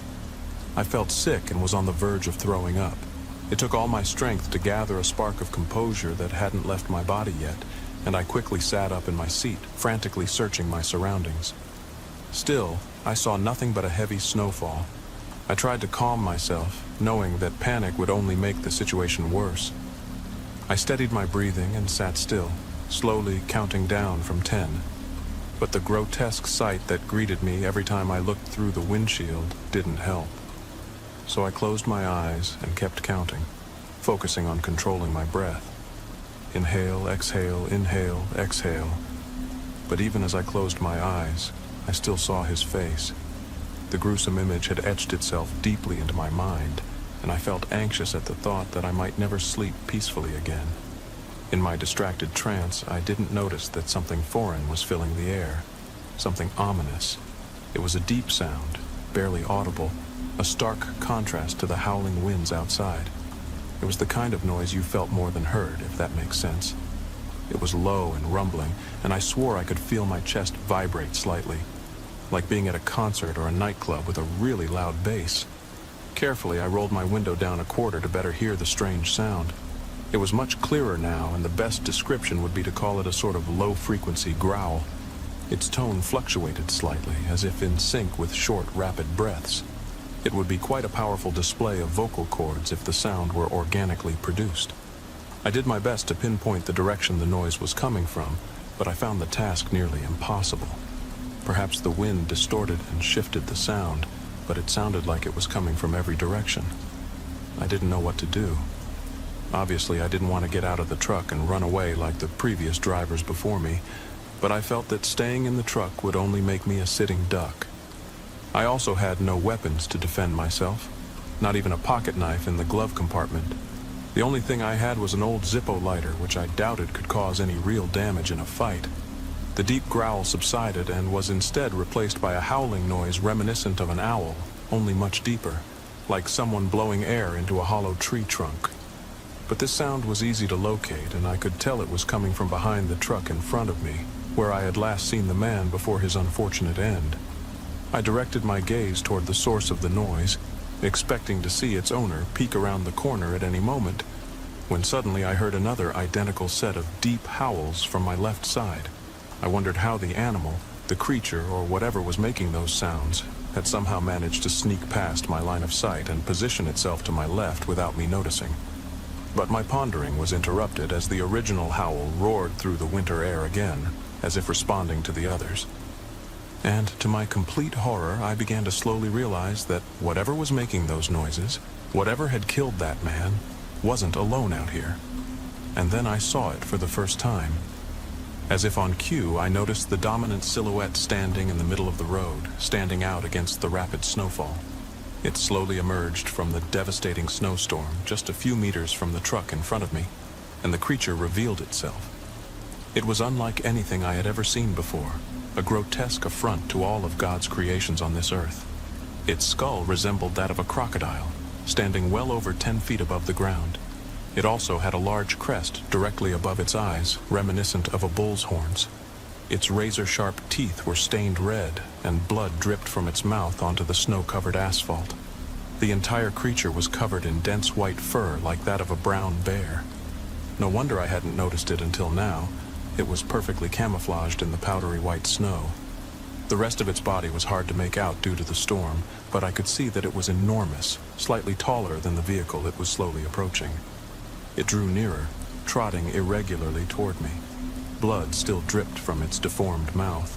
It almost looked like it was smiling. Almost. I desperately looked around the interior of the truck, searching again for something I could use to defend myself. Aside from the bottle of alcohol lying around, I was clueless. At least I could somewhat dull the pain of being slashed by having some alcohol in my system, I thought to myself. Since the creature was now uncomfortably close, I simply tried to drive away. It was true what the officer had said earlier about the extremely narrow road, but given the certain death, I thought it was worth a try. Although I was surrounded by trucks in front and behind, I would have to execute a difficult maneuver successfully to escape. A maneuver where, under these dangerous conditions, I wasn't sure if I could pull it off. But I had to try. I slammed on the gas pedal and the tires spun in the snow, throwing debris everywhere. Still, I was still stuck, pressing even harder, hoping to God that I would break free from my frozen restraints. In my panic, I looked ahead and met the creature's gaze. I could feel its malevolent stare piercing deep into my soul. The wheels kept spinning, but I made no progress. I had waited too long. It was as I had feared earlier. I was trapped. There was no way out. A deafening honk sounded just a few meters away, and I saw that the creature had stopped. It lifted its head and let out another honk. "What the hell do you want?" I sobbed, slamming my fist on the steering wheel. The disgusting thing tilted its head and made another sound. It was as if it wanted to catch my attention, or distract me. Before I noticed, I felt a stabbing pain coursing through my entire body, and my world was turned upside down as a massive force struck the left side of the truck, throwing it through the air. The Explorer flipped, accompanied by the sounds of crushed metal. Fortunately, I was wearing my seatbelt. Otherwise, I probably would have broken my neck while flailing around like dirty laundry in a washing machine. When the truck finally came to a stop, I found myself head first in the driver's seat. The vehicle had rolled into the nearby ditch along the road's edge. Beneath me, on the inside of the truck roof, lay fragments of shattered glass and piles of snow. I hadn't fully processed what had happened, so I sat there for a moment, taking it all in. Suddenly, everything felt so calm and quiet. I wondered if I had even survived the ordeal. A warm liquid flowed from my chin into my mouth and then over my entire face. The sharp, coppery taste snapped me out of my trance, and I began to assess the situation. Outside, I heard heavy thuds rapidly approaching the vehicle. Every powerful step rhythmically pressed into the snow, and I could imagine the creature's maw practically foaming at the prospect of a fresh new meal. The steps suddenly stopped right in front of the driver's side window, and I turned my head for a better view. A pair of large, sturdy hind legs stood just a few inches from my face. They were covered in reptilian-like scales surrounded by dense white fur, and the creature had 3 long claws extending from each foot. The deafening scratching of metal filled the air as I imagined the creature beginning to scratch at the underside of the SUV. As the monster's feet moved quickly, I began to understand the sheer ferocity with which it attacked. It was insane, tearing apart the exterior at an incredibly fast speed. A combination of honking and growling escaped its bloodthirsty jaws as it shredded the metal. It wouldn't take long before it was through. Another pair of heavy steps stopped only a short distance on the opposite side of the truck, directly in front of the passenger side window. Like its predecessor, it began to scratch and kick at the truck's body. The 2 creatures were relentless. I had never seen anything like it. Not even wild hyenas were so voracious. I braced myself for impact as I unbuckled my seatbelt and positioned myself to prevent breaking my neck upon collision. I slammed hard onto the ground and was greeted by the cold of the snow and shattered glass. The truck swayed back and forth as the creatures attacked violently. It was obvious that I couldn't stay here long, but escaping from the crushed remains of my vehicle and running on foot didn't seem favorable either. A deep sense of despair welled up as I realized that I would most likely not see another day. That was it. Just as all hope seemed lost and I began to accept my fate, my arm brushed against a cold, elongated object. I turned my body to see what it was, and a light bulb went off in my head as I saw the still intact bottle of alcohol lying on the ground. My hands trembled as I reached deep into my pocket and pulled out my old Zippo lighter. But I examined the Jack Daniels and realized that the contents weren't enough for the powerful reaction I was hoping for, so I opened the glove compartment and began searching. Ah, there it is! I cheered as my fingers touched the bottle of fragrant hand sanitizer, an old relic from the pandemic. It was also almost full. I opened both bottles and began pouring the sanitizer into the half-empty alcohol bottle. The sanitizer mixed with the strong herbal liqueur and would surely be enough for an improvised Molotov cocktail. I tore a piece of fabric from my shirt and stuffed it into the bottle's neck. With the Molotov cocktail in hand, I crawled to the broken window. I turned around and pressed my feet against the shattered glass frame.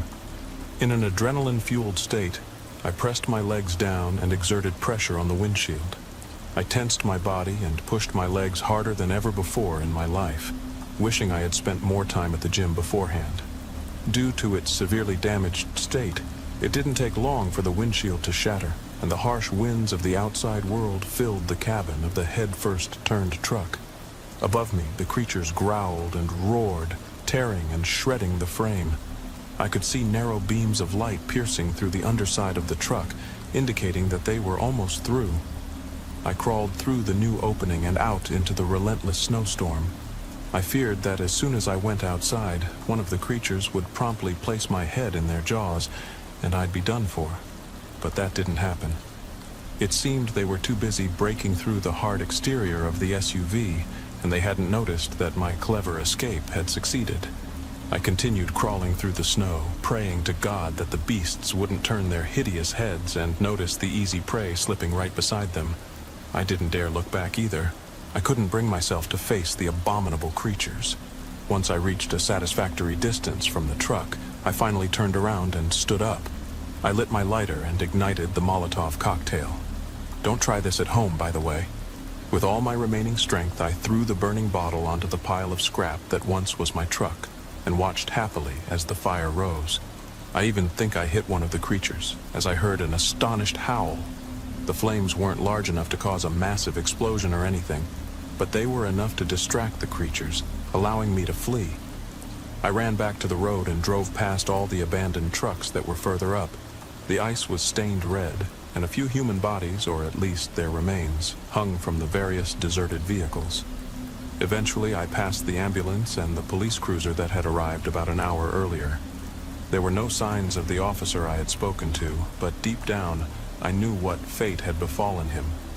In the distance, I heard ominous rumbling sounds from one of the creatures, followed by excited honking. Had they finally noticed that I was gone? In that case, I didn't have much time. I got into the ambulance and sat in the driver's seat.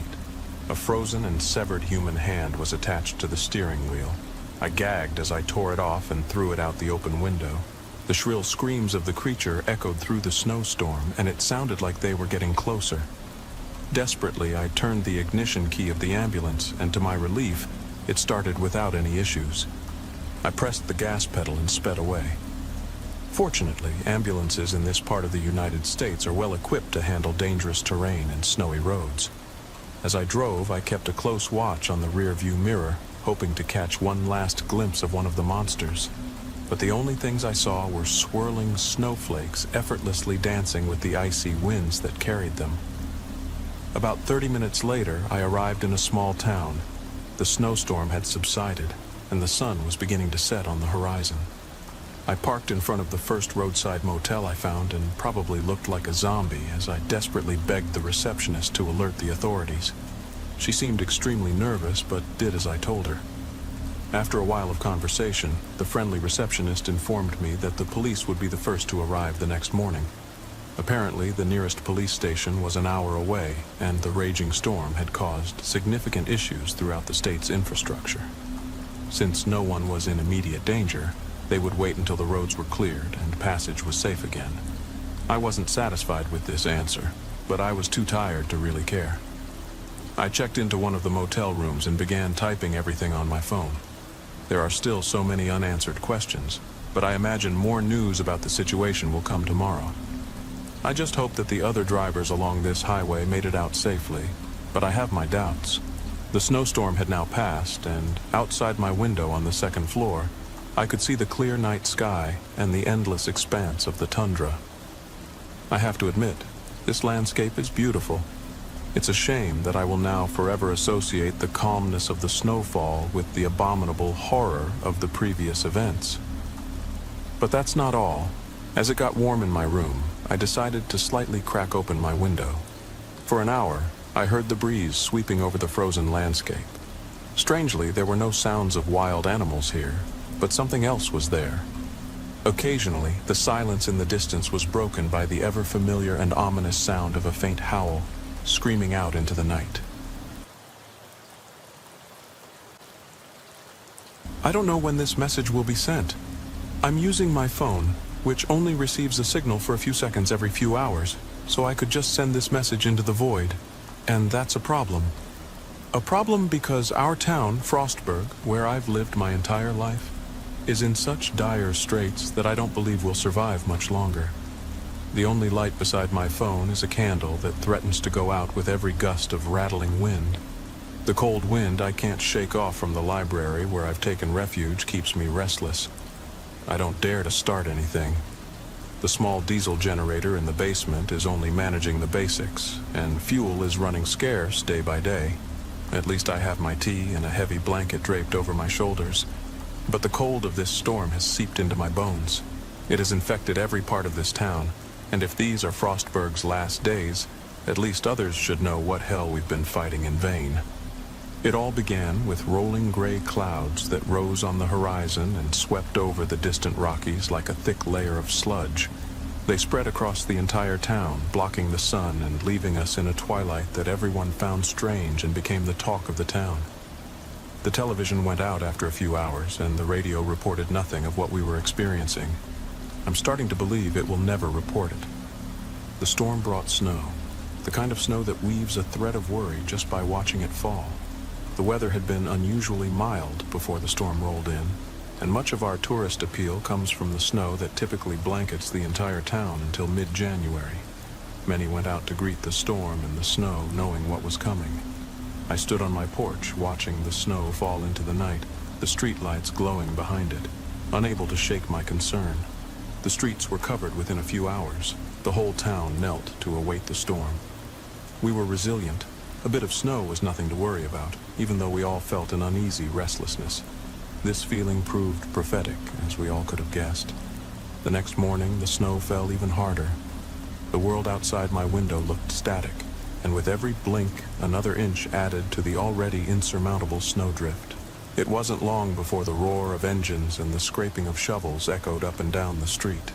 For my wife, Anna, and me, we had bought a snowblower the previous year, and even that struggled to clear the driveway and sidewalks.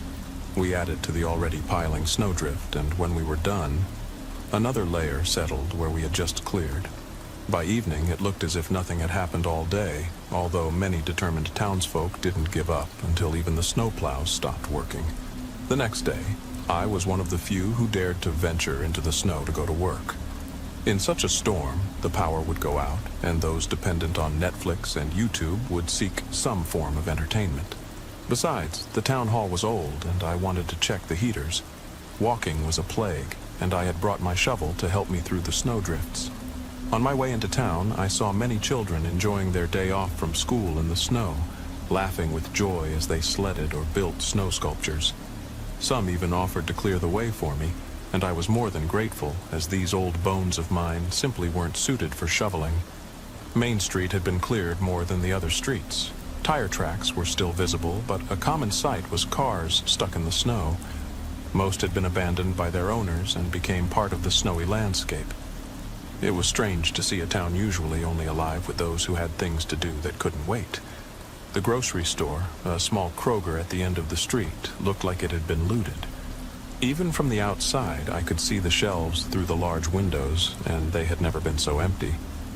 I adjusted my backpack as I walked, glad that my wife had convinced me to take supplies in case I got stuck myself. I was sure the other stores weren't faring much better. I reached the town library and sighed. The cold burned my face as I stared at the high snowdrift that had built up at the steps to the front door.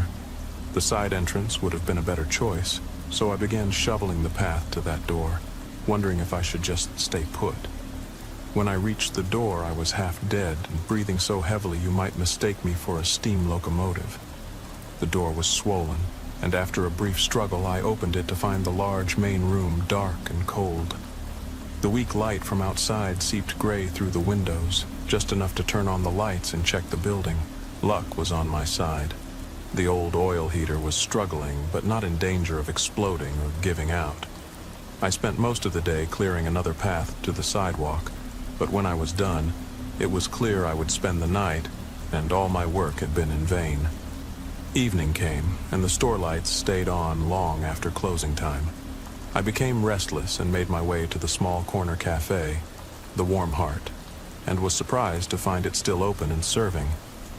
Besides the staff, there were 3 other people, and as I entered, many turned to me as the little bell above the door jingled. "What a thing," said George as I sat next to him, a burly man with broad shoulders and hands that could cover a book. He ran a small woodworking shop on Main Street. He mainly made bowls and other trinkets that tourists loved. He was a few years younger than me, but the gray in his hair had taken much more of his appearance. No snow, and then, bam, hit like a damn freight train. The others nodded. They had pushed the tables together, so we were all sitting in the middle of the store.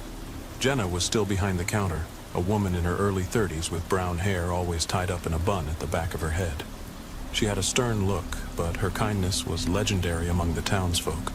She played with a cup and stared out the window. She turned back to the group and grimaced. "It's not stopping soon, and we're going to get into serious trouble. We're running out of coffee, and, well, there's no way the power will hold if it gets any worse." "We don't have any generators left," said Kevin. He owned the local hardware store, Miller and Sons. He tucked a pack of cigarettes into his flannel shirt pocket. He seemed to realize what he was about to say and looked hopefully at Jenna. She waved her hand, and he grinned, putting the cigarette in his mouth and lighting it. "Home Depot and Lowe's bought the last 2 from me a few hours ago.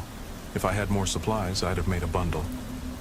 "Because those damn things are always breaking," said Jenna, nodding to a door at the back of the room. "Josh took most of his shift to get them running again. The boy is a saint for putting up with it."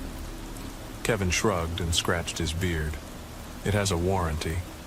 "Oh yeah, I'm sure those bastards would just drive here tonight to fix it if we asked them," said Sarah, leaning back in her chair.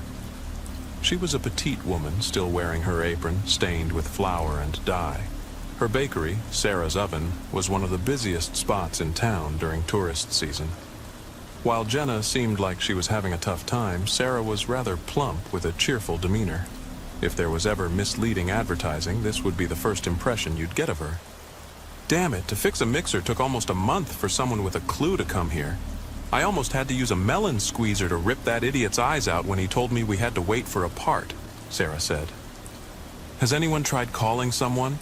asked George, tossing his flip phone onto the table in front of him. "I'm getting no signal.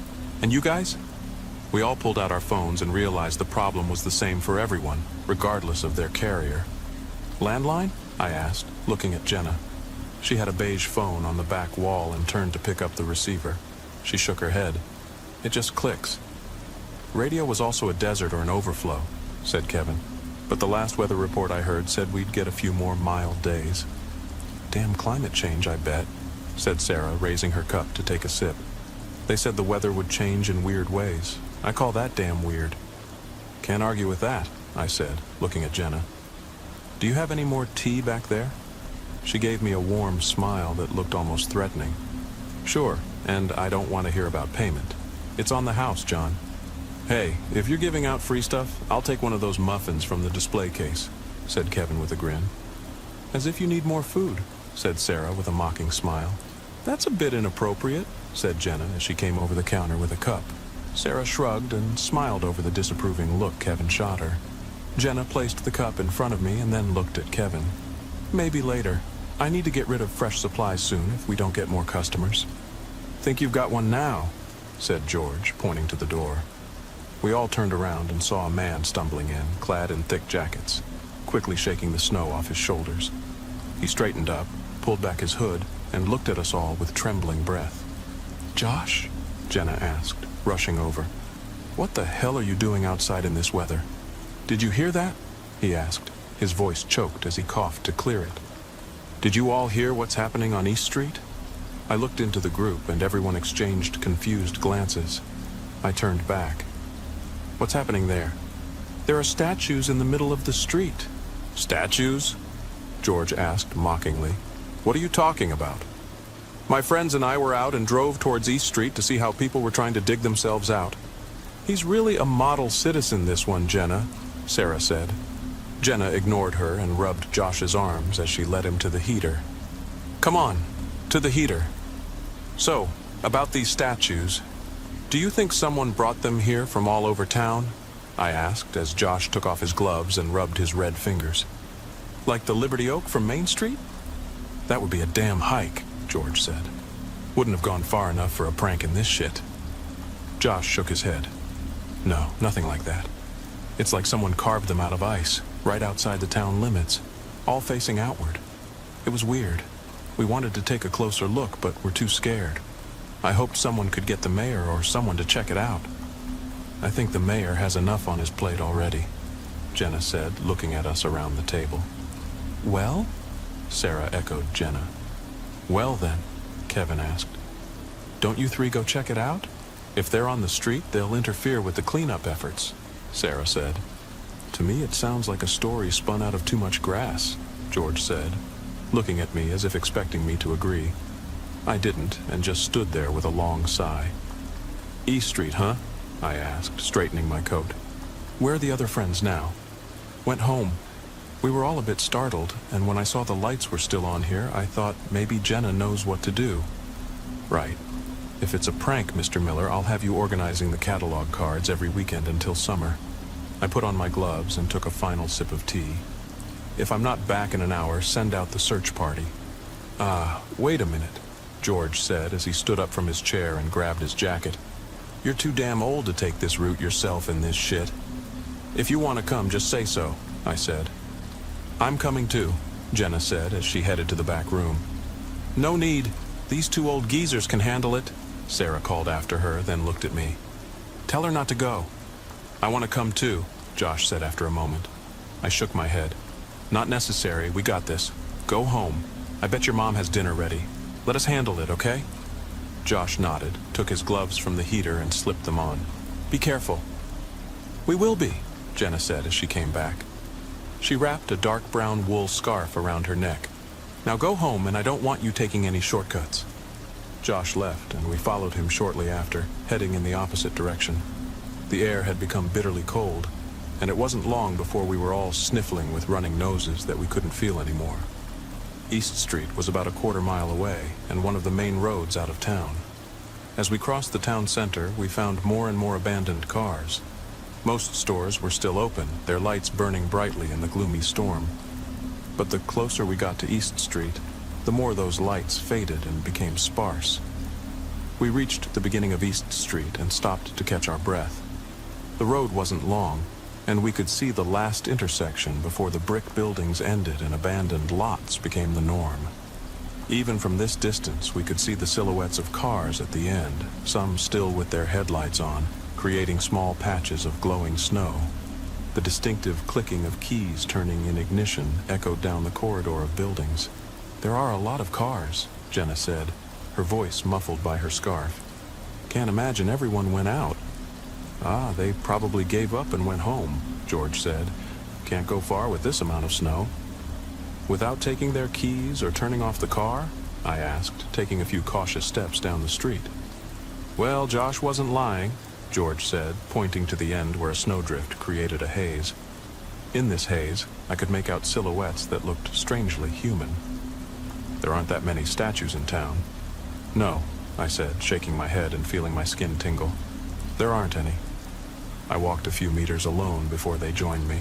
It got colder the further we went, and as we reached the intersection, every uncovered inch of skin began to burn and ache. The wind whipped around us, throwing snow clouds up, and the haze grew thicker. Despite this haze, there was no way to mistake the statues in the snow. What the hell? Jenna said as she shivered beside me. Her scarf was covered in tiny icicles. What the hell? Tell me what you see, I said hoarsely. I couldn't believe my eyes at that moment. George suddenly stopped beside her, a surprised grunt escaping him. I don't want to, Jenna said. They're people, George said slowly. Are they really frozen?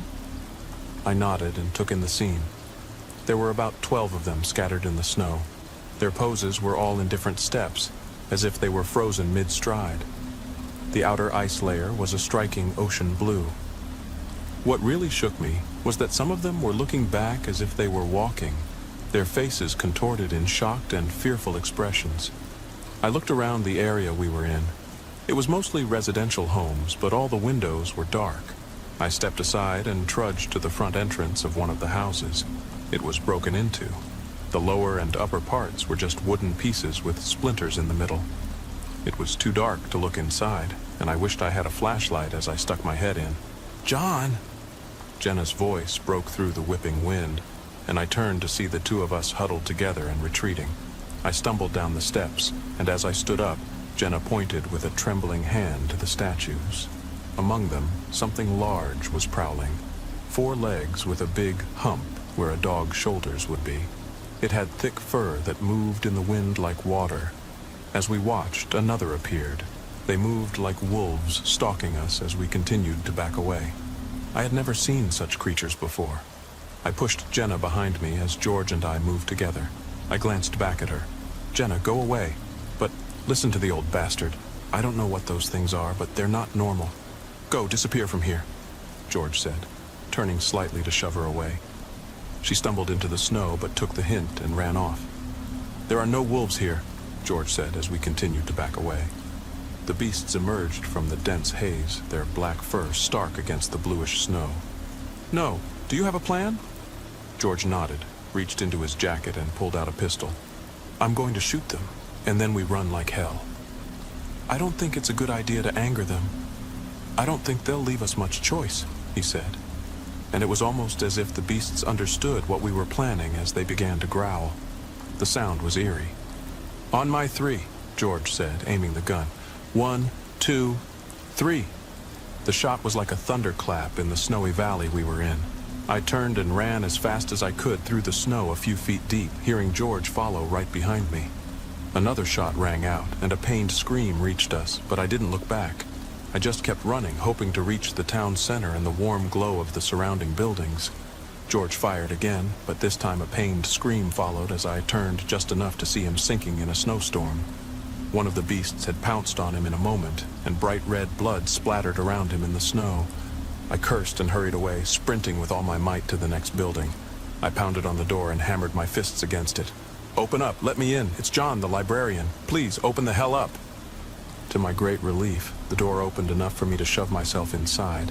I slammed the door shut behind me and leaned against it, breathing heavily. The young homeowner, a student named Luke, stared at me with a worried expression that turned to fear as something so hard hit the door, bending the steel.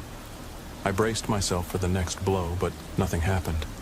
It was just silence, as silent as a snowstorm. I waited for the sun with my new friend, and when it shone through the windows, I cautiously went back outside. The snow had settled a bit during the night, so George's body lay clearly right in front of the town center, his blood frozen into icicles around him. Jenna came out of a store where she had spent the night as I stood in front of his body. She let out a small wheeze and hid her face in my shoulder. What the hell happened, John? I don't know, whatever they were. They weren't wolves. I bent down and brushed the snow off the pistol as I picked it up. We have a big problem. No one can leave this town right now. Do you think there are more? I think they're just another problem we have. I bet every part of the town has the same icy wind as East Street. I tucked the pistol away and turned to her. For now, go back to the bakery. Tell everyone who comes in what we found. What are you going to do? I looked toward East Street and the haze playing at the end, then at those starting to gather around us. The news of George's death was spreading, and I was still waiting for the consequences. I gave Jenna the only answer I could at the time, and that still holds true. Damn it, no idea. This was all meant to be a birthday gift for Jake, my friend. He had always been a huge fan of escape rooms, and when I stumbled upon the clown room online, I knew it was the perfect present for him. The website felt like a blast from the past, with neon fonts and pixelated GIFs scattered everywhere. It looked like no one had updated the site since the 90s, which only added to its charm. In the center stood a poem. "Welcome to the clown room, where laughter turns to doom. Can you escape the jester's grin, or will you meet your end within?" Below it was a form to book the room. I thought it was straightforward and filled out all the required fields, my email, full name, and phone number, and hit send. Nothing happened afterward. No thank you message, no confirmation email. I found it a bit odd, but assumed the website was just old and outdated and the venue might no longer exist. I pushed it out of my mind and continued searching for another gift for my friend. A few days later, I received a strange call from an unknown number. When I answered, all I heard was static on the other end. I was about to hang up when I heard a faint whisper. "The clown room awaits you," the voice said before hanging up. The voice unsettled me, but I couldn't deny I was also intrigued.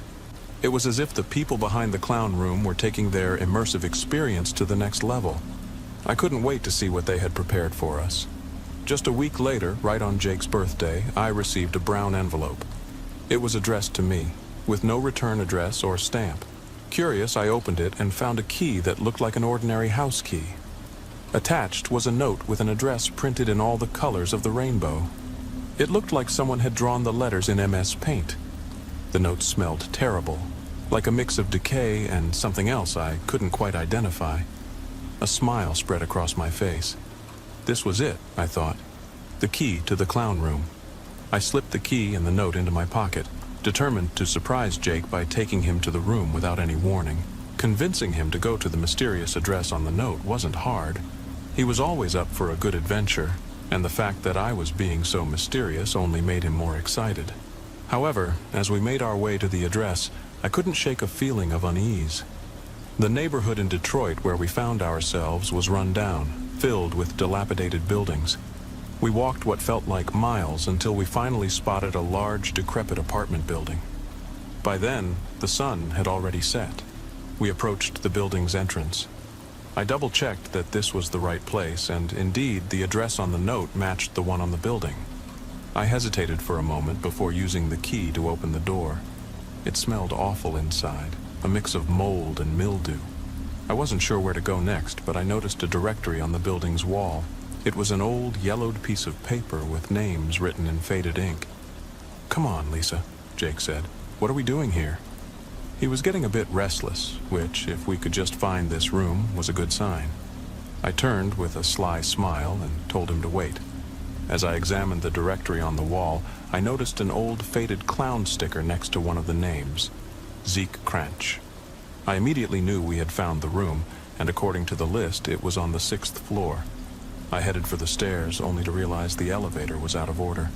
"We have to take the stairs," I said, my heart racing as I led the way. The stairs were dimly lit, and the murals on the walls were peeling and covered in graffiti.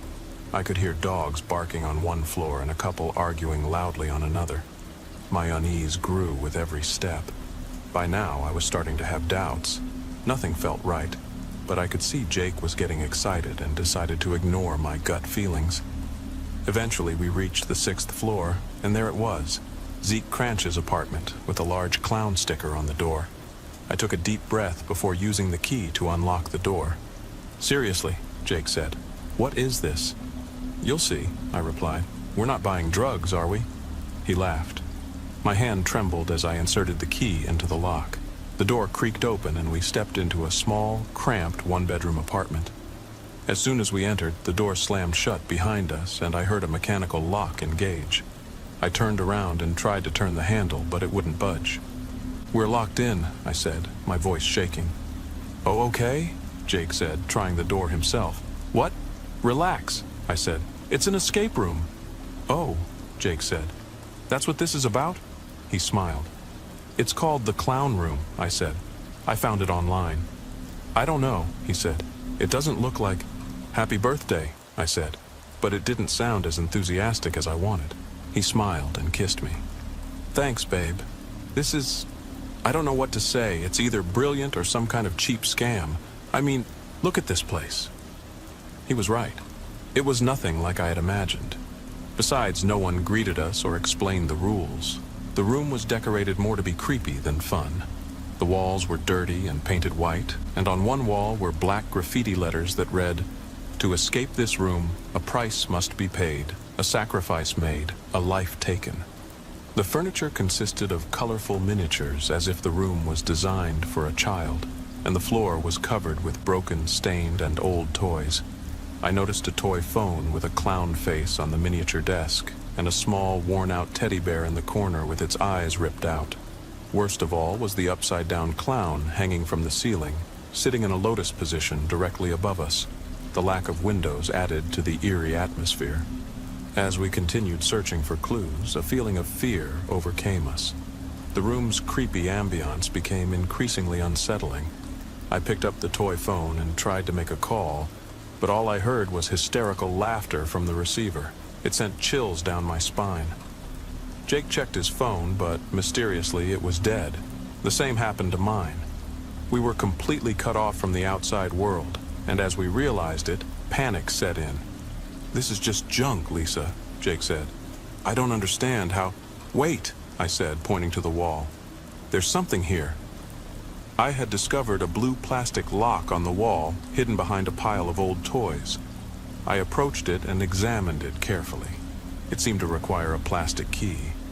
"I think we need to find the key for this lock," I said. "See, there has to be a way out. We just need to focus."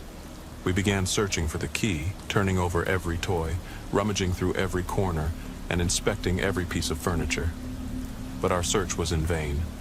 The only thing we found was a strange handheld game console that seemed straight out of the 80s, with a childish and colorful game on it called Clown Quest. The game's objective was to find keys that would unlock various doors. As Jake tried to master the game, hoping it might give us the key we needed, I found something in the bathroom adjacent to the small hallway.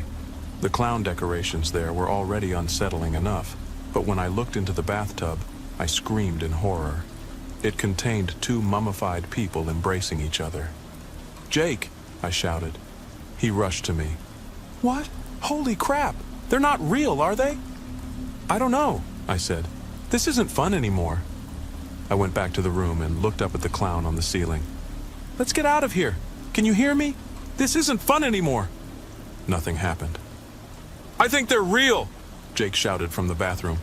He ran to the front door and pounded on it, hoping we would be released. I joined him, banging on the door and screaming for help.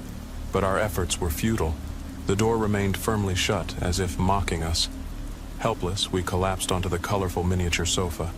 I buried my head in my hands and cried. Jake tried to comfort me, but didn't know what to say, except that we would find a way out. Then he returned to the game and continued playing, sweating profusely as he jumped between platforms and tried to avoid pitfall traps and cute little enemies. I went back to the phone and picked up the receiver. "Let's damn well get out of here, you piece of shit!" The laughter on the other end grew louder, as if it was more than just a recording, and someone on the other side was actually laughing. "This isn't funny!" It felt like I was losing my mind. I sat down on a small chair, my mind racing with thoughts of how we could escape. The game console in Jake's hands was our only hope, and he played it with feverish intensity, determined to find a way to beat it. Hours passed, and I lost track of time. My stomach growled with hunger, and my throat felt dry and scratchy. I tried the faucet in the small empty kitchen, but the water was shut off. The same was true in the bathroom. There was nothing in this apartment except the toys and the strange decorations. I tried the phone again, but it was still useless, the laughter on the other end a constant reminder of our captivity. I wondered if someone was looking for us, if anyone knew we were missing. But the more time passed, the more hopeless I felt. It was as if we were completely forgotten, wasting away in this clown-themed prison. As night fell, the room became darker and colder. Jake and I huddled together for warmth, our spirits sinking with each passing moment. We whispered to each other, sharing our fears and doubts, but deep down, we both knew we might never get out alive. "Will we end up like those two people in the bathtub?" I asked. "They must have gone through the same thing, right? I'm so sorry I brought you here." "We don't know. Those people might have been placed here," Jake said. "And I think there's a way out. I just have to finish this damn game. I just need to rest a bit, and then—" He was interrupted by a noise above us.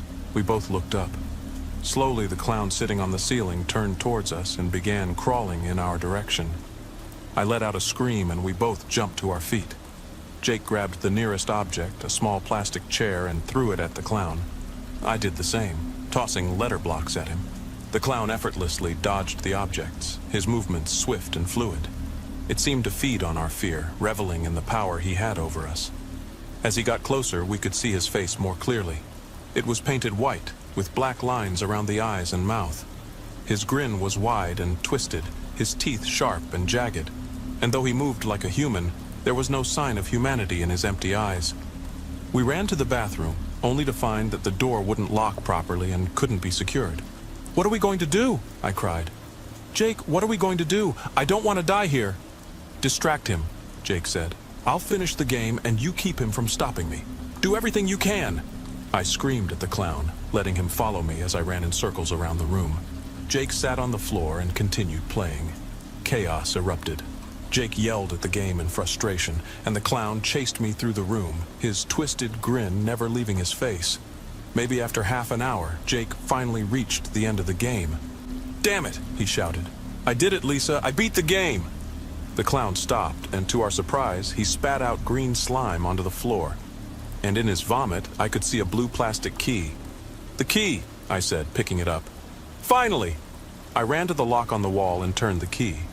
At first, nothing happened. But then a small white hatch in the wall we hadn't noticed before popped open, revealing a hole the size of a soccer ball. "What is that?" Jake asked.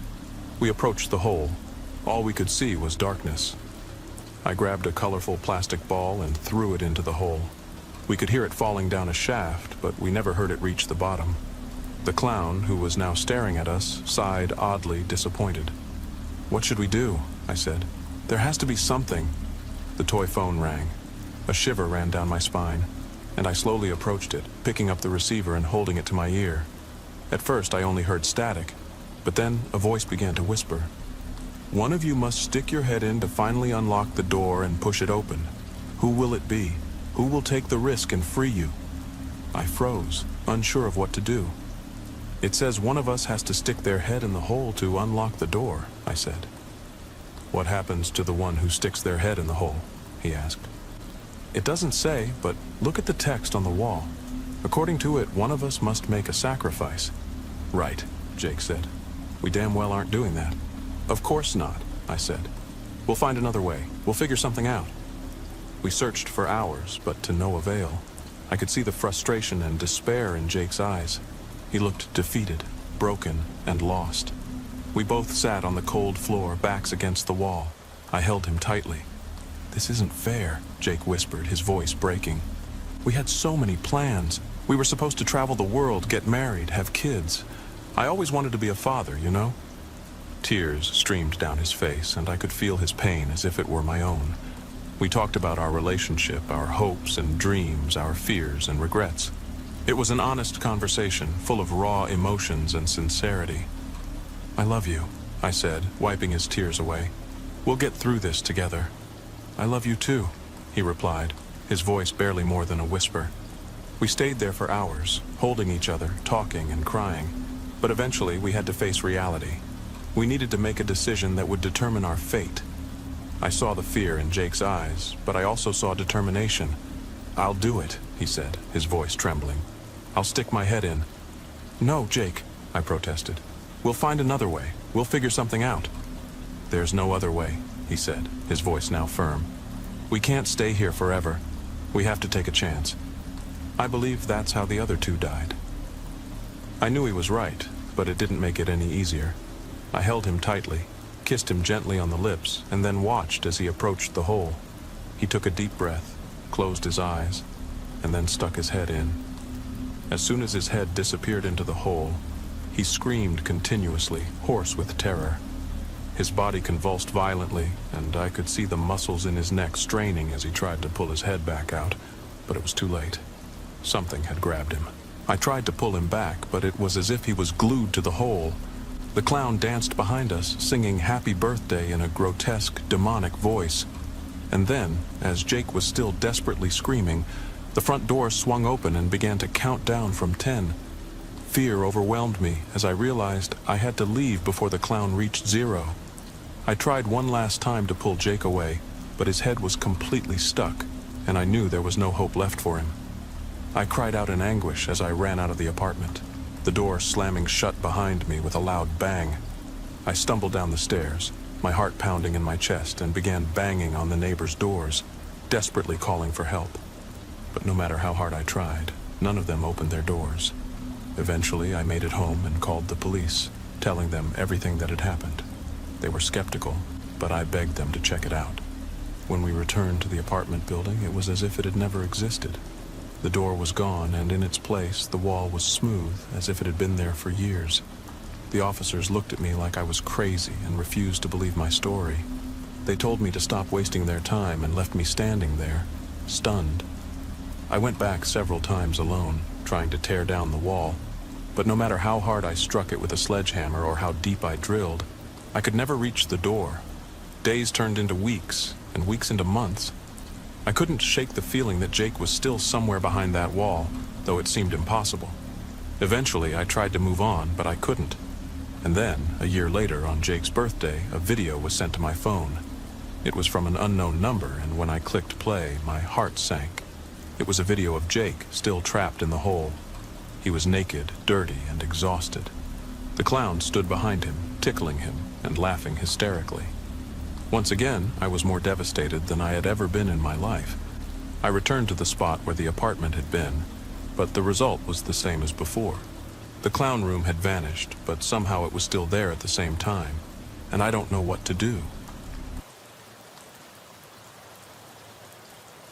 I live in a quiet suburban neighborhood near Seattle with my daughter Lily and my son Ryan.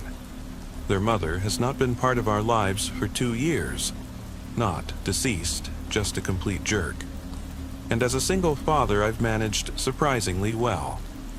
We live in a 2-bedroom townhouse in a well-kept community. I have a steady job, and thankfully, the kids are healthy.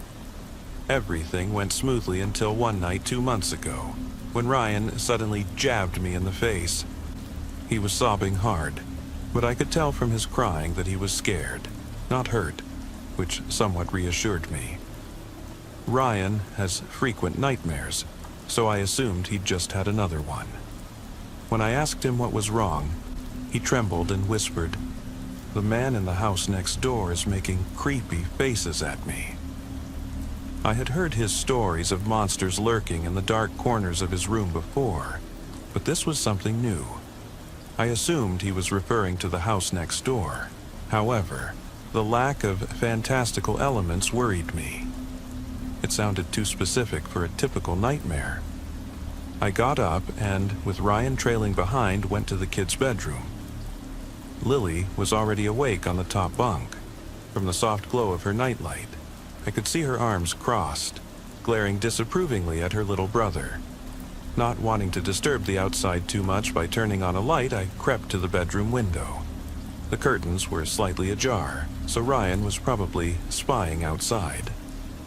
The neighboring townhouse to our left was visible from Lily's and Ryan's room.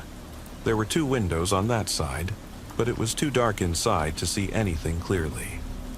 I recalled that the left window, facing the street, belonged to the kitchen. I didn't know what was behind the right window because the curtains there were always drawn. I asked Lily if she'd seen anything, and she shook her head. He always has nightmares and cries. I don't want to sleep in the same room with him anymore, Dad. I can't get any peace. It's not fair. Hearing that, Ryan began to cry again. I decided to let him sleep in my bedroom that night. He had this Teenage Mutant Ninja Turtles tent he preferred to sleep in, rather than his own bed. Honestly, I started to think his nightmare was just an excuse to camp out with me. Still, for the next 2 nights, I allowed him to set up his tent in my room. On the 3rd night, I was woken again, this time by Lily, who stood over me shaking my arm. This girl hadn't woken me in the middle of the night for years. When I asked what happened, she whispered, "The neighbor made faces at me."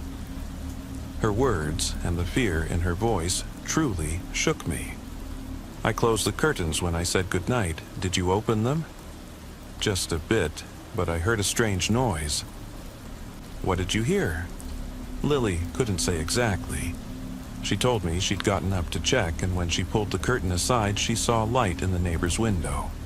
The curtains in the back room were drawn, and our neighbor was standing right in the window frame. What did he do? Lily thought for a moment. Then her face twisted into an expression I never want to see again. Not with my child or anyone else. It's hard to describe. First, she grinned so widely that a thin sliver between her teeth was visible.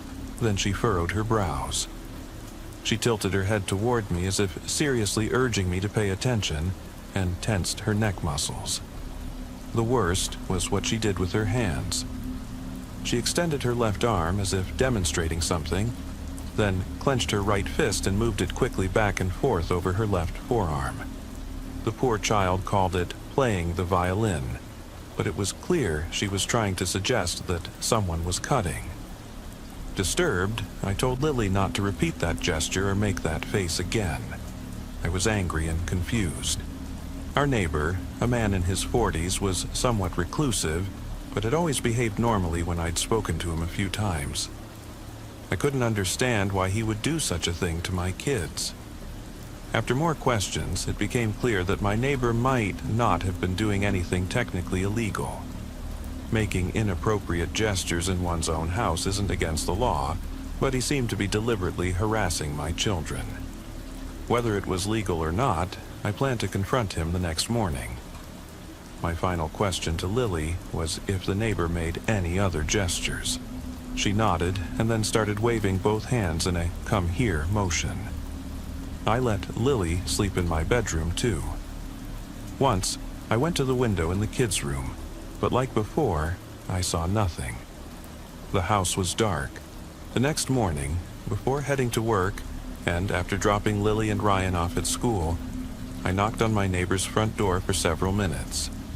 I suspected he was home since his car was in the driveway, but he didn't answer. Eventually, I had to leave, and when I turned around to see if he was watching me, I caught a glimpse of him at the front window before he ducked under the windowsill and disappeared from view. Clearly, the man was a coward, and obviously he had problems. I shouted after him, telling him to stop messing with us, then walked away.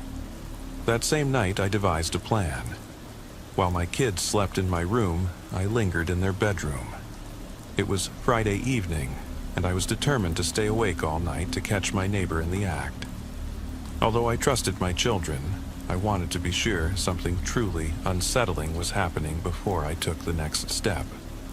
I made sure all the doors were locked and the curtains were drawn tightly. After putting Lily and Ryan to bed, I sat on the floor under their window. Around 9 o'clock, I started a midnight mass app on my phone. I wasn't using headphones so I wouldn't miss any unusual noises, and I kept the volume low while reading the subtitles. At midnight, I began to hear strange noises. As Lily had described, it was hard to pinpoint. A deep, repetitive click-clack, almost like the sound someone might make when spurring a horse. I knew it was coming from a person. After a few minutes, the sound transformed into a weird whistle, more like someone sucking in air between their teeth. The noise was so clear that the neighbor's window must have been open. Unsettling, given that our houses were only a few meters apart. Certain now that my neighbor was at his window and that this was my best chance to see him, I stood up and jerked the curtain aside in one swift motion. I saw him immediately. A dim light illuminated his room, and I recognized the horrifying expression Lily had made earlier, only even more terrifying on an adult. His window was open, and his outstretched arms were moving jerkily, as if he was hurting himself. When he noticed me, realizing he was being watched by another adult instead of a scared child, he froze. His cartoonish grin vanished, replaced by real anger. The man grabbed the window frame and slammed it shut with such force that the curtain snapped closed. I quickly drew my curtain back and stood still for a moment. The sight of the man, his twisted face, his movements, it was awful to know that night after night he had done this to terrify my children. But even more disturbing was the fact that I wasn't entirely sure the man I just saw was indeed my neighbor. I had barely seen him over the years, and I could hardly recall his face clearly. I sat down on the floor for a moment, my heart pounding in my ears. Did I now have enough evidence to call the police? Just as I was about to grab my phone, something suddenly hit the glass of the children's room window with a heavy thud. After a brief hesitation, I pulled the curtain aside again. Inside, no light glowed anymore, and outside, no one was in sight. I pulled the curtain further and discovered a handprint high on the window. Our house sits on an elevated foundation, and that window is unusually high. Even though it's on the ground floor, a man outside would have needed tremendous effort to get his hand there. I dialed 911 and explained the situation. While speaking with the dispatcher, I quietly walked around the house to try to spot the man. My final stop was our bedroom. Inside, I locked the doors, and, still connected to the dispatcher, retrieved a hidden gun from a safe in my closet. My heart pounded to my throat, but I knew I had to stay calm, especially when I saw Lily awake, peering over from her tent. In hushed tones, I assured her that we were safe, but that we needed to be extremely quiet. I sat on the edge of my bed, the pistol at the ready, listening tensely. The kids' tent was in a corner, and to its left, centered on the wall opposite my bed, was a window. After what felt like an eternity, I saw something. It was a cloudless night, and moonlight shimmered through the white curtains. A dark figure stood out, initially blurry, but gradually becoming clearer as the man outside moved closer to the window. Somehow, he knew which room we were in. The silhouette didn't move for several minutes, and I was grateful that Lily couldn't see him from her spot. Then, something happened that I could hardly comprehend. The man stepped back from the window, raised his arms, and formed a sort of Y shape with his body and limbs. Only his arms were far too long, nearly twice the normal length, each arm about as long as his entire body. At first, I thought he was holding something, perhaps 2 rods to extend his limbs, but I could clearly see 5 fingers at each end, trembling uncontrollably as he brought his arms closer to the window. Click, click, click. I stood up, ready to shoot, when suddenly the sound of police sirens shattered the quiet night.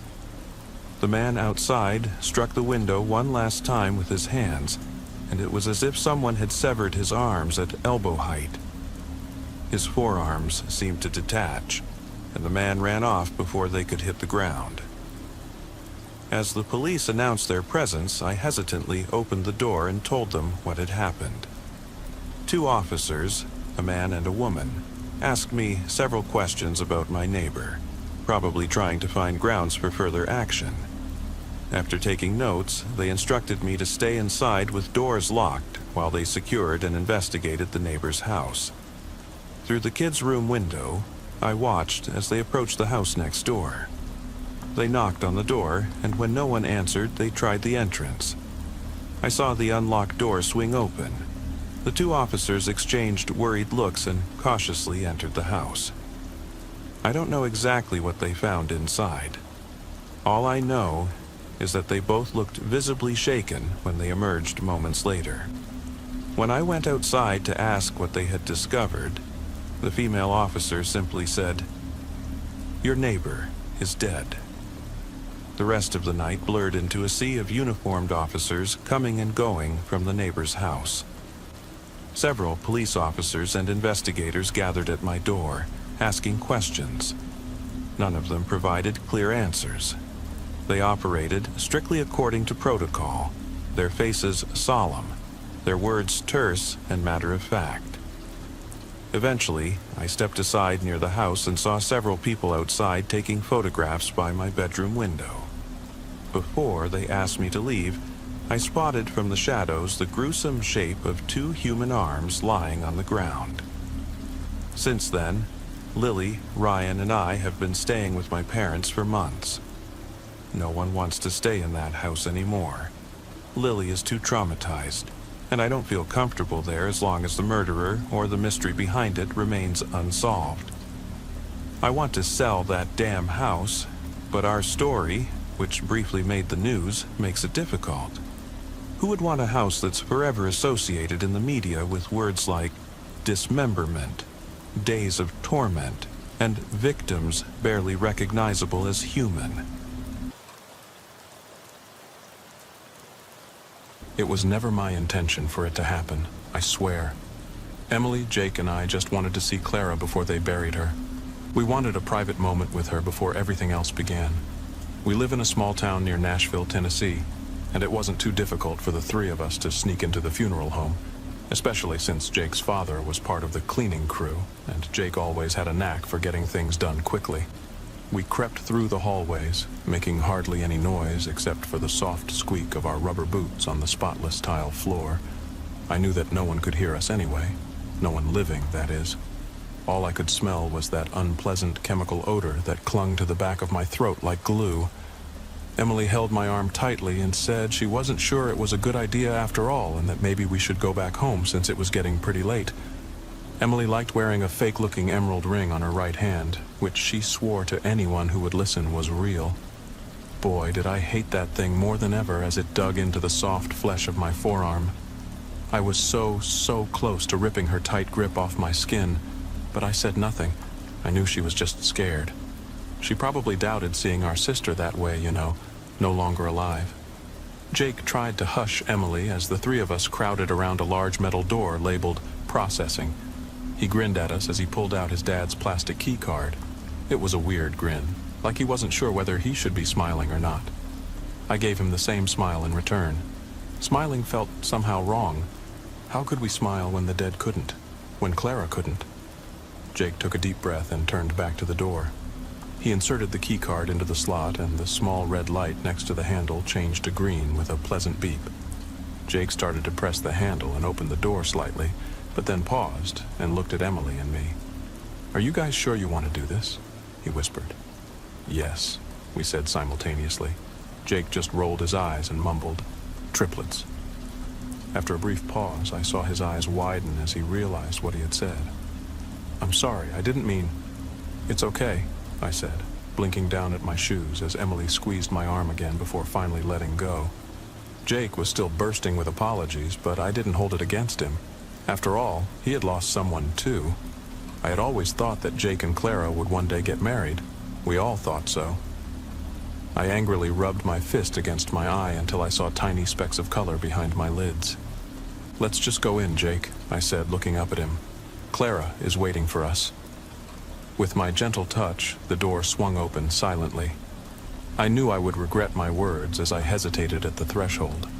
An icy draft blew from the dark interior of the funeral home, wrapped around my neck and crawled down my spine. I suppressed the feeling of foreboding and the accompanying shiver and stepped into the room. I fumbled for a light switch, hearing barely anything except the sense that Jake and Emily were coming in behind me. This room seemed to swallow sounds, and the world felt muted in this absence of noise. "Hello, Anna," Emily whispered. "I think I found the light." The walls of the funeral home greedily swallowed Emily's voice, leaving us in too much silence again. I heard a kind of wind noise before the lights turned on, too bright for such a small room. I had to give my eyes a minute or two to adjust before I looked around the room. On one wall was a small sink and a large tub surrounded by various bottles and chemicals.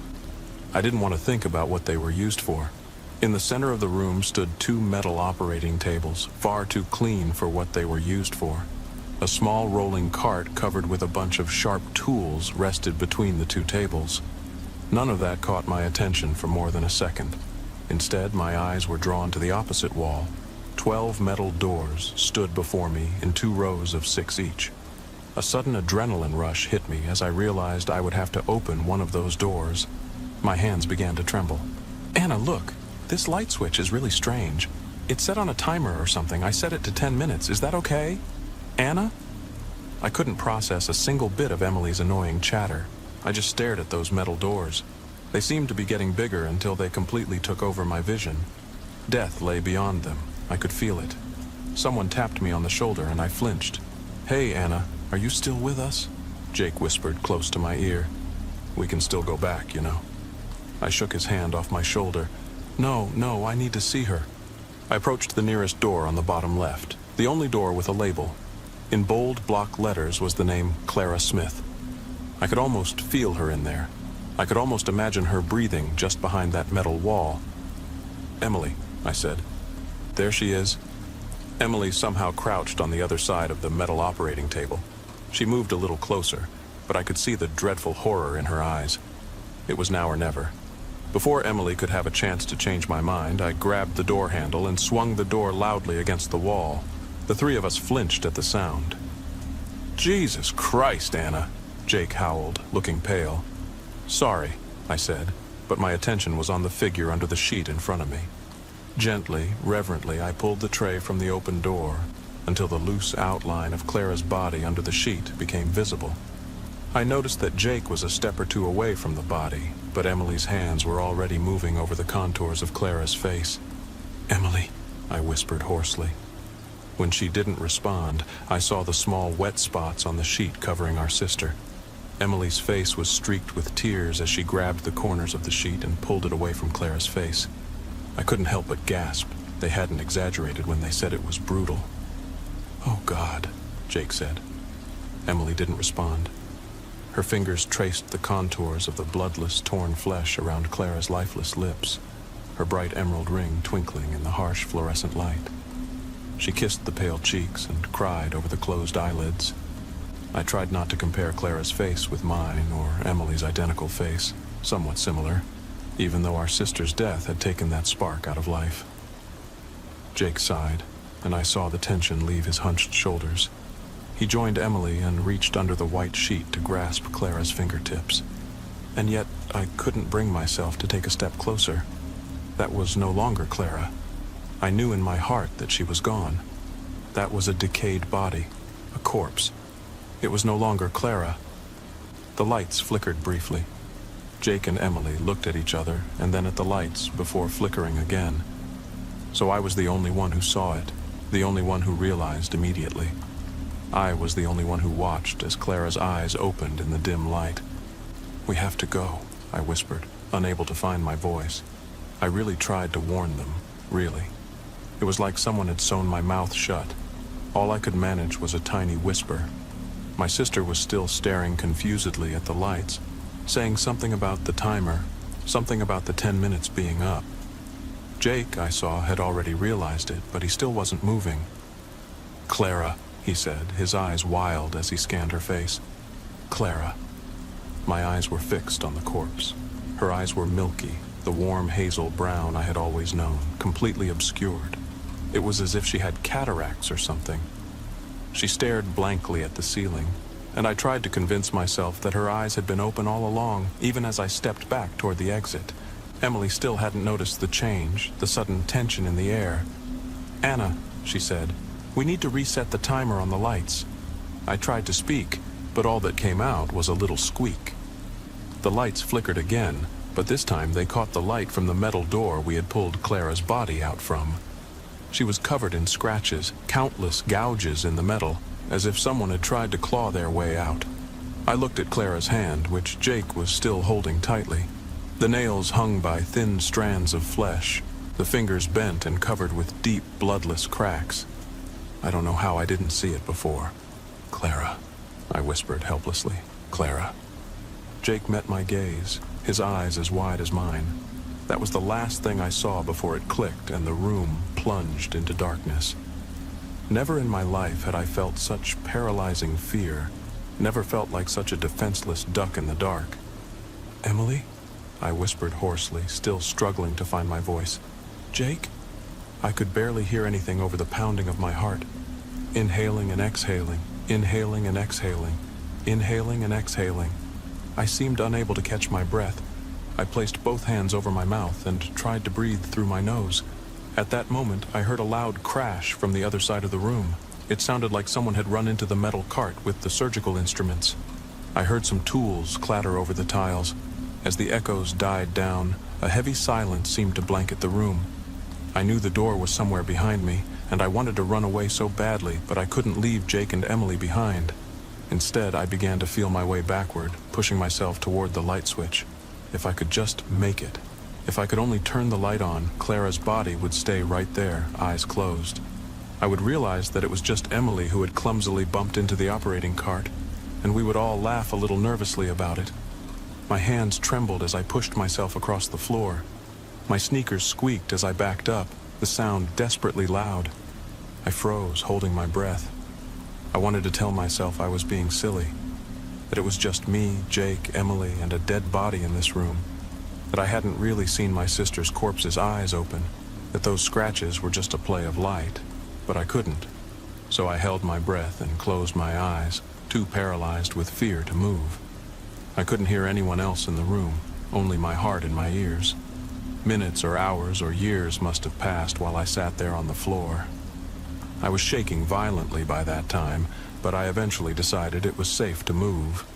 I scrambled up and crawled on all fours toward the light switch, a hand stretched out in front of me. My fingers finally brushed something, and I felt a wave of relief, assuming it was the wall. I reached out again eagerly, only to wrap my hand around something stiff and cold and so wrong. A leg. It was a leg. It was her leg. I just knew it was her leg. I hesitated for not a second. A minute I held on to my sister's corpse, and the next I was running, my fingers tearing through something that felt too much like tangled hair, vaguely feeling something pulling at my shirt and tearing. I fumbled blindly for the door. I couldn't think beyond the panic. When I finally felt the handle under my fingertips, I flung the door open and ran out. I raced down the hallways at full speed, a nagging awareness letting the adrenaline flowing through my system fade. And I realized I could hear the thundering footsteps behind me. My breath came in short gasps and whimpers, but I tried to move even faster. I couldn't let this thing, which used to be my sister, catch me.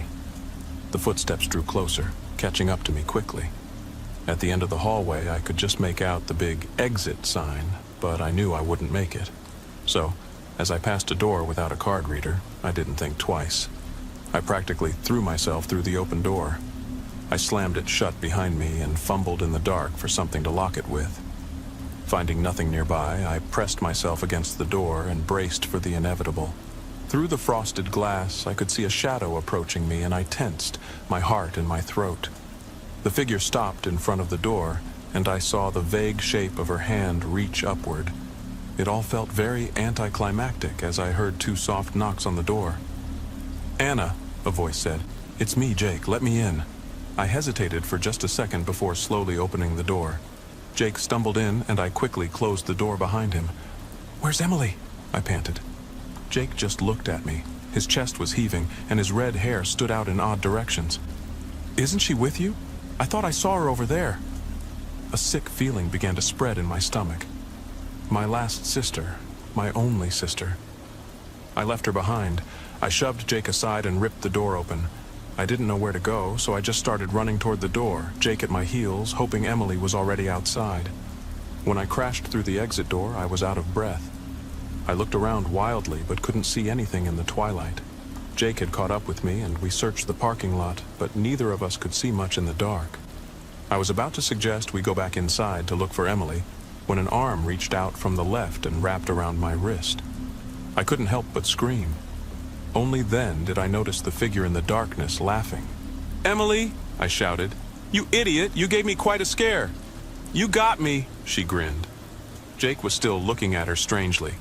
"Where did you come from?" "I was right behind you," she said, staring at Jake as if he'd grown 3 heads. "Didn't you hear me call?" We hadn't. I would have definitely heard something if she had screamed. At that moment, though, I didn't care. I didn't really want to question it. I just wanted to go home. And so we did.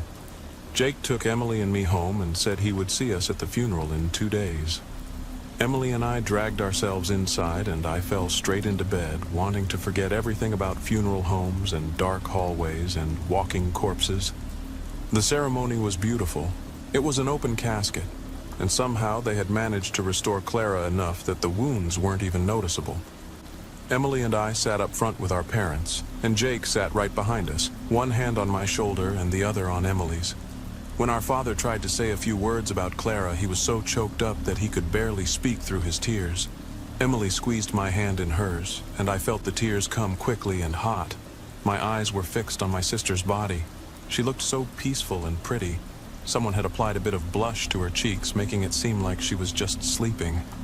It was hard to imagine the nightmare from 2 nights ago. Emily, Jake, and I agreed that it had all been in our heads. A play of flickering lights and the general fear that came from being in a creepy funeral home. I looked at Clara's calm, pale fingers intertwined around her abdomen. The bright sunlight streaming through the church's stained glass windows made the emerald ring on her finger sparkle and glimmer. Emily's ring. I paused when I saw it. I don't know why I didn't notice it immediately. I looked down at my hand in Emily's, whom I thought was Emily. I looked up at her face and noticed that she was looking back at me, her expression strangely empty. Her eyes looked somehow cloudy, something I hadn't noticed until now. I thought about the last 2 days, how Emily had been locked in her room and only came out to take her meals. I assumed it was from grief. "Emily?" I whispered. Her cold, cold fingers squeezed mine a little tighter, and she smiled. Nearly 16 years ago, we stumbled upon a dead clown in the woods near Pine Grove, a small town nestled in the heart of Oregon. At least, that's what I believe it was. There's no way we'll ever know for certain, and perhaps that's for the best. It's one of those memories you carry with you for a lifetime. You might not think about it every day, but the memory remains, forever etched in your mind. It was a very strange afternoon for all of us, but we never talked about it. Not that we really wanted to, but shortly after that summer ended, we all moved away to pursue our studies elsewhere, and over the years, we lost contact. We all attended the same high school in Pine Grove and grew up almost inseparably, but our town was pretty small, which meant you had to move if you wanted higher education. Mike, Sarah, and I all left. Jake was the only one who never left the town, born, raised, and ultimately killed himself there. It's been almost 2 years since his suicide, which honestly didn't surprise anyone. I wouldn't say I never really considered him a friend, but he was always somewhat troubled. It wasn't his fault or anything, but he became delinquent, and from the stories I've heard, he was determined to take a self-destructive path. However, yesterday I learned there was more to his death, something the public or the newspapers never disclosed. I'll share the details that have kept me awake since I heard them. But first, the most important thing, the dead clown in the woods. What the hell is that? Mike was the first to spot it. From our location, we could only see an orange balloon gently swaying in the wind in the direction he pointed, with its string attached to something on the ground. It was definitely a strange sight, especially in the middle of the woods, and it immediately caught our attention. We didn't particularly enjoy hanging around in those woods. It was just something we did when boredom got the best of us, or when Jake insisted for hours before we finally gave in to his request. That day was probably a mix of both. The trees provided pleasant shade on that particularly hot day, and Jake wanted to show off his brand new air rifle, something we weren't excited about. It wasn't the first time he brought something like that to our games. But before I get to the discovery of the body, I need to explain some of the dynamics of our group, if you could even call it that. Mike was a smart kid, small stature, glasses, short hair. You get the picture. You'd think someone like him was regularly teased, and while that was the case on a few occasions, he always had a sharp tongue, but mostly kept to himself and never really showcased his talents. He was my best friend. Sarah was awesome. I think she really enjoyed hanging out with us guys.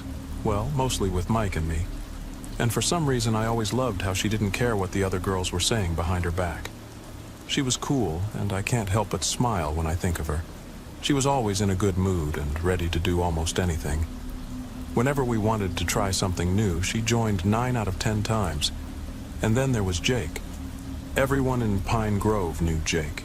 His father was a well-known drunk, troublemaker, and alleged abuser who got into some kind of trouble with the law at least once a week. He'd urinate on neighbors' cars, break shop windows of stores that wouldn't let him in anymore. Stuff like that. One night, a situation quickly escalated between him and some police officers who were called to break up a fight. Threats were made, A weapon was drawn, and one of the officers shot him on the spot. He was dead before the paramedics arrived, and all the witnesses who saw it unanimously confirmed it was a justified shooting. Jake was 9 years old when it happened, I think. I was 8. Why do I mention that? The officer who killed his father was Mike's dad, now the current sheriff of Pine Grove. As you can imagine, the gathering sometimes became pretty awkward and embarrassing. Jake clearly held a strong grudge against Mike, a terrifyingly tangible one, yet always lurking just below the surface. He'd make the occasional inappropriate comment, an indirect joke, but he never confronted him directly, which was odd since Jake was a tyrant with a violent temper towards most others. Considering all that, it's no wonder we all became pretty nervous when he brought his dangerous toys along. On the surface, I'd say we always managed to keep up a good facade, pretending his dominant antics didn't affect us. Having Sarah around definitely helped keep him in check, and Mike wasn't stupid either. He knew, like we all did, that Jake would probably hurt him if he got the chance, maybe even intentionally, to make it look like an accident. As soon as he saw the balloon, Jake saw it as the perfect target to aim his rifle at, but we told him in a slightly annoyed tone that we should check it out first. It could have just been a stupid balloon, but it was also a colorful, unusual sight. It wasn't like we were expecting to find a treasure or experience the adventure of a lifetime, but if we could get a few minutes of genuine curiosity and excitement out of it, we would. Jake's brain was just wired differently. I think he was only thinking about immediate destruction and ending things right away. That was his idea of fun, but this time he kept his finger off the trigger and ran toward the balloon. If he couldn't shoot it away, he had to be the first there. Damn, if it had just been a balloon waiting for us, I bet he would have kept it for himself and teased us all day. But as you know, it wasn't just a balloon. Whoa, what the... Jake stopped abruptly right in front of us, causing us to halt as well. As I looked over his shoulder, my eyes were immediately drawn to the ground a few meters away. Someone was lying on the grass, face down. The colorful clothing was undoubtedly that of a clown. The wig, the gloves, the shoes. No doubt about it. The clown's arms rested directly beside the legs, palms facing upward toward the sky. It looked like someone had just fallen to the ground without even trying to break the fall. The balloon string was attached to the clown's left wrist, hovering eerily above the body, while something else was attached to the right wrist. A briefcase, one of those equipped with handcuffs. We had no idea what an adult could be doing there, especially in that particular attire. Cheap, I might add, and just lying in the dirt. Hundreds of thoughts must have raced through our minds, and I'd be lying if I said that clowns wreaking havoc in the woods wasn't a scenario that came to mind. But the atmosphere changed once we realized the clown wasn't moving, not even acknowledging our presence, which was confirmed when Jake threw a pebble at the body. "Dude, what the hell?"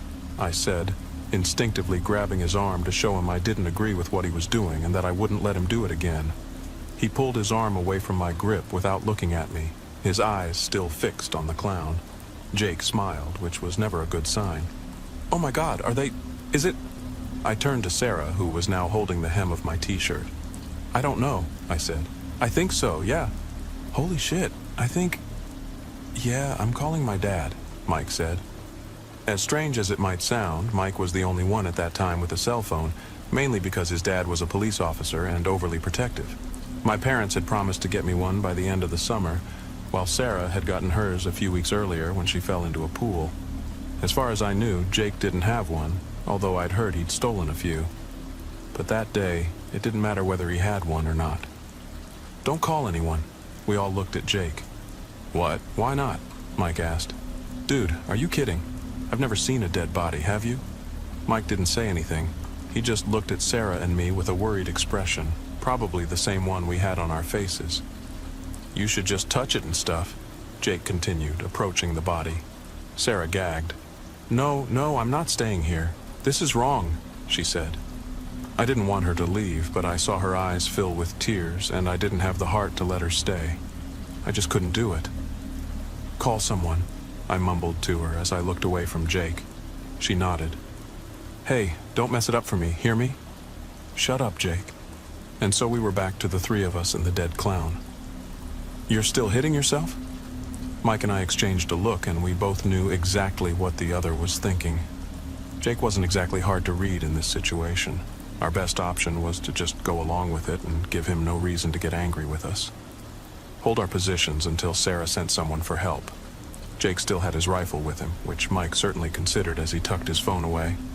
I nodded in agreement since we couldn't afford to upset him. Mike and I then approached Jake and the dead clown at his feet. "Strange he doesn't have a smell," he remarked. "What if he's not dead?" Mike asked. Jake looked away from the clown for the first time in a while and looked at Mike. "He's dead, of course. How do you know that? Did you check for a pulse?" We were talking, and talking was good. Buying time, distracting Jake, and so on, but I could see Mike's voice gradually rising, which was only natural. It was a normal reaction, especially when you have a parent who enforces the law. Mike just wanted to do the right thing more than anyone else. "No, I didn't," Jake replied. "Didn't you say you wanted to touch him and stuff? Then do it." Mike was practically provoking him, but it might work. Getting him to follow through could actually make him back down if he didn't really want to. Jake stood up and moved closer to push Mike's head. "What the hell is your problem?" Jake probably saw this as an opportunity to get closer, but Mike knew how to turn it around. "My problem is that if this person is still alive and needs medical help, you could be held responsible if he really dies. Is that what you want?" Jake seemed briefly concerned, but that tiny spark of empathy was gone in an instant. "Why the hell do you care? You're not a doctor. You're not a damn cop." Mike let out a nervous chuckle. "Oh, right, you're right.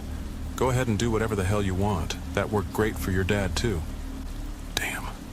I didn't have to look at Mike to know he realized he'd made a mistake by saying those words. The look on Jake's face is one I'll never forget. It's the first thing I see every time his name comes up. That precise moment in time that lasted only seconds, but felt like an eternity as he held his air rifle with murderous intent. I could feel the knots in my stomach as I held my breath because I knew. I could feel it. There was a 50% chance he would raise his rifle in blind rage and shoot Mike full force, causing who knows what kind of damage. Jake didn't do that. Instead, he just turned his back to us and walked back to the body. But deep down, I knew he could have just as easily fired his rifle immediately. He just chose not to. Mike stammered, maybe realizing what could have happened too. I'm sorry, whatever. Fuck you." Just when we thought we had avoided a big mistake, we heard Jake load his rifle. My heart skipped a beat, but then I saw he wasn't aiming it at us. Instead, Jake positioned the rifle's barrel against the dead clown's head. "Want to see something cool?" I instinctively objected. I had to do it. It was the right thing, and I also knew Mike wouldn't voice his opinion again so quickly after the words we had just exchanged. Plus, I didn't want to see the brains of a dead clown.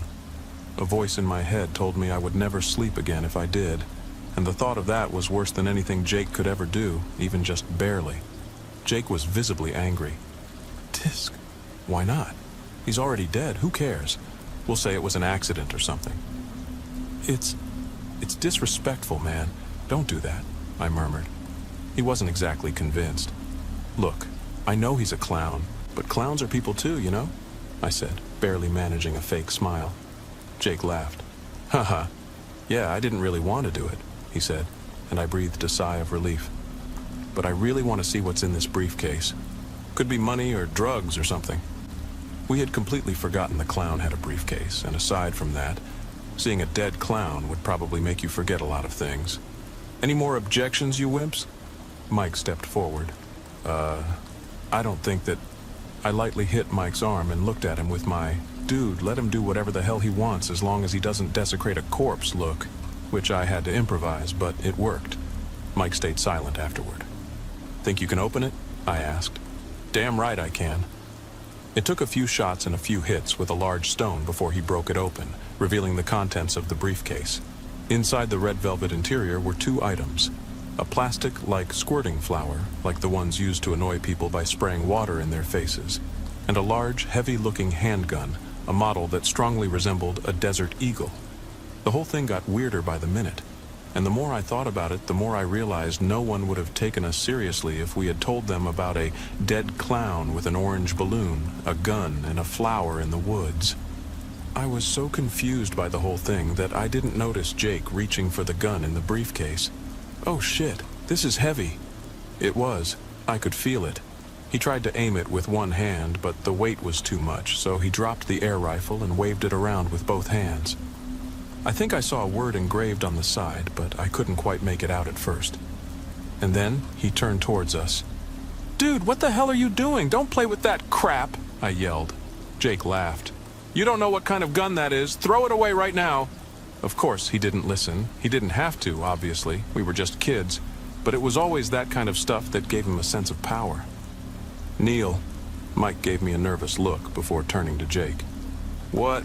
Kneel now, asshole," Jake repeated as he ominously and resolutely approached Mike, the gun drawn in front of his face. Then I saw the engraved word on the gun, "Die." For some reason, and despite its obvious coolness, something just didn't feel right about it. For one, it was an unusual prop for a clown. Not just because it was a gun, but also because such a negative word was engraved on it. And secondly, I don't know how to put it, but something about this gun screamed bad news. Mike looked at me again, and I did the only thing I could at that moment. I shook my head as if to say, "Just do what he says. Go along with it." Mike nodded slightly and took a deep breath, probably realizing it was indeed the best choice. He knelt down on the grass. "You, look away," he said to me. "What, why? Jake, this isn't funny anymore. Do what I say or it'll get worse." "Damn, Jake." I turned around as Mike called me, his voice trembling, and I could see he was at his breaking point. I wanted to do something, but instead I relied on letting Jake have his moment. It had worked in the past, and there was also the issue with the handgun. Whether it was a replica or not, I didn't want to introduce more variables into the equation by trying to snatch it from his hands. "Close your eyes, Mike. Shut them tight." "Just do it, Mike," I said, not giving him time to think about Jake's request and what it probably meant. "Just do it, and it'll be over soon, buddy. Trust me." I also closed my eyes without realizing it. Maybe I was trying to share a bit of Mike's burden, or maybe I was just afraid of what Jake's next move would be. Had I underestimated him?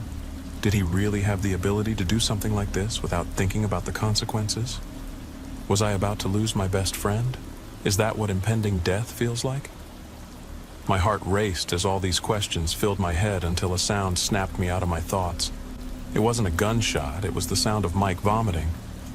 "Ugh, what the?" he said. I turned around and saw Mike hunched over on the grass, wiping something from his face. I looked at Jake, who was laughing hysterically and holding the squirting flour in his other hand. Mike had thrown up his lunch. "What did you spray him with?" I asked. "Don't know. It was already filled with something." "Don't you know? Are you completely insane?" I should have asked, but it made no sense to ask rhetorical questions. I went to help Mike up, but he waved me off, telling me to give him more time. "Calm down, guys. Look, it's just a replica, you see?" I looked at Jake and saw him pointing the handgun into the air before pulling the trigger. It barely made a sound as a red pop flag was shot out. It was pretty anticlimactic given the gun's robust body and appearance. But, yeah," Jake continued as he walked back to the body. He crouched near the clown's head. "What the hell is all this? And who is this clown?" That might have been the first and only sensible thing Jake said all day, but neither Mike nor I felt like saying anything to him at that moment. Besides, as strange and incomprehensible as the whole thing was, we didn't care about that damn clown anymore. It wasn't our business anyway. We just wanted to go home. We were visibly upset, to say the least, and Jake wasn't dumb enough not to notice. "Hey, maybe we know this guy. Maybe he's your dad, Mike," he joked. Mike was completely unimpressed, and Jake became visibly angry because he didn't get the slightest reaction from him. Tisk, whatever. Let's see what this clown looks like. I watched as Jake struggled to lift the clown's head to get a better look. As soon as he did, he immediately let it drop and threw himself to the ground, stepping over the grass and everything else as he tried to get away from the corpse as quickly as possible. "What the hell?" he screamed. This wasn't one of his pranks. I saw the color drain from his face and a pure expression of horror took over. "What? What's wrong?" I asked, more concerned for Mike and myself than for him. Jake pointed at the clown. "Dude, what the hell? What is this? Who is that?" I asked again, also increasingly worried. Jake pursed his lips, but no words came out at first. He has no face. Mike was up on his feet by then. What? What the hell does that mean? Did he blow his face off? Mike asked. But from the strange look on Jake's face, I could tell that wasn't entirely the case. No, Jake stammered, still visibly shaken. There's nothing, it's just skin, what the hell? No face, nothing. You've completely lost it this time, man. Good riddance. I didn't have to look at Mike to know he didn't mean those words entirely seriously. Given everything that had happened up to that point, and after Jake's genuine reaction, it could have been true, but it didn't matter. I grabbed Mike's shoulder, ready to leave. I bet you're lying. Let's go. I am not lying, I swear! The way Jake screamed sent a huge chill down my spine, freezing me in place. I'd never heard anything like that from him before, ever. He sounded so desperate, so helpless, so real. Yeah, whatever, I said, trembling. Jake stood up, still holding the handgun. Look, no eyes, no noses, no nothing. Look at it, There was a loud pop. The orange balloon inexplicably burst on its own, and that was the last straw. In our then mental state, our bodies reacted before our brains did. We ran in all directions without saying a word. Jake ran the opposite way, while Mike and I ran for about 10 minutes before we ran into Sarah, who was sitting on a fallen tree trunk. Sarah, what the hell, are you okay? I asked. Yeah, sorry, I didn't mean for you guys to get into trouble, she said, apologizing for not calling for help. It's okay, Mike said. Come on, let's go. We have to leave now. Yeah, I said, calming her down. It's okay, everything's fine now. We never talked about it, and since there was no mention that anything or anyone was found in the woods, we just decided it was probably better to forget the whole thing. And I think we did. We all moved on with our lives. Sarah is now a successful author, and Mike became a well-known and charismatic CEO after breaking out of his shy shell. As for me, I'm managing, I think, but as I said, there was more to Jake's suicide than I found out, and I want to talk about that. A few days ago, I returned to Pine Grove to attend a wedding. I hoped to see both Sarah and Mike, maybe catch up a bit, but they couldn't make it. Mike's father, now the sheriff of Pine Grove, was there, and we could talk and share a few drinks. He told me how well Mike was doing and how proud he was of him and everything. I'm not sure how the topic of Jake's death came up, as I already had a few good drinks in me by that time, but it did. We talked a little about it, but after a while he became somewhat curious and asked if I had heard anything about the circumstances of his suicide and so on. He quickly apologized and invited me to dinner, that was yesterday, while promising to disclose some sensitive things regarding his death. It wasn't a suicide at all, he told me. Didn't he shoot himself? I asked, perplexed. Oh, he definitely did, but it was an accident, no damn doubt about it, and every day I thank the Lord for it. A damn miracle, that's what it was. You know why?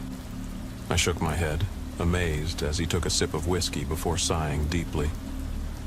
He wanted to shake up the school staff, kids, and then suicide through the police. That was his plan. I really wanted to steer this boy away, you know? I didn't want him to end up like his father. That's why I kept trying to get Mike to hang out with him. Maybe somehow help him, change him or something.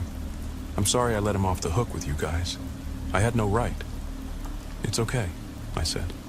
I don't think anyone could have done much, but... He looked at me. Yeah? Are you sure about everything? Oh yeah, all on video. You see, at the time of his death, he recorded himself, showed his little arsenal, clothes, and all that crap while going over his plan repeatedly, and then one of his guns went off while he was playing with it, and that was it. Almost blew half of his... Sorry. We stood in silence for a few seconds. Well, it's better this way, especially if it means he couldn't take innocent lives. That would have been terrible. A miracle, I tell you, he said. He always liked playing around with those guns a bit, so I think it's only fitting. The sheriff gave me a look as he rubbed his chin. Something was clearly bothering him. Since you brought that up, I was hoping you could help me with something. I hesitated at first, not knowing what he could ask from me, or how I could help him. Sure. Yeah, sure. What is it? Give me a second. I'll be right back. He left the room and went to his office to get something before returning. He seemed hesitant. I want to show you something if you're up for it. You're not going to show me... No, not that. Not his body. Well, more like the moment right before his death. It's just a screenshot. He placed it on the table and slowly pushed it toward me, giving me plenty of time to say no if I wanted to, but I just let it come into view. During his last moments on Earth, Jake definitely looked insane, holding a gun next to his temple with bloodshot eyes. But it wasn't Jake himself that caught my gaze and made my stomach churn. "Do you happen to know anything about that handgun he's holding?" the sheriff asked. "No," I lied, as I immediately recognized the die engraved gun that had been fired at Mike years ago, taken from the dead clown's briefcase. "But why are you asking?" "Well, that's the one. That's the gun that accidentally fired and killed him instantly. Luckily, he mistook my facial expression for something else and continued explaining himself. If it sounds like a strange thing to ask, that's because it is exactly that. Strange." He took the screenshot back from my hands and put it away. Jake lived alone in an abandoned apartment. He hadn't left his apartment for weeks, preparing for the massacre he planned. And our people swear that no one entered his apartment after he killed himself. "Okay," I said, also wondering if I really understood what he was trying to say. "This handgun, the one that killed him, the one we saw on video triggering and blowing his brains out, we never found it. But how does that explain the gun on the video?" I pressed. He sighed, leaning back in his chair. "That gun was never supposed to be part of his plan. It was just a tool he thought he could use to manipulate the situation. The real weapon was his intention to cause chaos. The accidental firing was just that, an accident, but he had already set things in motion." I frowned, trying to piece it together. So he wanted to create a scenario where he could justify his actions? Use the chaos to make a statement? The sheriff nodded. Exactly. He wanted to leave a mark, to show everyone what happens when you let things spiral out of control. He saw himself as a catalyst, a way to bring attention to the issues he faced. I rubbed my temples, the weight of the revelation sinking in. But why the clown? Why use a clown as a symbol or a prop? He believed clowns represented the hidden darkness in people, outwardly cheerful but hiding something sinister underneath. It was a metaphor for his own struggles and the facade he felt he had to maintain. The room felt colder as the implications of his actions washed over me. And the briefcase with the gun and the flower? What's the significance of that? He wanted to leave a tangible reminder of his presence and his message. The gun with "die" engraved was a statement of his final intent, while the squirting flower was a nod to the trivial things that can hide deeper issues. It was his way of saying that even something seemingly harmless can have a dark side. I took a deep breath, trying to steady myself. So, all those years, we never knew the real reason behind his actions. We just saw a troubled kid who couldn't find his way. The sheriff placed a reassuring hand on my shoulder. We all did, in our own way. But understanding the truth now can help us make sense of the past and prevent something like this from happening again. I nodded slowly, feeling a mix of relief and sorrow. "Thank you for telling me this. It changes everything." He smiled sadly. "Sometimes the truth is hard to face, but it's necessary. If you ever need to talk, my door is always open." As I left the sheriff's office that night, the weight of the past years seemed both heavier and lighter. Heading light on Jake's true intentions didn't erase the pain, but it provided a sense of closure. Pine Grove remained the same small town, but the shadows of that day in the woods lingered, a reminder of the complexities hidden beneath the surface of our seemingly simple lives. A few months ago, my neighbor passed away. Or, to be more precise, the man who lived just close enough to be considered a neighbor. Our houses sit at least a quarter-mile apart, with a field in between, then a broad pasture where sheep wander. Only at dusk, when warm light glowed behind his windows, would I catch a fleeting glimpse of his place. Here in northern Maine, people live so far apart that you can share a property line for years and never do more than toss each other a brief nod if you happen to cross paths. That's how it was for us, side by side for nearly 2 decades. Occasionally, we'd acknowledge each other. My dog and I out for a walk, him passing in his battered old Ford pickup. Most of what I knew about my neighbor, who must have been about 30 years older than me, came from secondhand stories. He'd spent years on the road as a traveling salesman, and folks whispered that he had a certain eccentricity. Once upon a time, he hosted wild parties, but after his wife passed, he withdrew from nearly everyone. Over the last few years, the only visitors I ever noticed were the occasional home health aide or delivery driver. He and his wife had furnished the place themselves.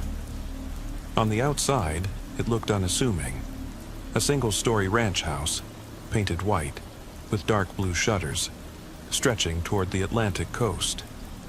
But inside, so I'd heard, it was extraordinary.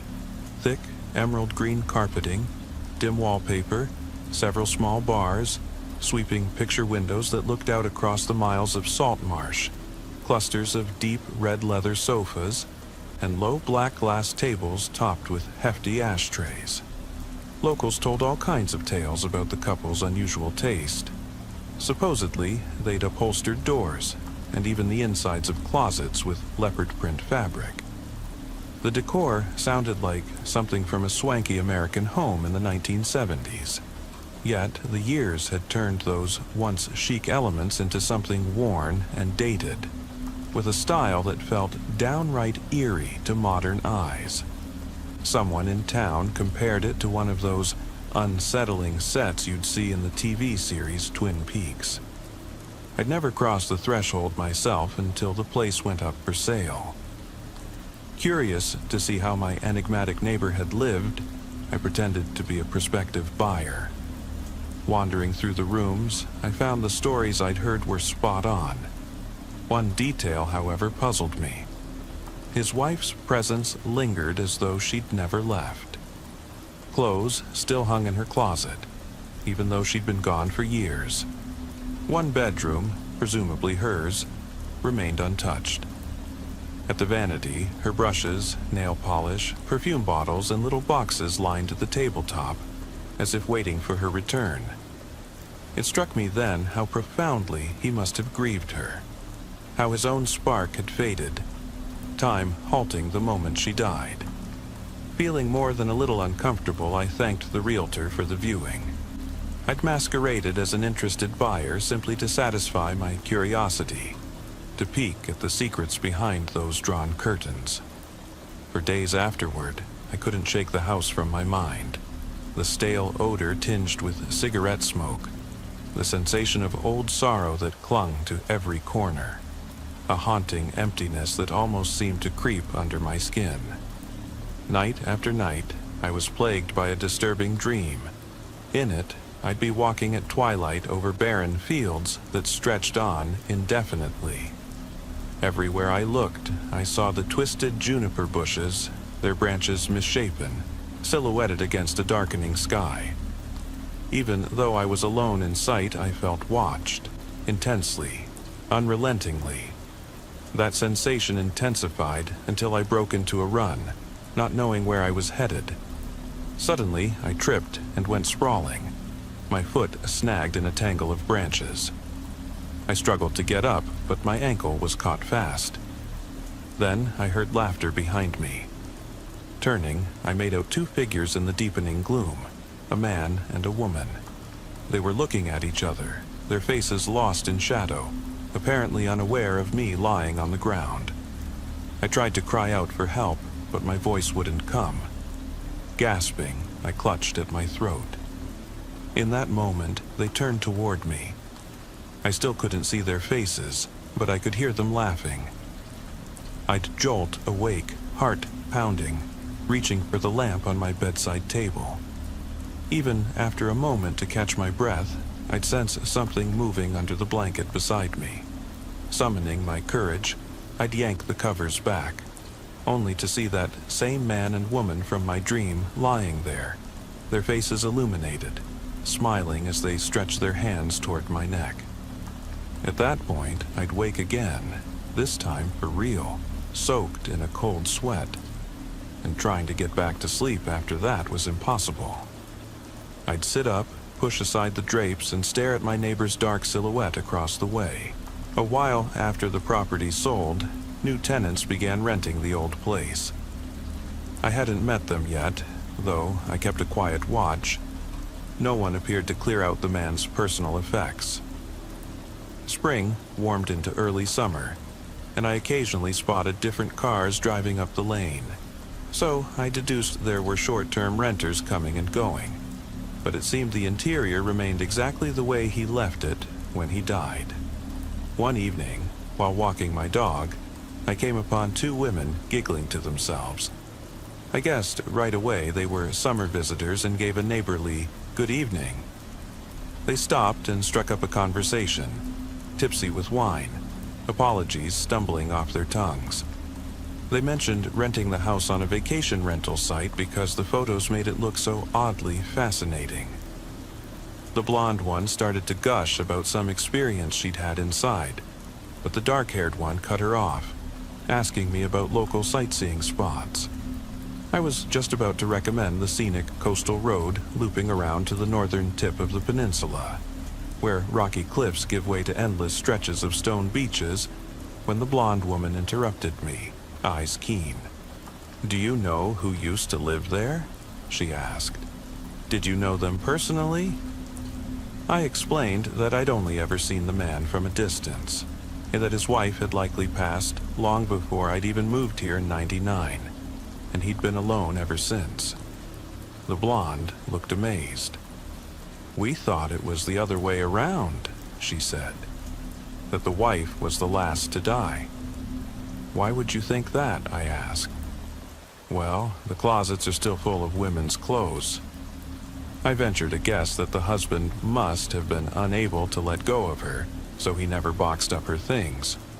"But there aren't any men's clothes left," she said, "which is really strange, isn't it?" I agreed it was odd.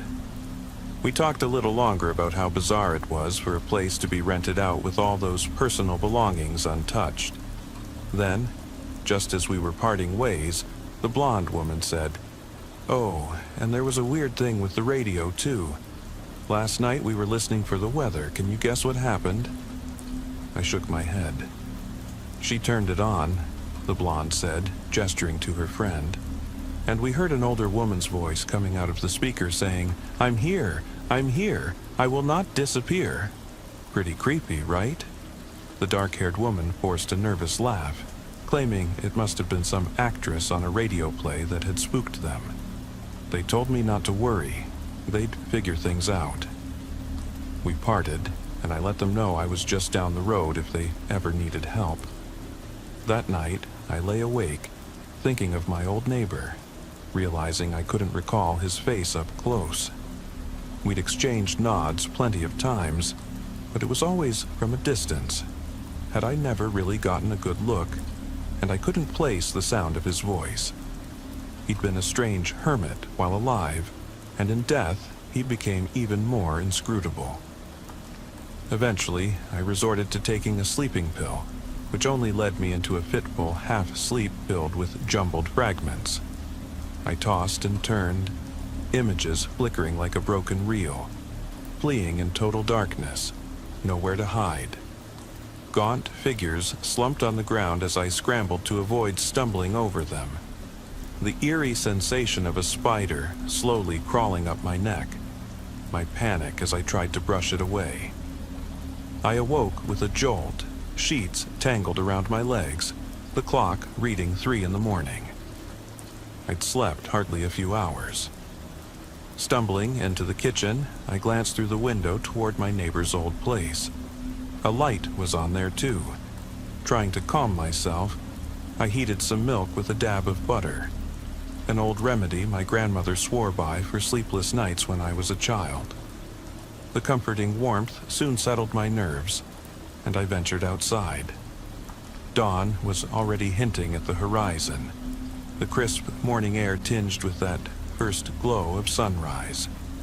Later in the day, I busied myself mowing the lawn, pruning the rose bushes, and tending a damp corner of my vegetable patch where, to my delight, some vigorous ramps had sprung up.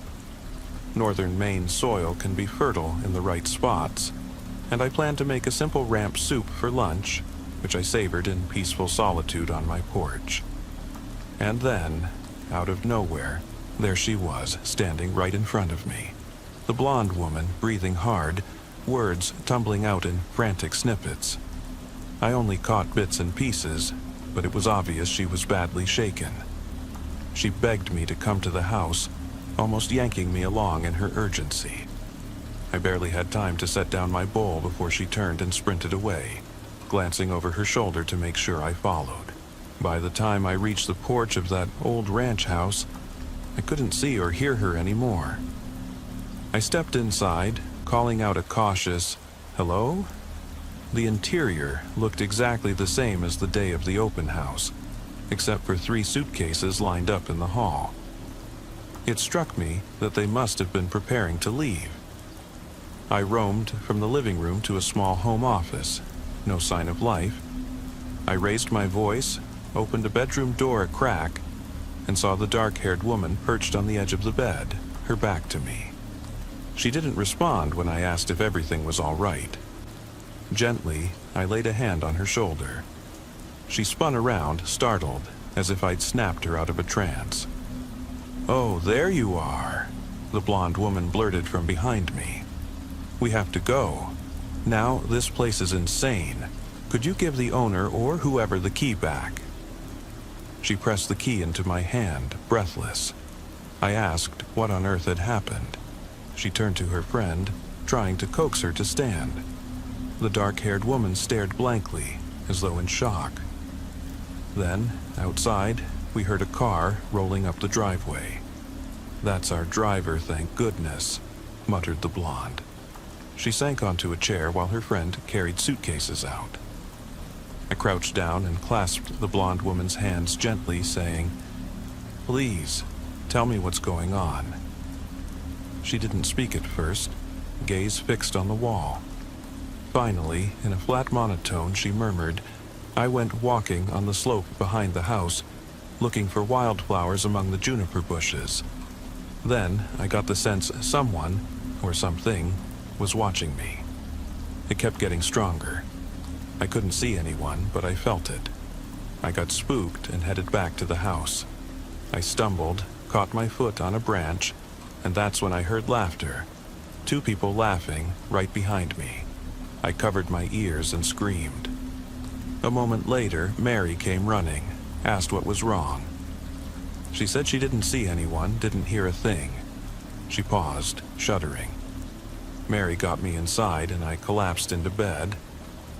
At some point, I must have drifted off.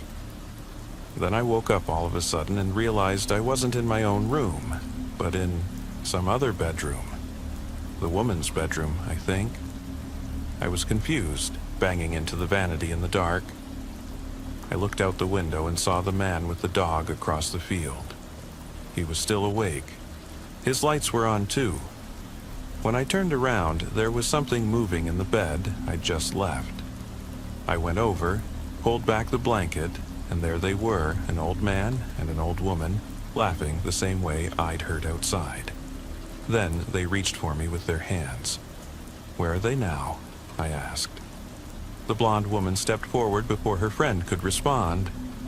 "It's just feverish nightmares," she insisted. "She's been burning up, a bad dream, that's all." She leaned in, grabbing the last suitcase from me. "Come on, we have to leave." Supporting the dark-haired woman, she led her to the waiting car, clearly rattled. I followed, unsteady with confusion, and watched them slide into the back seat, slamming the doors. Then I got a good look at the vehicle.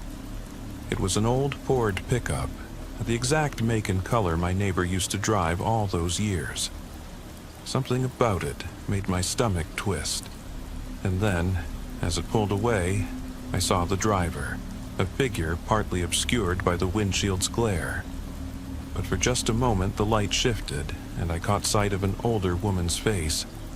I couldn't place where I'd seen her before, but deep down, I was sure we'd crossed paths somehow. I stood there on the driveway, still holding the key, until their taillights disappeared into the distance. There is an unspoken rule in the Rockies. No matter who you are, a friend, a bitter rival, a stranger, Everyone can seek refuge in another hunter's cabin if you ever find yourself in need. Perhaps it's unspoken because it's simply polite, following the principle of treat others as you want to be treated. Or maybe it's unspoken because there's rarely anyone to talk to. Especially during the winter months, it's hard to see another soul for weeks, sometimes months. But that's the rule. You need it, you use it. No judgments, no questions asked. Just don't steal anything. Well, I'm not a rugged, seasoned mountain hunter adorned with tree bark and never shaved, but I do enjoy hunting. I often leave my small town in Estes Park, Colorado for weeks, retreating to my hunting cabin high in the Rocky Mountains. I'm a pretty cautious person and know that the mountains can be treacherous, so I always come prepared. I check the long-term forecast, gather the necessary supplies, take spare parts, and make sure I have enough of everything I need to survive at least a week longer than planned, just in case. I always believed my precautions would protect me, but like a childish security blanket, they were only a thin illusion of safety. There's no planning when Mother Nature decides to throw a tantrum, so I never expected to get caught in a snowstorm that day. It had started sunny and cold, but as the day progressed, a few clouds began to gather. By the time they thickened into a dense blanket, I was already on my way back to the cabin with a few rabbits hanging over my shoulders. I had named them Evening and Morning. I planned to eat morning for dinner and evening for breakfast, just to make myself laugh. It's the little things like that which keep loneliness from turning into despair. The snowfall seemed to come out of nowhere, as if someone had slammed down a tarp, and all the accumulated snow had fallen at once. But it wasn't a single wave of snow. It was a relentless, endless assault. As far as I knew, the weather reports hadn't mentioned a snowstorm, yet I found myself in the midst of one. It quickly became very dark, and I berated myself for forgetting my flashlight in the cabin. I had planned to return home long before nightfall, so I hadn't thought I'd need it. I was horribly lost. The snow painfully stung my eyes. I had to squint almost the entire time to prevent these sub-zero temperatures from blinding me. The wind howled as gusts sliced through my clothing and reached into my bones. I could barely see 6 feet in front of me or the 6 feet beneath me, sinking into an ever-growing white blanket. I'm not sure when I realized I was lost. At some point I knew I should have reached my cabin, but all I saw was white, with a few gray streaks swaying in the fierce wind. The rabbits on my shoulders became stiff and flapped with every gust and every awkward, thundering step. My energy was dwindling, my ideas were running out, and I began to panic. I could have spun around 100 times in an office chair and felt less disoriented than I did in this whiteout, and then I ran straight into a cabin, literally. It had become so dark and the snow so heavy that I couldn't see the structure until I stumbled face first into it. I held my hands against the wooden facade so I wouldn't lose them in the storm and circled around until I found a door. I wasn't just in a predicament. This was life or death. In the unlikely event someone was inside, I knocked on the door and waited for a response. Through the howling wind, I could have sworn I heard, "Come in." When I pushed the door open and stepped inside, a small avalanche of snow tumbled in with me. I made no effort to shove it out as I struggled against the wind to close the door behind me. Relief was immediate. Without the swirling air around me, I had halted the approaching end of my freezing death. "Thank you," I whispered. I turned to the interior of the cabin and tried to get my bearings, but all I saw was darkness, meaning I had no real idea of the cabin's size. Yes, I had circled around, but I had stumbled, half blind, focused on finding a doorknob, so I had no clue how much length of the cabin I had already covered. I could have walked half the length. I might have circled 3 times without realizing it. Through the darkness, I could only make out the vague outline of a person in the corner. "You're really a lifesaver," I said. He didn't respond. I fumbled for a lighter, a lantern, a matchbox, anything that could produce light, but all my fingertips touched chains and the barrels of hunting rifles. I stopped searching when I felt an open trap door. I didn't want to get my arm stuck in such a trap. It was safer to sit still and wait until dawn. The thought occurred to me that the stranger might also be seeking refuge. "So?" I began, keeping my tone light and innocent. "Are you the owner of this cabin?" The response was more of a hiss than a word, but in that hiss, I heard a faint, "Yes." I sat down on the floor, let my rabbits drop beside me, and reached into my backpack. Why I had a sleeping bag and no flashlight was baffling to me. I took off my wet clothes and quietly slipped into the sleeping bag to warm up while trying to make conversation. "Thanks again. This snowstorm really came out of nowhere." He responded with the slow, labored, hoarse breaths of an old man on his deathbed. "Dangerous." "Yeah," I laughed. "That's an understatement." "Hungry," he rasped. "Do you have a fireplace? I have a few rabbits." "I'll cook them. It's the least I can do," I offered. His reply was elongated like a wolf's howl, but without the majestic hum. "No." "Okay, as soon as the snowstorm lets up, I'll go collect wood and we'll make a fire. Can you wait until then?" I saw his silhouette shift slightly. There was a rattling of chains. "No," he repeated, the O long and swollen. "No, no, yes." The last no strangely turned into a yes, as if someone was drastically switching to a much higher note on a flute mid-breath. I craned my neck to look out the cabin's only window. It was pitch black, pitch black. It was like an afterglow, visible against the dark wooden background, yet inherently dark.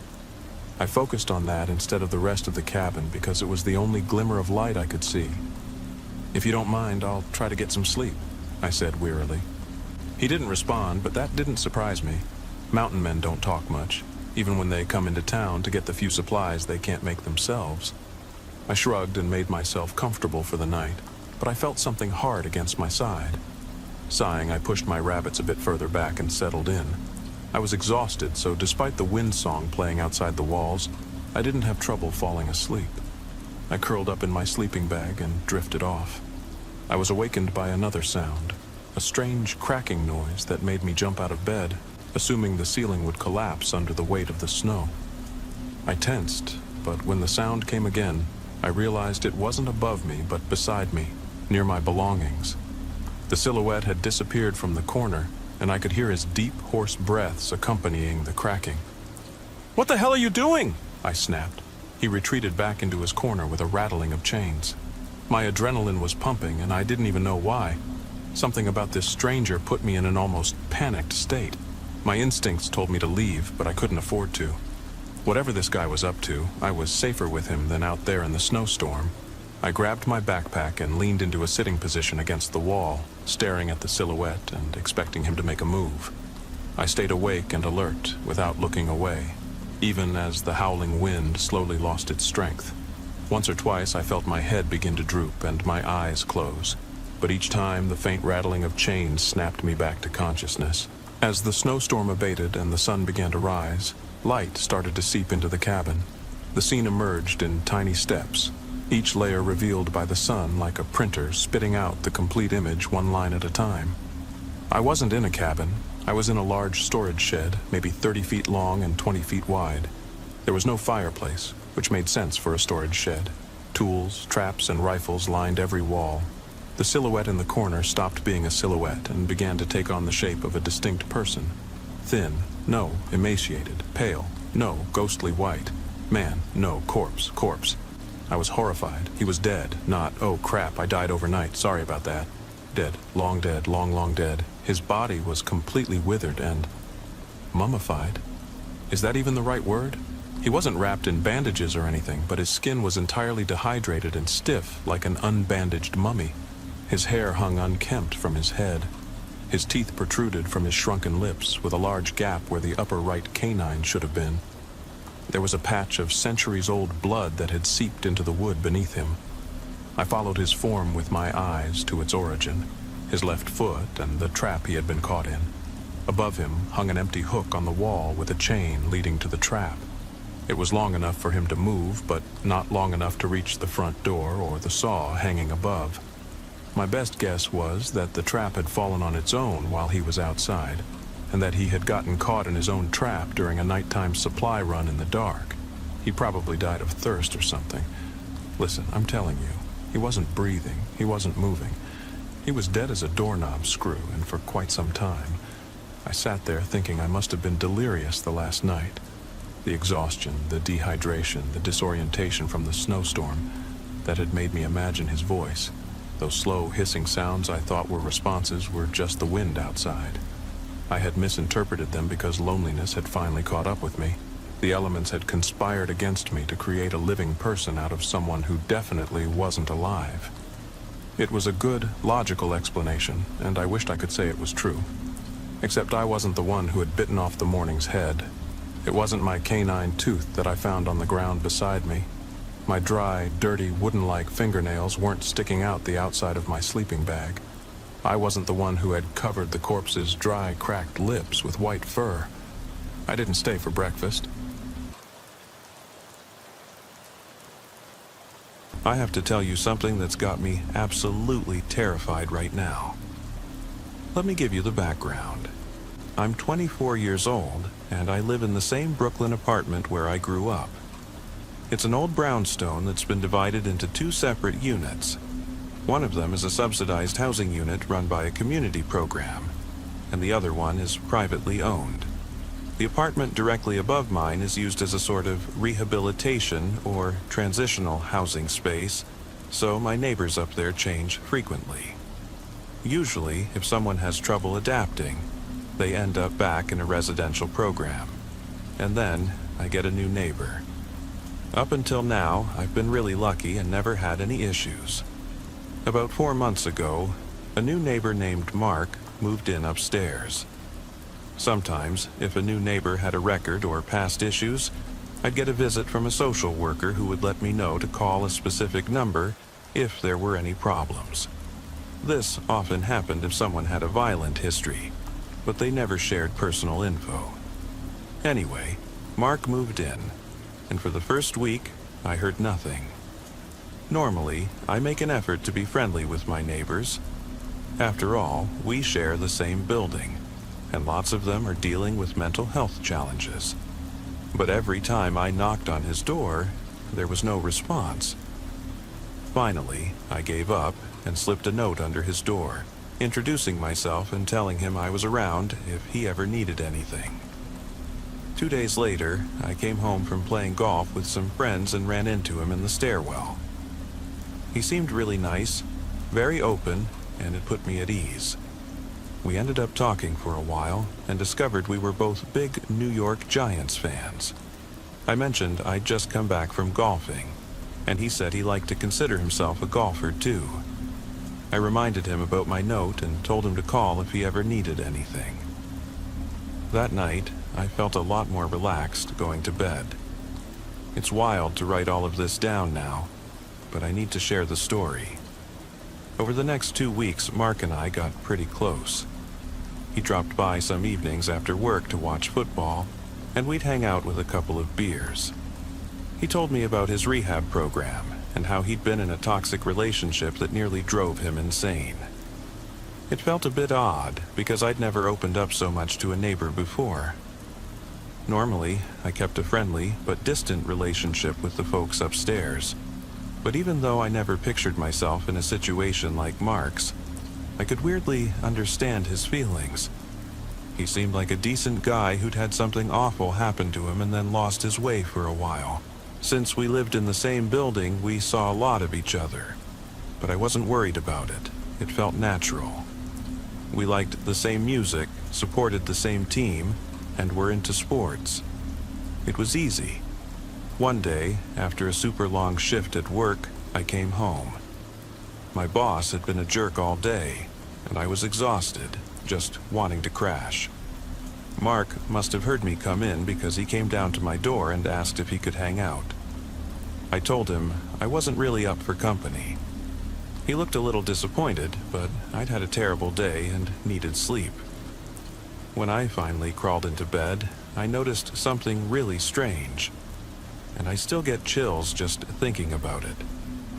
There was a clear impression of a body on my bedsheet, like someone had been lying there not long before.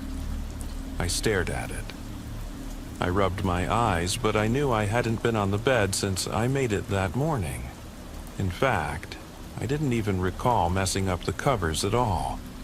Still, I was too tired to think straight. I pulled the covers back and went to sleep.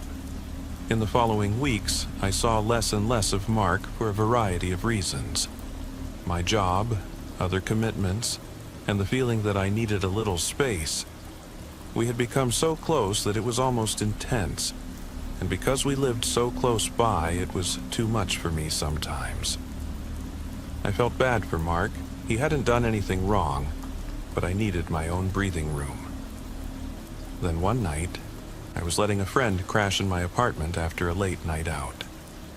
She lived pretty far away, and the buses had stopped running.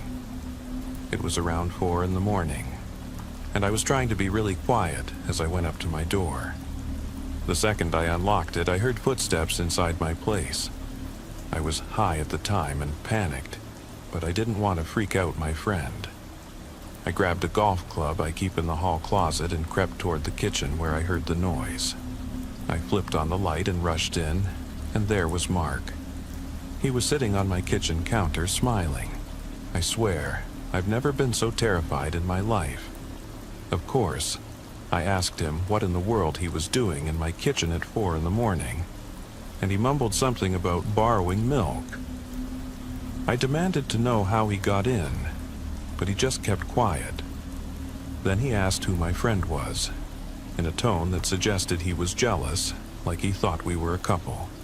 He left shortly after, and my friend and I went to bed. But here's the weirdest part. My bed was turned down like it had been slept in.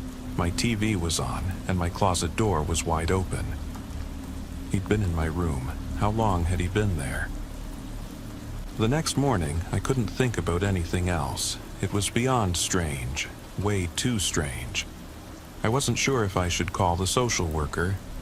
In hindsight, I obviously should have, but I didn't. Instead, I avoided him at all costs. I think he knew he'd gone way over the line, because he didn't try talking to me either. So, this brings us to where we are now. A few days ago, my mom called to ask about my job, and I told her I was thinking of quitting. To keep the story focused, my boss is honestly the worst.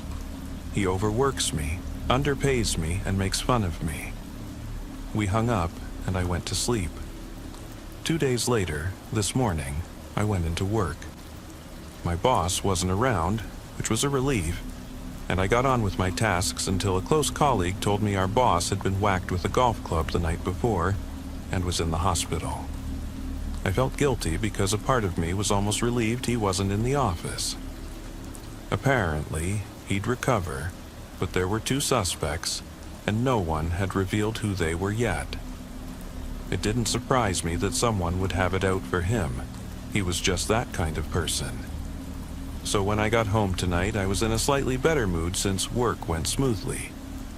By my apartment door, I found a note from the social worker asking me to give her a call. I did, and she told me that Mark had been arrested. Now that I'm writing this all out, it seems obvious in retrospect. But you have to understand that real life isn't like a movie. You don't assume bizarre things like this will happen to you. Sure, it might happen to someone in another state, but not in my Brooklyn apartment. She said she couldn't disclose anything more, but I already knew. That call made me panic even more. I ran upstairs and kicked in his door. I'd never done anything like that. It felt like I was on autopilot, powered by adrenaline, but I had to know what was going on. Oh God, my stomach turns just typing this. I'm alone in my apartment and I'm scared. I'm 24 and I'm afraid in my own home. I went into Mark's apartment right above mine. There was nothing outwardly strange. It looked almost exactly like my own unit, with a closet and Giants posters. But then I noticed something very creepy. A camera, propped up, pointing straight at the floor. It looked like he'd just set it there, so at first I didn't think it was that weird. Above it, though, there were videotapes. I had no idea he recorded anything, but on a closer look, all the cassettes had my name on them and described things I do, like talking to Mom, watching TV, hanging out with a girl. My stomach just clenched. I kept thinking, please no, please no. I turned on the VCR and saw it. A clear gap between the floorboards, angled right at my bed. It was located directly above my closet, so I never would have noticed it. I called the police immediately. They came right away. And at that point, I finally found out the truth about his past and this so-called toxic relationship. Turns out he had been stalking a girl he knew from high school, and she actually moved states to get away from him before he ended up in that treatment program. The police just left, and now I'm sitting here alone in my apartment. My neighbor watched me for 4 months through a hole in my ceiling, and I only just discovered it. I'm at the end of my rope with fear. Ralph was a mischief maker. I don't think you can avoid becoming one if your name is Ralph. His parents cursed him at birth, ensuring he'd forever be the guy everyone invites to a backyard barbecue, but no one can truly trust. I've been the target of his pranks countless times, bought gags, elaborate deceptions, borderline scams, water balloons that were never just filled with water. It's funny. Everyone in the group liked Ralph, but one-on-one, no one really liked him. I don't know who invited him to Roger and Catherine's housewarming party. It was a bad combination. A guy who compulsively messes things up just to see people's reactions. In an incredibly expensive brand new house in suburban Atlanta owned by 2 wealthy real estate moguls. Speaking of cursed names, Catherine? Really? Did her mother really want to ensure no one would ever take her seriously? She was a natural beauty, never wore much makeup, and never made a fuss about her outfits, truly low maintenance. The name, on the other hand, a complete miss. The party was a small affair, only the homeowners and a few guests. Tim was Roger's brother and, of course, Catherine's brother-in-law. I have to mention the second part, even though it's obvious because Catherine emphasized it at every opportunity. She grew up with 3 sisters, so she was thrilled to finally have a brother. Tim's kids, Layla and Aaron, were 16 and 13 years old, just old enough to attend an adult event without completely ruining it, but still young enough not to spoil the party's crazy vibe. Their mother was on a company retreat, one trust exercise after another, moving in with the HR director. Layla was an artistic kid who thrived on attention like a parasite. Aaron, on the other hand, was less demanding and preferred sitting in a corner listening to true crime podcasts. If you think about which one is older, you probably imagine the wrong one. Paul was a screenwriter, at least in name, because nothing he sold ever got produced. Every time you met Paul, every conversation that started, he had a new project on the verge of taking off. It's the Wild Bunch meets Dark. It's the Titanic's downfall meets the Matrix. It's the Lone Ranger meets Days of Our Lives. No one ever asked what happened to his previous projects, as it was obvious everything he touched ended up in development hell. Brent owned an upscale restaurant in Chicago, and although he never said a word about it, we all knew he was on the verge of starting a chain. Lately, he spent a lot of time in mysterious meetings, and a few gossiping employees spread the rumor so well that the idea caught on among his friends and acquaintances. He knew Roger from high school, and the restaurant was actually where he took Catherine on her first date. She was undoubtedly impressed, not knowing that Brent would never charge him a bill. Then there was me, a guy who inherited his father's auto shop in Detroit and drank in the office while the shop essentially ran itself. Roger and I were lifeguards at Lake Michigan during college. We had systems and routines to pick up hot girls, and when one day a kid nearly drowned, we forgot for half a second that it was our job. Don't worry, the kid was pretty okay. If I had to guess, I'd say Paul probably invited Ralph, hoping something wild would happen that he could then turn into a movie. It wasn't long after the party started when the prank became apparent. Probably one of a few he had planned. The doorbell rang even though all the guests were present. Everyone was confused for a moment, except Aaron, who was sitting by the fireplace listening to details of a quadruple murder. Ralph's previously stone-faced expression immediately fell apart, an impish grin breaking out uncontrollably. "Ralph, what's up?" Roger asked in his usual dry tone. "Why should I know?" Ralph replied with the biggest Cheshire smile imaginable. "You're all so suspicious. Who hurt you?" "You," Roger responded just as flatly. "You hurt us." Ralph shrugged and walked out of the room to open the door. "What? I thought the party could use a clown." Tim's grip on his whiskey glass visibly tightened as he took a deep breath and looked at his daughters. Aaron continued to ignore the world around her, while Layla jumped up from her seat, letting out an excited gasp. Clowns are true artists. We should support people in every societal role they choose. Layla nodded emphatically, as if scolding Tim for something he hadn't even said. "This mindset is not going to end well," Brent remarked quietly as he and Tim stared at each other. "I've got this," Tim snapped. Paul became attentive at the mention of a clown. I don't know if he thought no one would notice or if he simply didn't care.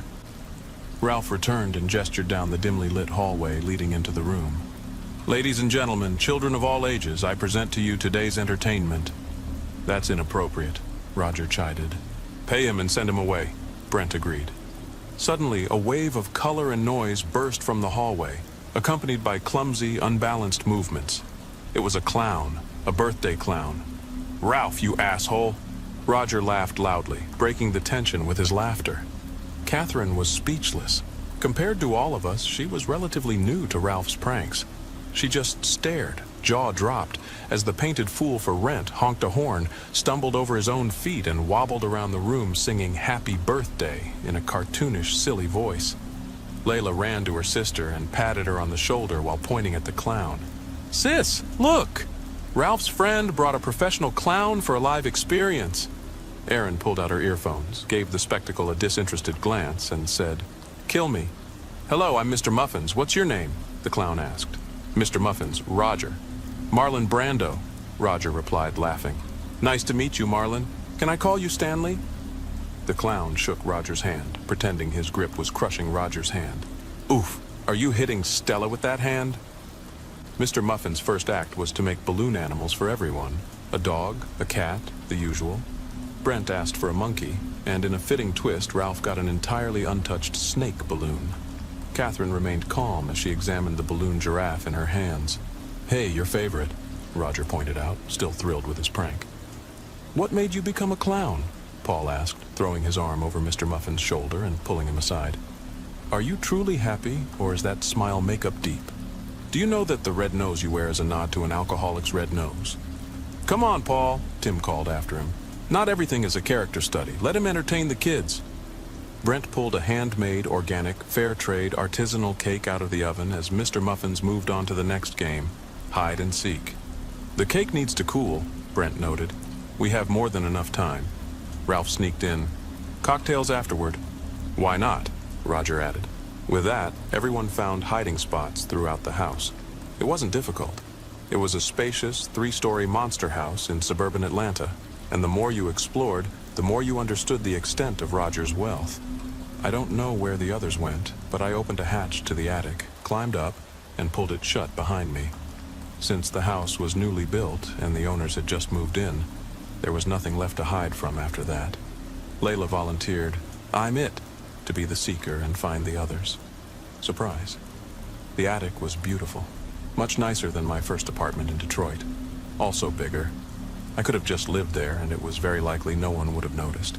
Even the moon outside the attic window looked larger than the one normal people see. It was strange. Just as it finally became clear how long it would take for a hyperactive kid to find 9 people, clown included, in a house that surpassed all others, a loud bang echoed. Layla screamed. And it wasn't a "Dad bought me my first car" scream. It was a "someone's pulling me into a car" scream. Muffled by countless walls and 2 floors, the scream was still disturbing and clearly one of fear. I left the attic and fiddled with my phone, walking through hallway after hallway, down the steep mahogany staircase, back to the living room where we had originally gathered. I arrived to find the others already there, standing shoulder to shoulder, staring at something I couldn't quite see yet. Tim held his children tightly on either side while they held his midsection. As I joined the group, I saw the reason for the scream. Mr. Muffins stood in the middle of the living room, wobbling on unsteady legs, blood flowing from an open wound along the top of his bald head. His miniature derby hat had fallen off and floated like a paper boat in the growing red pool at his feet. Mr. Muffins held his temples with his gloved hands, now bright scarlet stained, and it looked like he couldn't hold his own head together. "I'm telling you," Mr. Muffins groaned, "I have a pounding headache." In a quick, shaky motion, Mr. Muffins lost his balance, stumbled forward into the kitchen, and fell head first into Brent's cake. He slid off the counter and landed on his back as a hidden whoopee cushion in his pants let out a long, slapping fart. "What happened?" Ralph asked in disbelief. I had never seen him truly shaken before. An accident, obviously. Roger shook his head, as if trying to clear his thoughts like a Polaroid picture. He must have fallen and hit his head, Catherine agreed, the color draining from her face. He falls everywhere anyway. That's his thing. Paul slowly and methodically walked over to the fireplace and picked up a poker from the floor. He twirled it a few times in his hands, then turned to the group, showing us the blood and tissue still stuck to the end. "Guys," Paul croaked, the fear in his voice audible, "it's very bad things meets bozo." I dialed 911, and we all sat down, waiting for help to arrive. Tim draped a blanket over the kitchen door to hide the scene from his daughters. None of us wanted to destroy evidence, and we weren't sure if the police would be upset if we left the crime scene. "Someone here did this," Aaron said after an impossibly long silence. "Calm down, honey," Tim said, using the word honey didn't lessen the anger in it. "No, I mean one of you killed this clown. I hope you realize that. We're all sitting here with a murderer." "That's not true," Catherine interjected, almost in tears. "It just isn't. Someone might have broken in. Or maybe he did it himself. He banged his head with a metal rod." Aaron grinned sarcastically. "A spectacular trick. But he can only do it once." "Maybe. The funniest people are the most depressed," Paul explained helpfully, taking a sip from a drink he held with two trembling hands. At this point, I expected sirens, but instead a musical melody filled the night right outside. It sounded like it was playing through a broken, rattling speaker. "Ooh!" Layla jumped up. "Ice?" Everyone startled as they suddenly heard the front door being flung open. "Hands up, girls!" Tim commanded frantically before yelling into the hallway. "We're unarmed, and there are children here. We don't know what happened." Two kids, hands raised high above their heads, arms fully extended into the air, scared me more than anything else that evening. I couldn't imagine what Tim was feeling at that moment. Heavy bootsteps echoed through the hallway, walking slowly and confidently. It didn't fit the situation. "You paid for this door. We would have let you in," Roger shouted, almost screaming. "Stop," Catherine whispered loudly. "Just do what he says." A single police officer entered the room, and as we spotted him, some of us started laughing again. His uniform was deep navy blue, but otherwise it seemed to strictly adhere to regulations. His face was painted white makeup with a red circle around his left eye and a blue one around his right. His bulbous clown nose must have had an LED light inside, as it blinked red and blue. On his belt, in a hip holster, was a rubber chicken. Everyone simultaneously lowered their hands. "All right, what's the problem?" the clown officer boomed in a rough voice. "I hear there's a clown down here." "Oh my God." Brent leaned back in his seat, exhaling heavily. "You scared us so much. Ralph, you're insane. This is too much." Ralph looked at Brent, then at the clown officer, then for some reason at me, and back to Brent. "I swear," he explained, "I have no idea what's going on here. This is way beyond my abilities as a party clown." "Calm down." The clown officer stepped around us a bit, his boots clacking on the hard wooden floor. "I need to inform you that you're being detained. You're not under arrest, but you can't leave, and I ask all of you to remain seated." "That's absurd." Catherine crossed her arms, making a skeptical face. The clown officer slowly walked to the ceiling door and, pulling the fabric aside, peeked into the kitchen. With his back to us, I could see the conspicuous "Stomp Me" sign attached between his shoulder blades. Absurd? He didn't even turn to us. "A dead clown, a murder victim, is absurd to you?" Aaron turned to Tim and gave him a lesson in clown-based murderology with a steely and unwavering tone. John Wayne Gacy didn't work alone either. The clown officer, now standing in front of us again, took the radio from his belt and spoke into it. "Yes, we have a possible Clauroside. I'm here and have cordoned off the clown scene. Looks like a party. The victim must have been a performer. Too many old fat people, though. Something doesn't add up here." As soon as he released the button, a screeching sound of various fart noises responded back. Brent suddenly stood up, much to everyone's displeasure. Catherine gasped into her hands. "Well, excuse me for being so direct, officer, or whoever you are, but if you're looking for a murderer, it couldn't have been me." The clown officer stroked his chin and furrowed his brow at Brent. "And why could that be, boss?" Brent raised his arm to chest height and paused. "Back injury." When I was in culinary school, a stack of pans fell on me. Since then, I couldn't raise my arms above my head. No chance I could have lifted the weapon high enough to hit this clown on the head. The clown officer reached deep into his pants, pulled out a red and white striped baton, and walked over to Brent skeptically. He placed the baton on each of Brent's elbows, one by one, and pressed slightly upward. Still, Brent's arms wouldn't rise any higher than before. I understand, he pondered.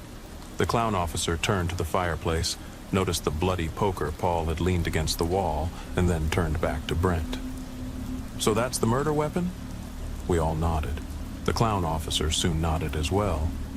I believe you. Brent turned to the rest of us, his back to the clown. See? It's simple. Behind him, the clown officer reached into his pants again, pulled out a piece of wood, a handle, an axe. Before any of us could fully comprehend what we were seeing, the clown officer spun around several times and swung violently. It was surprisingly silent in the room as Brent's still smug-looking head fell off his shoulders and rolled across the carpet. We heard the swing, the splintering, the dull sound, everything before the first person started to scream. "What the hell are you doing?" Roger shouted, now standing up for Brent despite the events. The clown officer responded without hesitation. "Eliminate the suspect.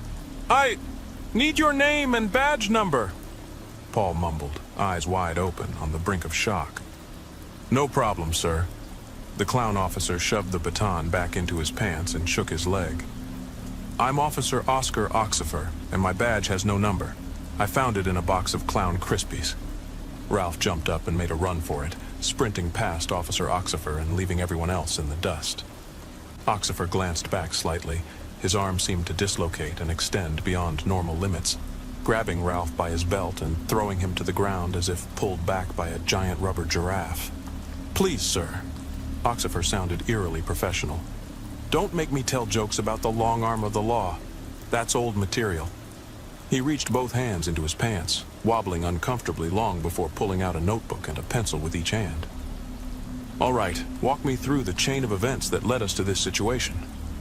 We let Ralph explain what happened since it was entirely his fault. He explained why he hired Mr. Muffins, which agency he called, where he saw the ad, everything up to the hide-and-seek point. "Where did everyone hide?" Officer Oxifer asked. Tim and I exchanged glances whenever the clown officer wasn't looking. Through hand movements and meaningful looks, I conveyed the idea that I knew how to get him and his girls out of the house. He was waiting for me, when and how. "We should all return to the places where we hid. You know, to retrace our steps," I blurted out, trying to sound as concerned and helpful as possible. "I was under a table in the hallway," Roger said. He was flushed and sweating profusely, holding Catherine's hand tightly, as if he was about to let go and they'd be separated forever. "I was under a bed on the second floor," Catherine added. Paul finished what was left of his drink. "Closet, second floor. Catherine's closet, but I didn't know until I came in." Tim wanted to speak, but I subtly placed my finger on his lips to silence him. "I was, in the shower. One of the showers." "All right, everyone to your places then," Officer Oxifer ordered with a few finger snaps. I'm sure each of us thought about fleeing, but given the impossible skills we'd seen from this civilian circus freak, it wasn't clear how that would be possible. I pulled Tim aside as we all left the living room, Oxifer watching us like a hawk. "There's a window in the attic. Leads to a grate. If we hide, take your kids and go," I whispered as fast as I could. "Yeah, no kidding, I will," Tim whispered back. "You know I haven't, right?" "I don't care," I growled. "If you have, good. Damn this clown. Curse all clowns. Right now, I wish I had." Officer Oxifer was an eerie presence as he followed the group to the first hiding spot. "So, I was under that table," Roger said as he crawled on all fours with a groan. "Actually, I banged my head on the overhang. You can see here where I cracked it." Officer Oxifer knelt beside Roger and examined a small crack in the wood, then looked at Roger's head, where he likely saw a red mark from the collision. "Well, damn," Oxifer muttered. "You were here." Officer Oxifer stood up, his hands dipping into his pants. "No!" Catherine screamed. "No, no, no!" Paul and Ralph held her back as Roger looked up from his spot on the floor just in time to see a sledgehammer come down on his back. We shoved Catherine out of the hallway, none of us looking back as the sound of metal smashing flesh echoed repeatedly. "Another suspect eliminated," Officer Oxifer explained proudly as he rejoined us. Catherine was a crying mess. Ralph reached for the tissue in her blouse pocket, I assumed to wipe the tears and mucus from her cheeks, but she pushed his hand away. "Leave me alone. Just let me die," she screamed.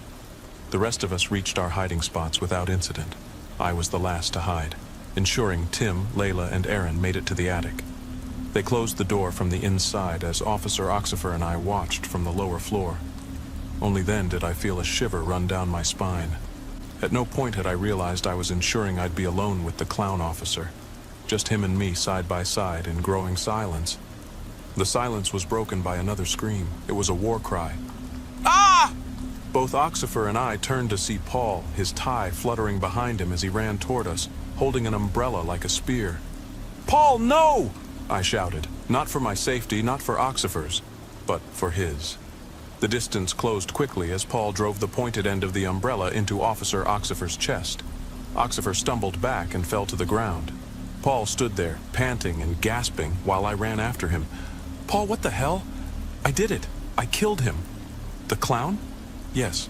Wait, which clown do you mean?" "The original one." "What?" "No, I meant the cop. I killed the cop clown. But not the first one." "Right. Because I was wondering, since you picked up the fireplace poker and wiped your fingerprints off it in front of everyone, it seemed like you could have done it to explain why you touched him." "That would be a very obvious and mundane clue.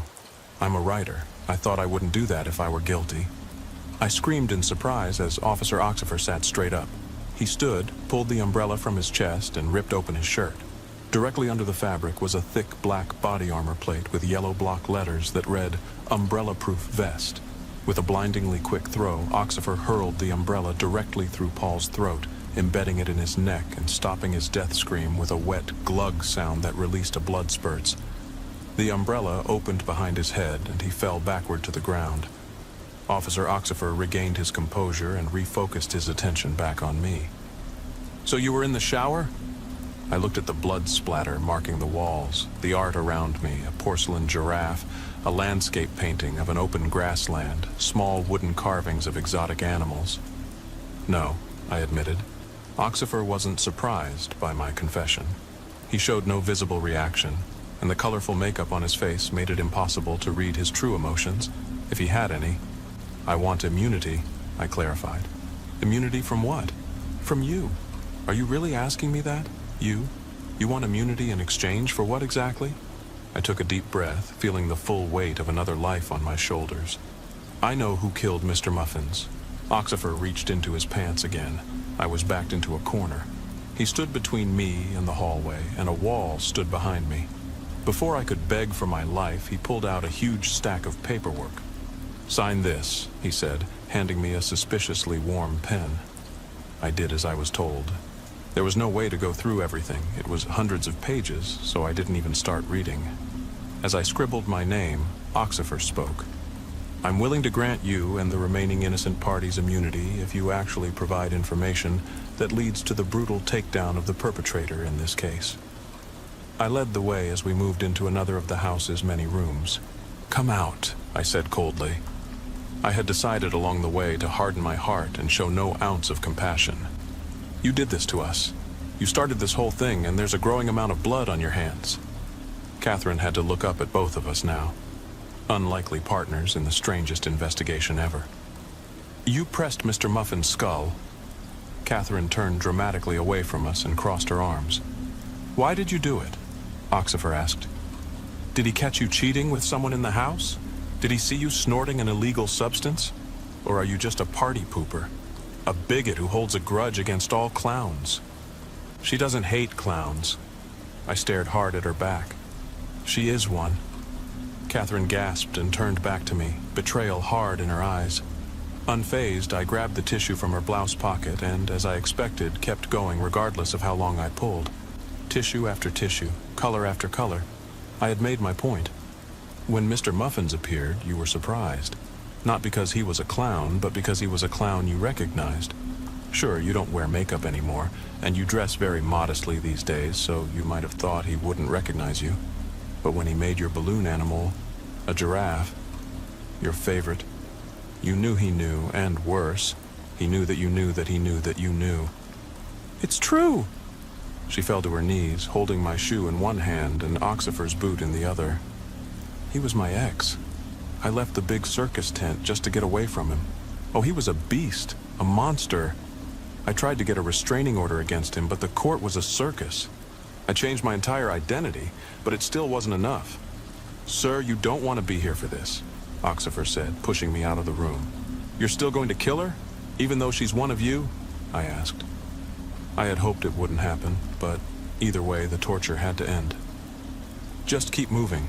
I have to pull an entire electric chair out of my pants, and it's better if you don't see that. I pulled Ralph out of the garage, and, with no better ideas, we stood idly in the living room again. I explained everything that had happened, but I don't think Ralph believed most of it. We need to kill him, Ralph insisted. I don't think we can, I tried to convince him, but in vain. After what he did to Brent, to Roger, to everyone, is Tim okay? What about the girls? The lights dimmed for a moment. Tim got them out. Good for that, but the rest? Shit, man, we need to kill this freak of nature. I watched passively as Ralph took the blanket off and poured the burning shots he'd wanted all evening. Although he kept the alcohol in the bottles and stuffed the necks with rags. I think, although everything had completely spiraled out of control, none of us had expected any of this.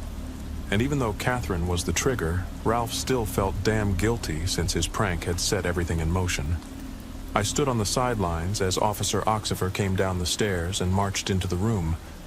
Ralph stood behind the kitchen island like a soldier taking cover. Oxifer slowly surveyed the room, then spotted us. All right, I need to take you to Clowntown for questioning. Don't worry, you'll get your paperwork back afterward. As the first bottle flew through the air, I only thought about how the flame's light made the house look more rustic and inviting. Like an alcohol-scented candle, I guess. Oxifer immediately caught fire, grabbing himself from his flammable police hat down to his flammable police boots. He didn't scream as the bottles continued to break around him. Instead, he let out a series of comical exclamations as his burning silhouette flailed around the room. "Oh no, the couch!" he yelled as he fell on it and set it ablaze. "Oh God, the curtains!" he shouted, stumbling and wrapping himself in them, spreading the flames to the ceiling. "Good sir, the minibar!" he cried, falling over and tipping it, burning alcohol spraying everywhere. "Let's go!" I grabbed Ralph's arm as he picked up another completely unnecessary bottle to light it. "I think you did it." In the front yard, Ralph and I met Tim and the girls. The light from the raging fire engulfing the house illuminated the yard like midday as we all watched in stunned horror. A siren blared in the distance, and soon a fire truck pulled up abruptly nearby. A bunch of clowns fell out of the fire truck. Firefighter uniforms in every color except red, face paint running with sweat. After a series of antics and clumsiness, they finally pulled out the fire hose and aimed it at the house. It sprayed confetti, making everything even worse. Serial killer Henry Mueller, also known as the Clown of Brooklyn, lived comfortably in his old brownstone in Williamsburg, together with 26 other people, yet he felt profoundly lonely. He had neighbors, but what if they were the first to notice that something wasn't quite right? What would they do? What should they do? I ask myself these questions more and more often, as I begin to suspect that I might be the unsuspecting neighbor in this story. And I've decided it's time to face that possibility. Everyone has odd neighbors, and in Brooklyn you become all too familiar with certain curiosities. I work part-time at the little bodega around the corner, so I'm home more often than most. Honestly, I've barely put in any hours lately. Some might see that as a problem, inching me closer to unemployment and financial insecurity every week. But those are worries for another day. Instead, I'm seizing this chance to prove that something is very, very wrong next door. During all the extra time I've spent at home, I've noticed a few strange things about my neighbor Mr. Thompson's house. The first thing I picked up on was the smell. Mildew, that's exactly the scent. Our garages are next to each other, separated by a narrow walkway and a rusty chain-link fence. Lately, I've found it almost impossible to walk down that path. My stomach is tough enough. You get used to certain things around here. But my nose is sensitive, so ever since that smell took over, I've chosen to haul my trash through the house and out to the curb on Tuesdays, passing by the typical Brooklyn backyards and the bustling neighborhood sidewalks. The next thing that caught my attention was Mr. Thompson's new friends and their weird robes. Every Thursday night for the past 2 weeks, 3 men in dark robes have been slipping in through his heavy rolling gate. They stay for a while, sometimes so long you'd think they were holding some secret, late-night meeting. Sure, I could call the cops, but in America, a strange smell and funny-looking guests aren't exactly crimes. It's no big deal for me if my neighbor's place stinks or if he hangs around with odd, questionably dressed buddies. The problem arises when the mildew smell and the 3 men in black robes show up at the same time. There has to be a connection. At this point, the only person I can really rely on to figure it out is me. On a typical Thursday evening, I come back from my shift at the bodega and begin phase 1 of my plan. It feels like a scene right out of Rear Window. I sit quietly in my small ground floor apartment, peering out through the worn window frames, waiting for the first sign. It materializes in the form of an old rolling gate groaning its way open, and then Mr. Thompson appears in a dark robe, greeting his new friends, all of them dressed in the same somber garments. Watching through my foggy kitchen window, I climb up on the battered bench beside it to get a better view. In that moment, caught in the rush of my own curiosity, adrenaline surges through me, and my hand slips. My forehead collides with a loud thump against the scuffed countertop, abruptly ending my voyeuristic endeavor in phase 1. Phase 2 begins with me sprawled out on the cold kitchen floor, racked with pain. My head is throbbing, and I recall that I really should have wiped down the bench after spilling a glass of water on it a few hours earlier. It's getting dark here in springtime Brooklyn, but there's still enough time. I call Joe's Slice, the local pizzeria on the next block, and order multiple pies to be delivered to Mr. Thompson's address on Marcy Avenue, specifically telling them to ring at the rolling gate. Sending someone else into that creepy building feels much safer than waddling over there myself. Plus, it gives me a chance to keep a close eye on what happens, hopefully without injuring myself again. After I hang up, I rush to the bathroom to assess the damage on my forehead. Following a quick sip of water to take the edge off my headache and a visit to the toilet, better safe than sorry, I pull on my darkest, most detective-like outfit, a black coat and a beanie, and slip quietly out the back door. At the fence that separates our houses, there's a row of thick, unkempt hedges. The advantage of using this path is that I remain out of sight. The disadvantage is that I'm smack in the middle of the nauseating mildew stench. Luckily, I came prepared. I stuff a small cloth soaked in ice water into my nostrils to block out most of the odor. Creeping through the narrow alley, I wedge myself into the bushes, surrounded by graffiti and the low hum of the city night, and settle in to wait. Unfortunately, Joe's Slice is notorious for slow deliveries, and even though I requested a 20-minute window, I brace myself for a long stint crouched in these dense hedges. From here, I can hear the noises coming from Mr. Thompson's place more clearly. It's tough to make out distinct words, but the voices are intense, accompanied by some ominous background music. Maybe classical layered with deep bass that sends a chill slithering into the pit of my stomach. A silver minivan pulls up on the opposite side of the street, near a brightly lit corner store. Its side sports a tacky pizza ad in red and white. The delivery guy steps out, and I realize I never thought this plan through at all. As he walks toward the garage, arms stacked with boxes, I start fidgeting in the bushes, heart pounding with the notion that if my worst suspicions are correct, who knows what horrors this poor guy might face. Regrettably, just the thought makes me panic, and that single jolt forces out the ice-cold cloth in my nose. Immediately, the full force of that foul smell hits me again, an overpowering mix of damp mildew and spoiled food, and I wonder if my stomach will tolerate it. The pizza guy knocks on the rolling gate, and I find myself wishing he hadn't listened to my instructions, the same way he didn't manage to arrive within 20 minutes. Had he tried the back door instead, I might have been able to intercept him before it was too late. For a second, I consider bursting out from my hiding place and doing something, anything, but my legs feel as cowardly as the rest of me. He knocks 3 times, and the gate slowly starts to lift. As I watch the old metal panel groan higher, I finally find the courage to intervene. If there's one thing I can accomplish in my life, it should be saving this unsuspecting man. I dart out of the bushes toward the gate, and that's when the horrible truth about what's happening in that creepy house hits me with full force. It's even worse than I imagined. Those dark robes are just costumes. They're playing Dungeons and Dragons.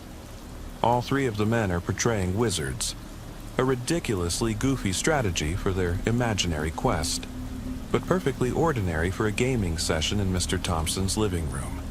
The last puzzle piece clicks when I hear, still standing unseen, Mr. Thompson telling the others that they'd actually planned on ordering pizza soon anyway.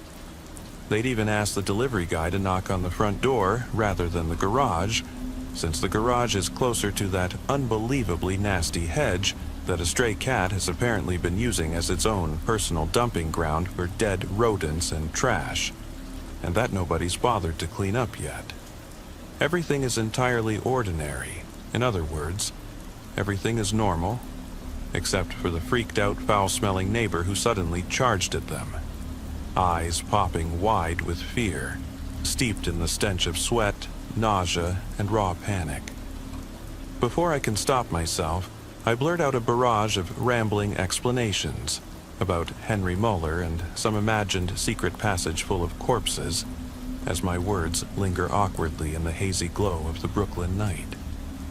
I realize there is no rational way to justify any of this. So, I turn on my heels and flee back to my brownstone, twisting my ankle in the process, stumbling more than once, until I finally limp to my front door in shame. I am the danger. I'm the neighbor who's been acting strange lately. Case closed. I wasn't particularly successful in my medical studies at the University of Chicago, so when I heard about a position at the Greenfield Cemetery, I was immediately drawn to it. No one would ever be harmed by one of my mistakes, and it was a well-paying job since a medical license was still required.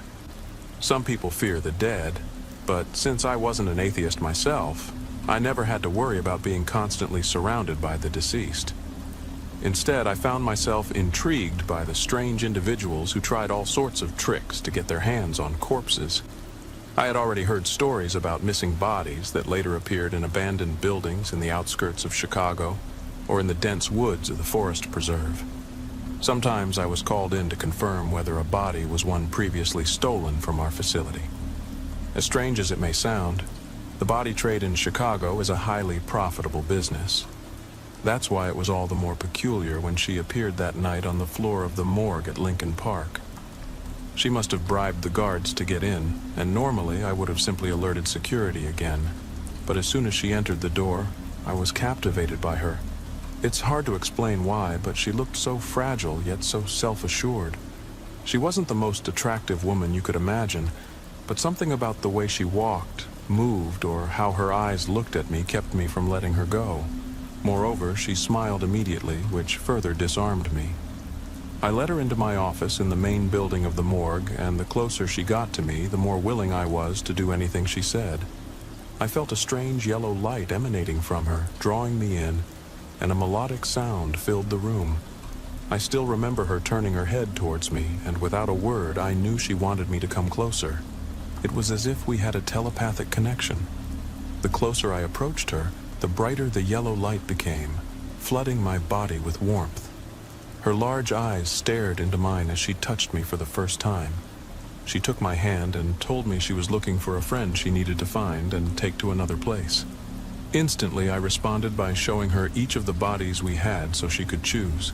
She selected a recently arrived body, a male around 45 years old, intact since, according to my autopsy, a heart attack was the cause of death. I packed the body into a bag and took it to the hearse outside the main cemetery gate. At that moment, something happened to me. I remember my body hesitating to move forward and deciding it was time to stop. This moment of clarity showed me that nothing happening made sense, but she quickly convinced me to come along by just giving me a certain look that compelled obedience. I vividly remember feeling pleasantly excited like never before. So I drove with her for a while without any particular direction, and we arrived at a place I didn't know existed before. We reached a large old manor in the northern woods, surrounded by darkness as the nearby houses were abandoned. There was no light in the area except for the moonlight streaming through the dense trees. It felt like an abandoned house desperately needing renovation, whether through painting or gardening, but without hesitation, I went inside. I accepted the body as instructed, and then felt the command to lie next to the dead body. Until then, she was laughing, and it was such a precious sound coming from her that I would have done anything to stay in her presence. There on the floor, I felt my body growing stiffer until I couldn't move anymore, and it became increasingly difficult to keep my eyes open. I could still hear her laughter, but I didn't understand where I was or what was happening to me, why I couldn't move. Then the laughter transformed into the most terrifying sound I had ever heard, and afterward, I lost consciousness. I felt everything go black and could only hear someone walking quickly, more like jogging. I saw a slender figure approaching me. He stopped and looked at me, but it was so dark that he only appeared as a shadow of a person. His arms and legs were longer than a normal person's, and he just kept moving until he disappeared behind me. I moved forward until I saw a small light growing larger as I approached, until it completely enveloped me. When I woke up, I felt scared. I couldn't move, but I sensed I was being dragged across the floor. The only thing I could see was a blurry figure beside me, pulling my body down a few steps. I tried to move, but my body was too heavy, and despite all efforts, I couldn't move a muscle. The light grew dimmer, so I realized I was being dragged into a basement. There, in the dark, I felt my hand being bound to a steel pipe with a chain. A few minutes later, I still couldn't move, but my vision cleared, and I could see the face of the person who had brought me here. It was an old woman who seemed to have some sort of rash on her cheeks and neck. I couldn't speak, and she seemed uninterested in me. I saw her look at me with such indifference, as if I didn't exist. She left me on the floor and walked away. Minutes later, she returned and pulled another unconscious body down the basement stairs. I could see he was awake because as soon as she reached the bottom, she left him alone and he moved very unsteadily, almost falling with each step, desperately trying to control his body. Then he moved to the other side of the room and sat down. I couldn't see him clearly as the only light came from a candle, but I felt his gaze fixed on me. He kept having full-body convulsions, trying to control them with even more intense movements, sometimes banging himself against the wall. By then, I could barely move or stay awake, feeling a heaviness in my entire body as if he wanted to shut down. His face started bleeding because he was hitting himself, but he seemed not to feel any pain. It looked more like a rabid dog trying to break free from his disease until he couldn't fight the heaviness anymore and fell to the ground. I stayed awake for a few seconds, just enough to see him stand up and approach me. I felt more scared and helpless than ever before, and wished I had never woken up. Through the limited visibility, I could see the dark, slender figure beside him, watching his movements. When I woke up again, I didn't know how much time had passed. I looked around and the basement was dark and empty. I could move and tried to make sounds with my mouth. Then I noticed my voice sounded strange, but at least I could make noises now. Then I heard sounds from the upper floor, someone walking quickly towards the basement door, and then I heard the sound of a door opening and the light streamed in, illuminating the stairs. Next, I heard him quickly going down the stairs, moving faster than before and more controlled. No longer like a human, but more like a large animal learning to control its body. He ran up to me, and I didn't know if he was going to attack me because of the force with which he approached, but he stopped right in front of me. Then I was able to form a sentence and asked him if he could please let me go. He didn't respond, but just stood there. It was too dark to see any details, so I asked for water, but received no answer. Later that day, he came down again carrying a bag of raw chicken meat, which he threw to me. But even if I wanted to, I couldn't accept it because my hands were bound. He noticed this and came closer to me. I could only whisper, "Please, please, please," without knowing what was happening to me. He took a piece of raw chicken and brought it close to my face to shove it into my mouth, and with his other hand, he took another piece and began to eat it himself. Blood and clear slime started coming from his mouth and dripping down his chin. He tried to bring the next piece to my mouth, but I refused. Eventually, he moved away from me, took the bag and sat on the floor, continuing to eat the raw white flesh with his teeth, blood dripping from his hands. More blood began to come out, and I saw him biting himself, taking pieces of his own hands. It seemed like he even wanted to experience pain, so he bit harder into his hand, into his own flesh. All the while he stared at me and also tried to speak, but could only make noises. Sometimes he seemed friendly, and other times he became violent. It felt like days had passed. It was hard to tell since it was completely dark in the basement. I heard him going upstairs and constantly falling, and I heard him making loud noises like an animal trying to communicate. A terrible smell began to fill the basement, smelling of rotten food and who knows what else was down here with me. Then I heard him slowly leave until the basement door opened and he walked out as if he had regained control of his body. His pants and shirt were covered in food or blood. I noticed he was chewing another piece of raw meat again. It seemed to be a corpse of something whose identity I couldn't recognize. He took a piece and threw it in my direction, and I was hungry but couldn't imagine eating something like that. I saw him smile for the first time and turn to the wall to keep eating. He sat on the floor. The basement door was open, and I could clearly see his hands and teeth devouring the meat.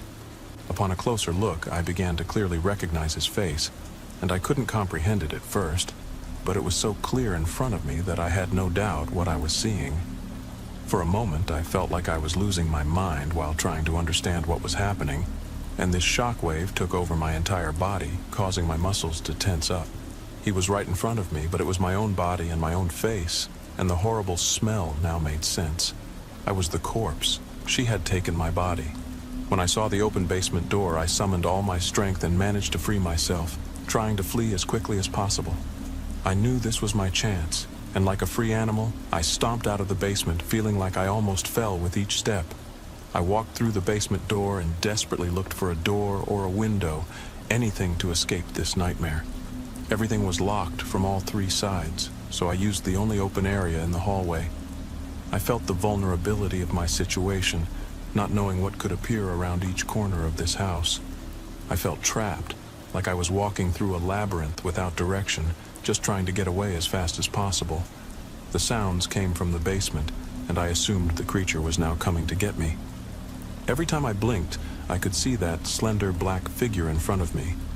But when I opened my eyes, there was nothing there. I thought it was due to my desperation to escape this place, since I knew I only had this one opportunity. I saw light coming from somewhere, daylight that I hadn't seen in ages. I imagined a blue sky waiting for me, and that gave me the extra strength to keep running. I passed through what looked like a living room, and in a corner stood her. The black, slender figure with her old and decaying skin that looked like it was peeling off, almost revealing her bones. Her face looked more like a corpse, with eyes deeply sunken into her skull and a long, misshapen nose. She turned to me and looked surprised for a moment, then stopped and began to laugh hysterically. That terrible sound I had heard earlier. I didn't have much time left and saw a door to the next room. I ran towards it and eventually left the house. It was the clear blue sky I had imagined, and I stopped and took just a few steps outside. It was as if my mind wanted to confirm whether what I saw was real. Then I saw the door open again, and a beautiful woman stepped out and stood in the doorway. After her, my body emerged and stood beside her. "He belongs to me. He belongs to me. He belongs to me," she shouted mockingly and walked back inside. I hesitated, not knowing what to do, but realized I was lost. I immediately moved as far away from that place as possible. I felt the rotting skin on my body worsening by the hour. I only looked at myself once and realized my end was near and there was no point in trying anything else. Now I live in a landfill outside Chicago where no one can see me, just waiting for this body to die again. I have nothing left. I escaped, but honestly, I wish I hadn't. I just hope Dimples didn't manage to get away. My name is Jason. 2 months ago, my family and I moved from Berlin to a small suburban town called Maplewood, near Chicago. The house Claire, my wife, and I bought was twice the size of the old apartment we had just left. Claire is a teacher and was reassigned to the local elementary school, while I work from home. I set up my office on the first floor, right next to the door that leads to the L-shaped basement area. The basement wasn't a traditional dark and dingy storage room. The hard concrete walls were painted completely white, and the dusty gray wooden floor was similarly coated. The wooden stairs, though tired and slightly warped, were also painted to give them a bit of life. The previous owners had left their pool table and various arcade machines there, along with assorted furniture scattered throughout the house. The reason was unknown to us, according to the realtor. I thought our 2 children, Henry, 8, and Lily, 6, would love it as a play area. It was a Saturday afternoon, a month after we had moved in. Claire had just returned home with Lily. They had spent most of the day at the Maplewood Mall. I was finishing up some work in the study and could hear Henry playing an arcade game in the basement. Suddenly, Lily ran into the room and tapped me on the knee. "Daddy, Daddy, look what I have!" Lily said excitedly, waving a small balloon animal. "Aw, sweetie, did you get that at the mall?" I asked, turning my chair and leaning down to her. "No, Daddy, Dimples gave it to me," she replied. "Dimples? And who's that, Lily?" I asked playfully. "The clown, Daddy. Dimples the clown is my friend," she responded. "All right then, keep playing. Daddy has to finish his email," I said, giving her a quick kiss on the head. Lily ran out of the room and down the stairs to the basement. I heard Henry playing Street Fighter behind Lily's quick footsteps. I finished the rest of my email and went into the living room where Claire was watching an episode of a PBS documentary. "Hey, honey, how was the mall?" I asked as I sat down. "It was okay. I managed to get Lily new school shoes," she said. The exhaustion in her voice was evident. "That sounds fun," I replied sarcastically. "Oh, believe me, it was. I'm sure she tried on at least 25 pairs before deciding on one," she said, irritated. "Well, at least it's done. You can relax now," I countered. "Yeah, I'm trying," she said, indicating that I should end the conversation. Okay, I still have a few reports to finish up," I said, standing up. "Have fun," Claire said sarcastically. I was just about to leave the room when I remembered why I went in. "Claire, honey?" I said, turning around. She mumbled, her thoughts and eyes still on the TV. "Did Lily bring a balloon animal from a clown while you were at the mall?" I asked. She shook her head. "No? Why?" she asked. "She had this balloon animal and said she got it from a clown," I said, confused and slightly worried. "She might have found it while we were outside. I was holding many bags, so I probably didn't notice," she explained. Okay, just kind of weird, that's all," I said, turning to walk away. "I think I saw her holding it, don't worry," Claire said as I left the living room. I sat back at my laptop, my head still feeling a bit uneasy because of what Lily had said. I could hear her laughing in the background as footsteps rushed up the basement stairs. Henry came into the study. "Are you done, Dad?" he said, hovering over my left shoulder. "Almost, buddy. I just need to send this report and then I'm done," I replied. "Okay, I'll set up the console upstairs so we can play," Henry said as he left the room. "I'll be right up," I called back as he ran up the stairs. After I finished and sent my report, I shut down the laptop and walked past the basement door. I could hear Lily talking and giggling, so I thought I'd go check on her. "Lily, honey, are you okay?" I asked as I walked down the creaky wooden stairs. It was eerily quiet. "Lily?" I called again, now a bit worried. "Hi, Daddy," Lily said, appearing around the corner. "Who are you talking to down there?" I asked, expecting her to say she was playing or talking to an imaginary friend. "I was playing with Dimples, Daddy," she said excitedly. "Oh, nice. Can I meet Dimples?" I replied, slightly concerned by how real she made him sound. "Sorry, Daddy, you can't see him. It has to be a secret." she said innocently, running back around the corner to her play area. I followed her a second after she disappeared around the corner. I turned in the direction she had run and stopped as confusion and panic washed over me. She was gone. "Lily, where are you, honey?" I shouted now in a gentle but firm tone. "Claire! Claire!" I called out, alarmed for my wife. She came running down the basement stairs, her steps heavy with fear. "What? What's wrong?" she said, trying to catch her breath. "I can't find Lily. She was just here," I said, my breath growing deeper. "She must be somewhere here," Claire replied, searching under the pool table.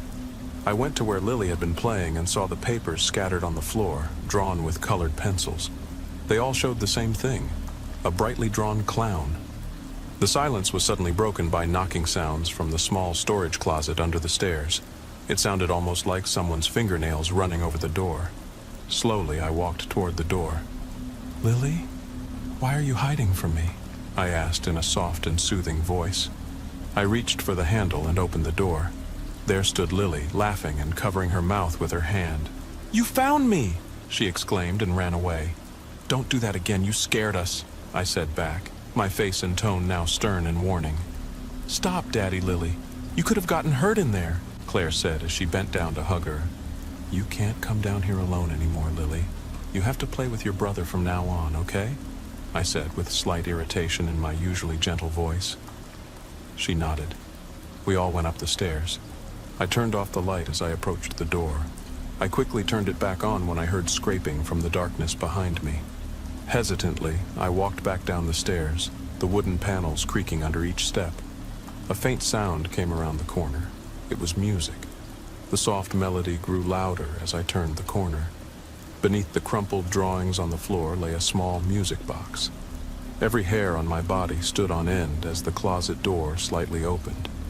A feeling of fear surged through me just as the music box stopped playing. The silence overwhelmed me while a surge of self-confidence filled me. I marched to the closet and ripped the door open. There was nothing but an old broom and some leftover paint cans. I closed the closet door and went upstairs. I shook my head over what I almost did because I had given in to my own fear.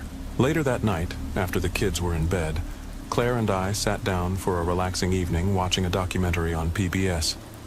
Then we heard the basement door open and 2 sets of quiet footsteps descending the stairs. It was the kids. "I'm going down," Claire said, sighing deeply in frustration. I kept watching TV as Claire walked past me and went into the basement. After about 10-15 minutes, they still hadn't returned. I found it a bit strange, but maybe she was talking to them down there. 5 minutes later, I finally decided to check on them. I approached the closed basement door. It was strange, I thought. Usually the door is open. I opened the door and was greeted by darkness. "Claire? Kids?" I called down, my voice echoing in the dark depths. I turned on the light, which flickered and buzzed before stabilizing. Slowly, I walked down the stairs, calling them one by one. "Claire? Henry? Lily?" As I neared the end of the stairs, I heard a sharp scratching sound on the floor to the left. It sounded like something heavy and metallic was being picked up from the ground. The faint sound of the music box played again. Slowly, I turned the corner and my body froze in shock. Before me sat, against the wall, my beloved family. Blood splattered over the white wall behind them, and their faces, once beautiful and friendly, had the same large, forced smile. 2 metal nails were firmly embedded in each of their cheeks, so the horrible smiles couldn't fade. Tears streamed down my face as my whole world collapsed before my eyes. The music box then stopped playing. "Jason, oh Jason," spoke a scratchy, ominous, almost melodic voice, luring me out of the closet to the left of my family's bodies. "Why did you have to stop my fun? We were having so much fun," the voice continued, laughing loudly and crazily, echoing off the surrounding walls. "What do you want? Why did you do this?" I stammered through my heart-wrenching tears. "She tried to stop our game, and you tried to prevent Lily from playing with me." The voice became deeper and raspier. It went on. "Now I can play with them as much as I want. Just look how happy they all are," it said, while a pale, bony hand grabbed the edge of the closet door. I slowly backed away as a small figure emerged from the closet. He was about 5 feet tall, wearing large, blood-stained shoes. A deep red cape covered his body, adorned with a spotted, frayed collar. His shiny white face had a red-painted, smiling mouth with crooked yellow teeth. 2 metal nails were firmly driven into each of his cheeks. His eyes were dark and menacing, with black face paint outlining every corner of his eyes and extending over his brows. His smooth, shiny forehead bore a bloody children's handprint. On his terrifying head sat straight, bright red, spotted hair. Slowly he lifted a rusty, blood-covered metal hammer in his right hand while staring directly into my eyes. I was frozen for a moment before I ran. I stormed up the stairs, taking 2 or 3 steps at a time, while a maniacal laugh echoed behind me. I stumbled through the door and slammed it shut, leaning against the cold, grainy wood. I closed my eyes, my breath coming fast and shallow. Suddenly I couldn't breathe from fear as I heard footsteps slowly climbing the stairs. The footsteps were accompanied by the sound of metal scratching against the wall. The voice then echoed behind the door. "Jason! Jason, I just want to make you smile!" I ran into the kitchen, turned on the gas stove, grabbed some oil from the countertop and a box of matches from the drawer. I hurried back to the basement door just as the footsteps stopped. A bang and a crash echoed through the door, a large crack beginning to form in the middle. I poured the oil on it just before I swung and threw the burning match onto it. Flames engulfed the door as I ran out of the house and to my car. After leaving our fenced-in driveway, an amber-colored flash lit up the street behind me as my house exploded into a fireball. I continued down the street and burst into tears. I called emergency services, sobbing as I told them I had escaped a house fire, but my family was still inside. They ultimately explained it as a combination of a kitchen fire and a gas leak. After the funeral for my wife and children took place, I stayed with my parents for a few weeks. Since then, I've moved across the country to a small apartment in Austin. It's been a month now, and I haven't had a full night's sleep since. As I lie here thinking about that terrifying, murderous clown and writing this down, I can't help but wonder, what happened to Dimples? Did he die in the fire, or did he somehow manage to escape? In the end, only 3 bodies were found in the house. The most ironic thing about all this is that I believe I'll never smile again. I stepped out of my Lexus LC 500. The sky was dark and foreboding, heavy with clouds that hinted at an impending storm. Not just rain, not merely a drizzle. It looked like a full-blown thunderstorm was brewing. I glanced around, barely able to make out the few lights in the vicinity. Checking my watch, it was 8:30 p.m. I was at the Jefferson Mortuary in Milwaukee because I had been assigned to a suspected homicide case involving a man named David Anderson. The backstory of the case was unsettling. David was a carpenter working in a workshop on the outskirts of Milwaukee. He was accused of murdering his younger brother, Adam Anderson. How? Well, David was charged with deliberately causing a car accident to kill Adam. Photos from the crash site showed the entire passenger side of the vehicle was crushed, while the driver's side remained untouched, except for the windows, of course. This seemed suspicious to me, so I was firmly on the side of the prosecution. I had been tasked with performing an autopsy and searching for additional injuries on Adam. I closed the door of my car. My team and I had only about 28 hours to complete this autopsy because apparently the lead investigator, Detective Miller, needed the results as soon as possible. What a tedious job, I thought. But it's okay. I volunteered for it anyway. I'd make a good amount of money, so it would definitely be worth it. At least, that's what I thought. I entered the main hall and looked for room 23C. The walls were dark, covered in mold and mildew. The pipes on the ceiling seemed to be leaking, making the room resemble a scene straight out of a horror story. I couldn't understand why they hadn't renovated this place. Autopsies should be conducted in clean environments. Suddenly, I felt a cold draft from the hallway. I glanced at my colleagues, Chris and Anya. I could tell they were indifferent, just wanting to get the job done and leave. I was the only experienced medical examiner here. These two had only been doing this for 2 years. 2 damn years. Hopefully they wouldn't screw anything up. I was pretty perfectionistic in my examinations. We wandered left and right, up and down for almost 15 minutes before finally finding the room. The door looked relatively new. The brown wood design stood out against the gray walls of the morgue, and the glass in the door was spotless, as if it had just been replaced. I tapped on a complicated-looking keypad with a card that the security guard at the entrance had given us.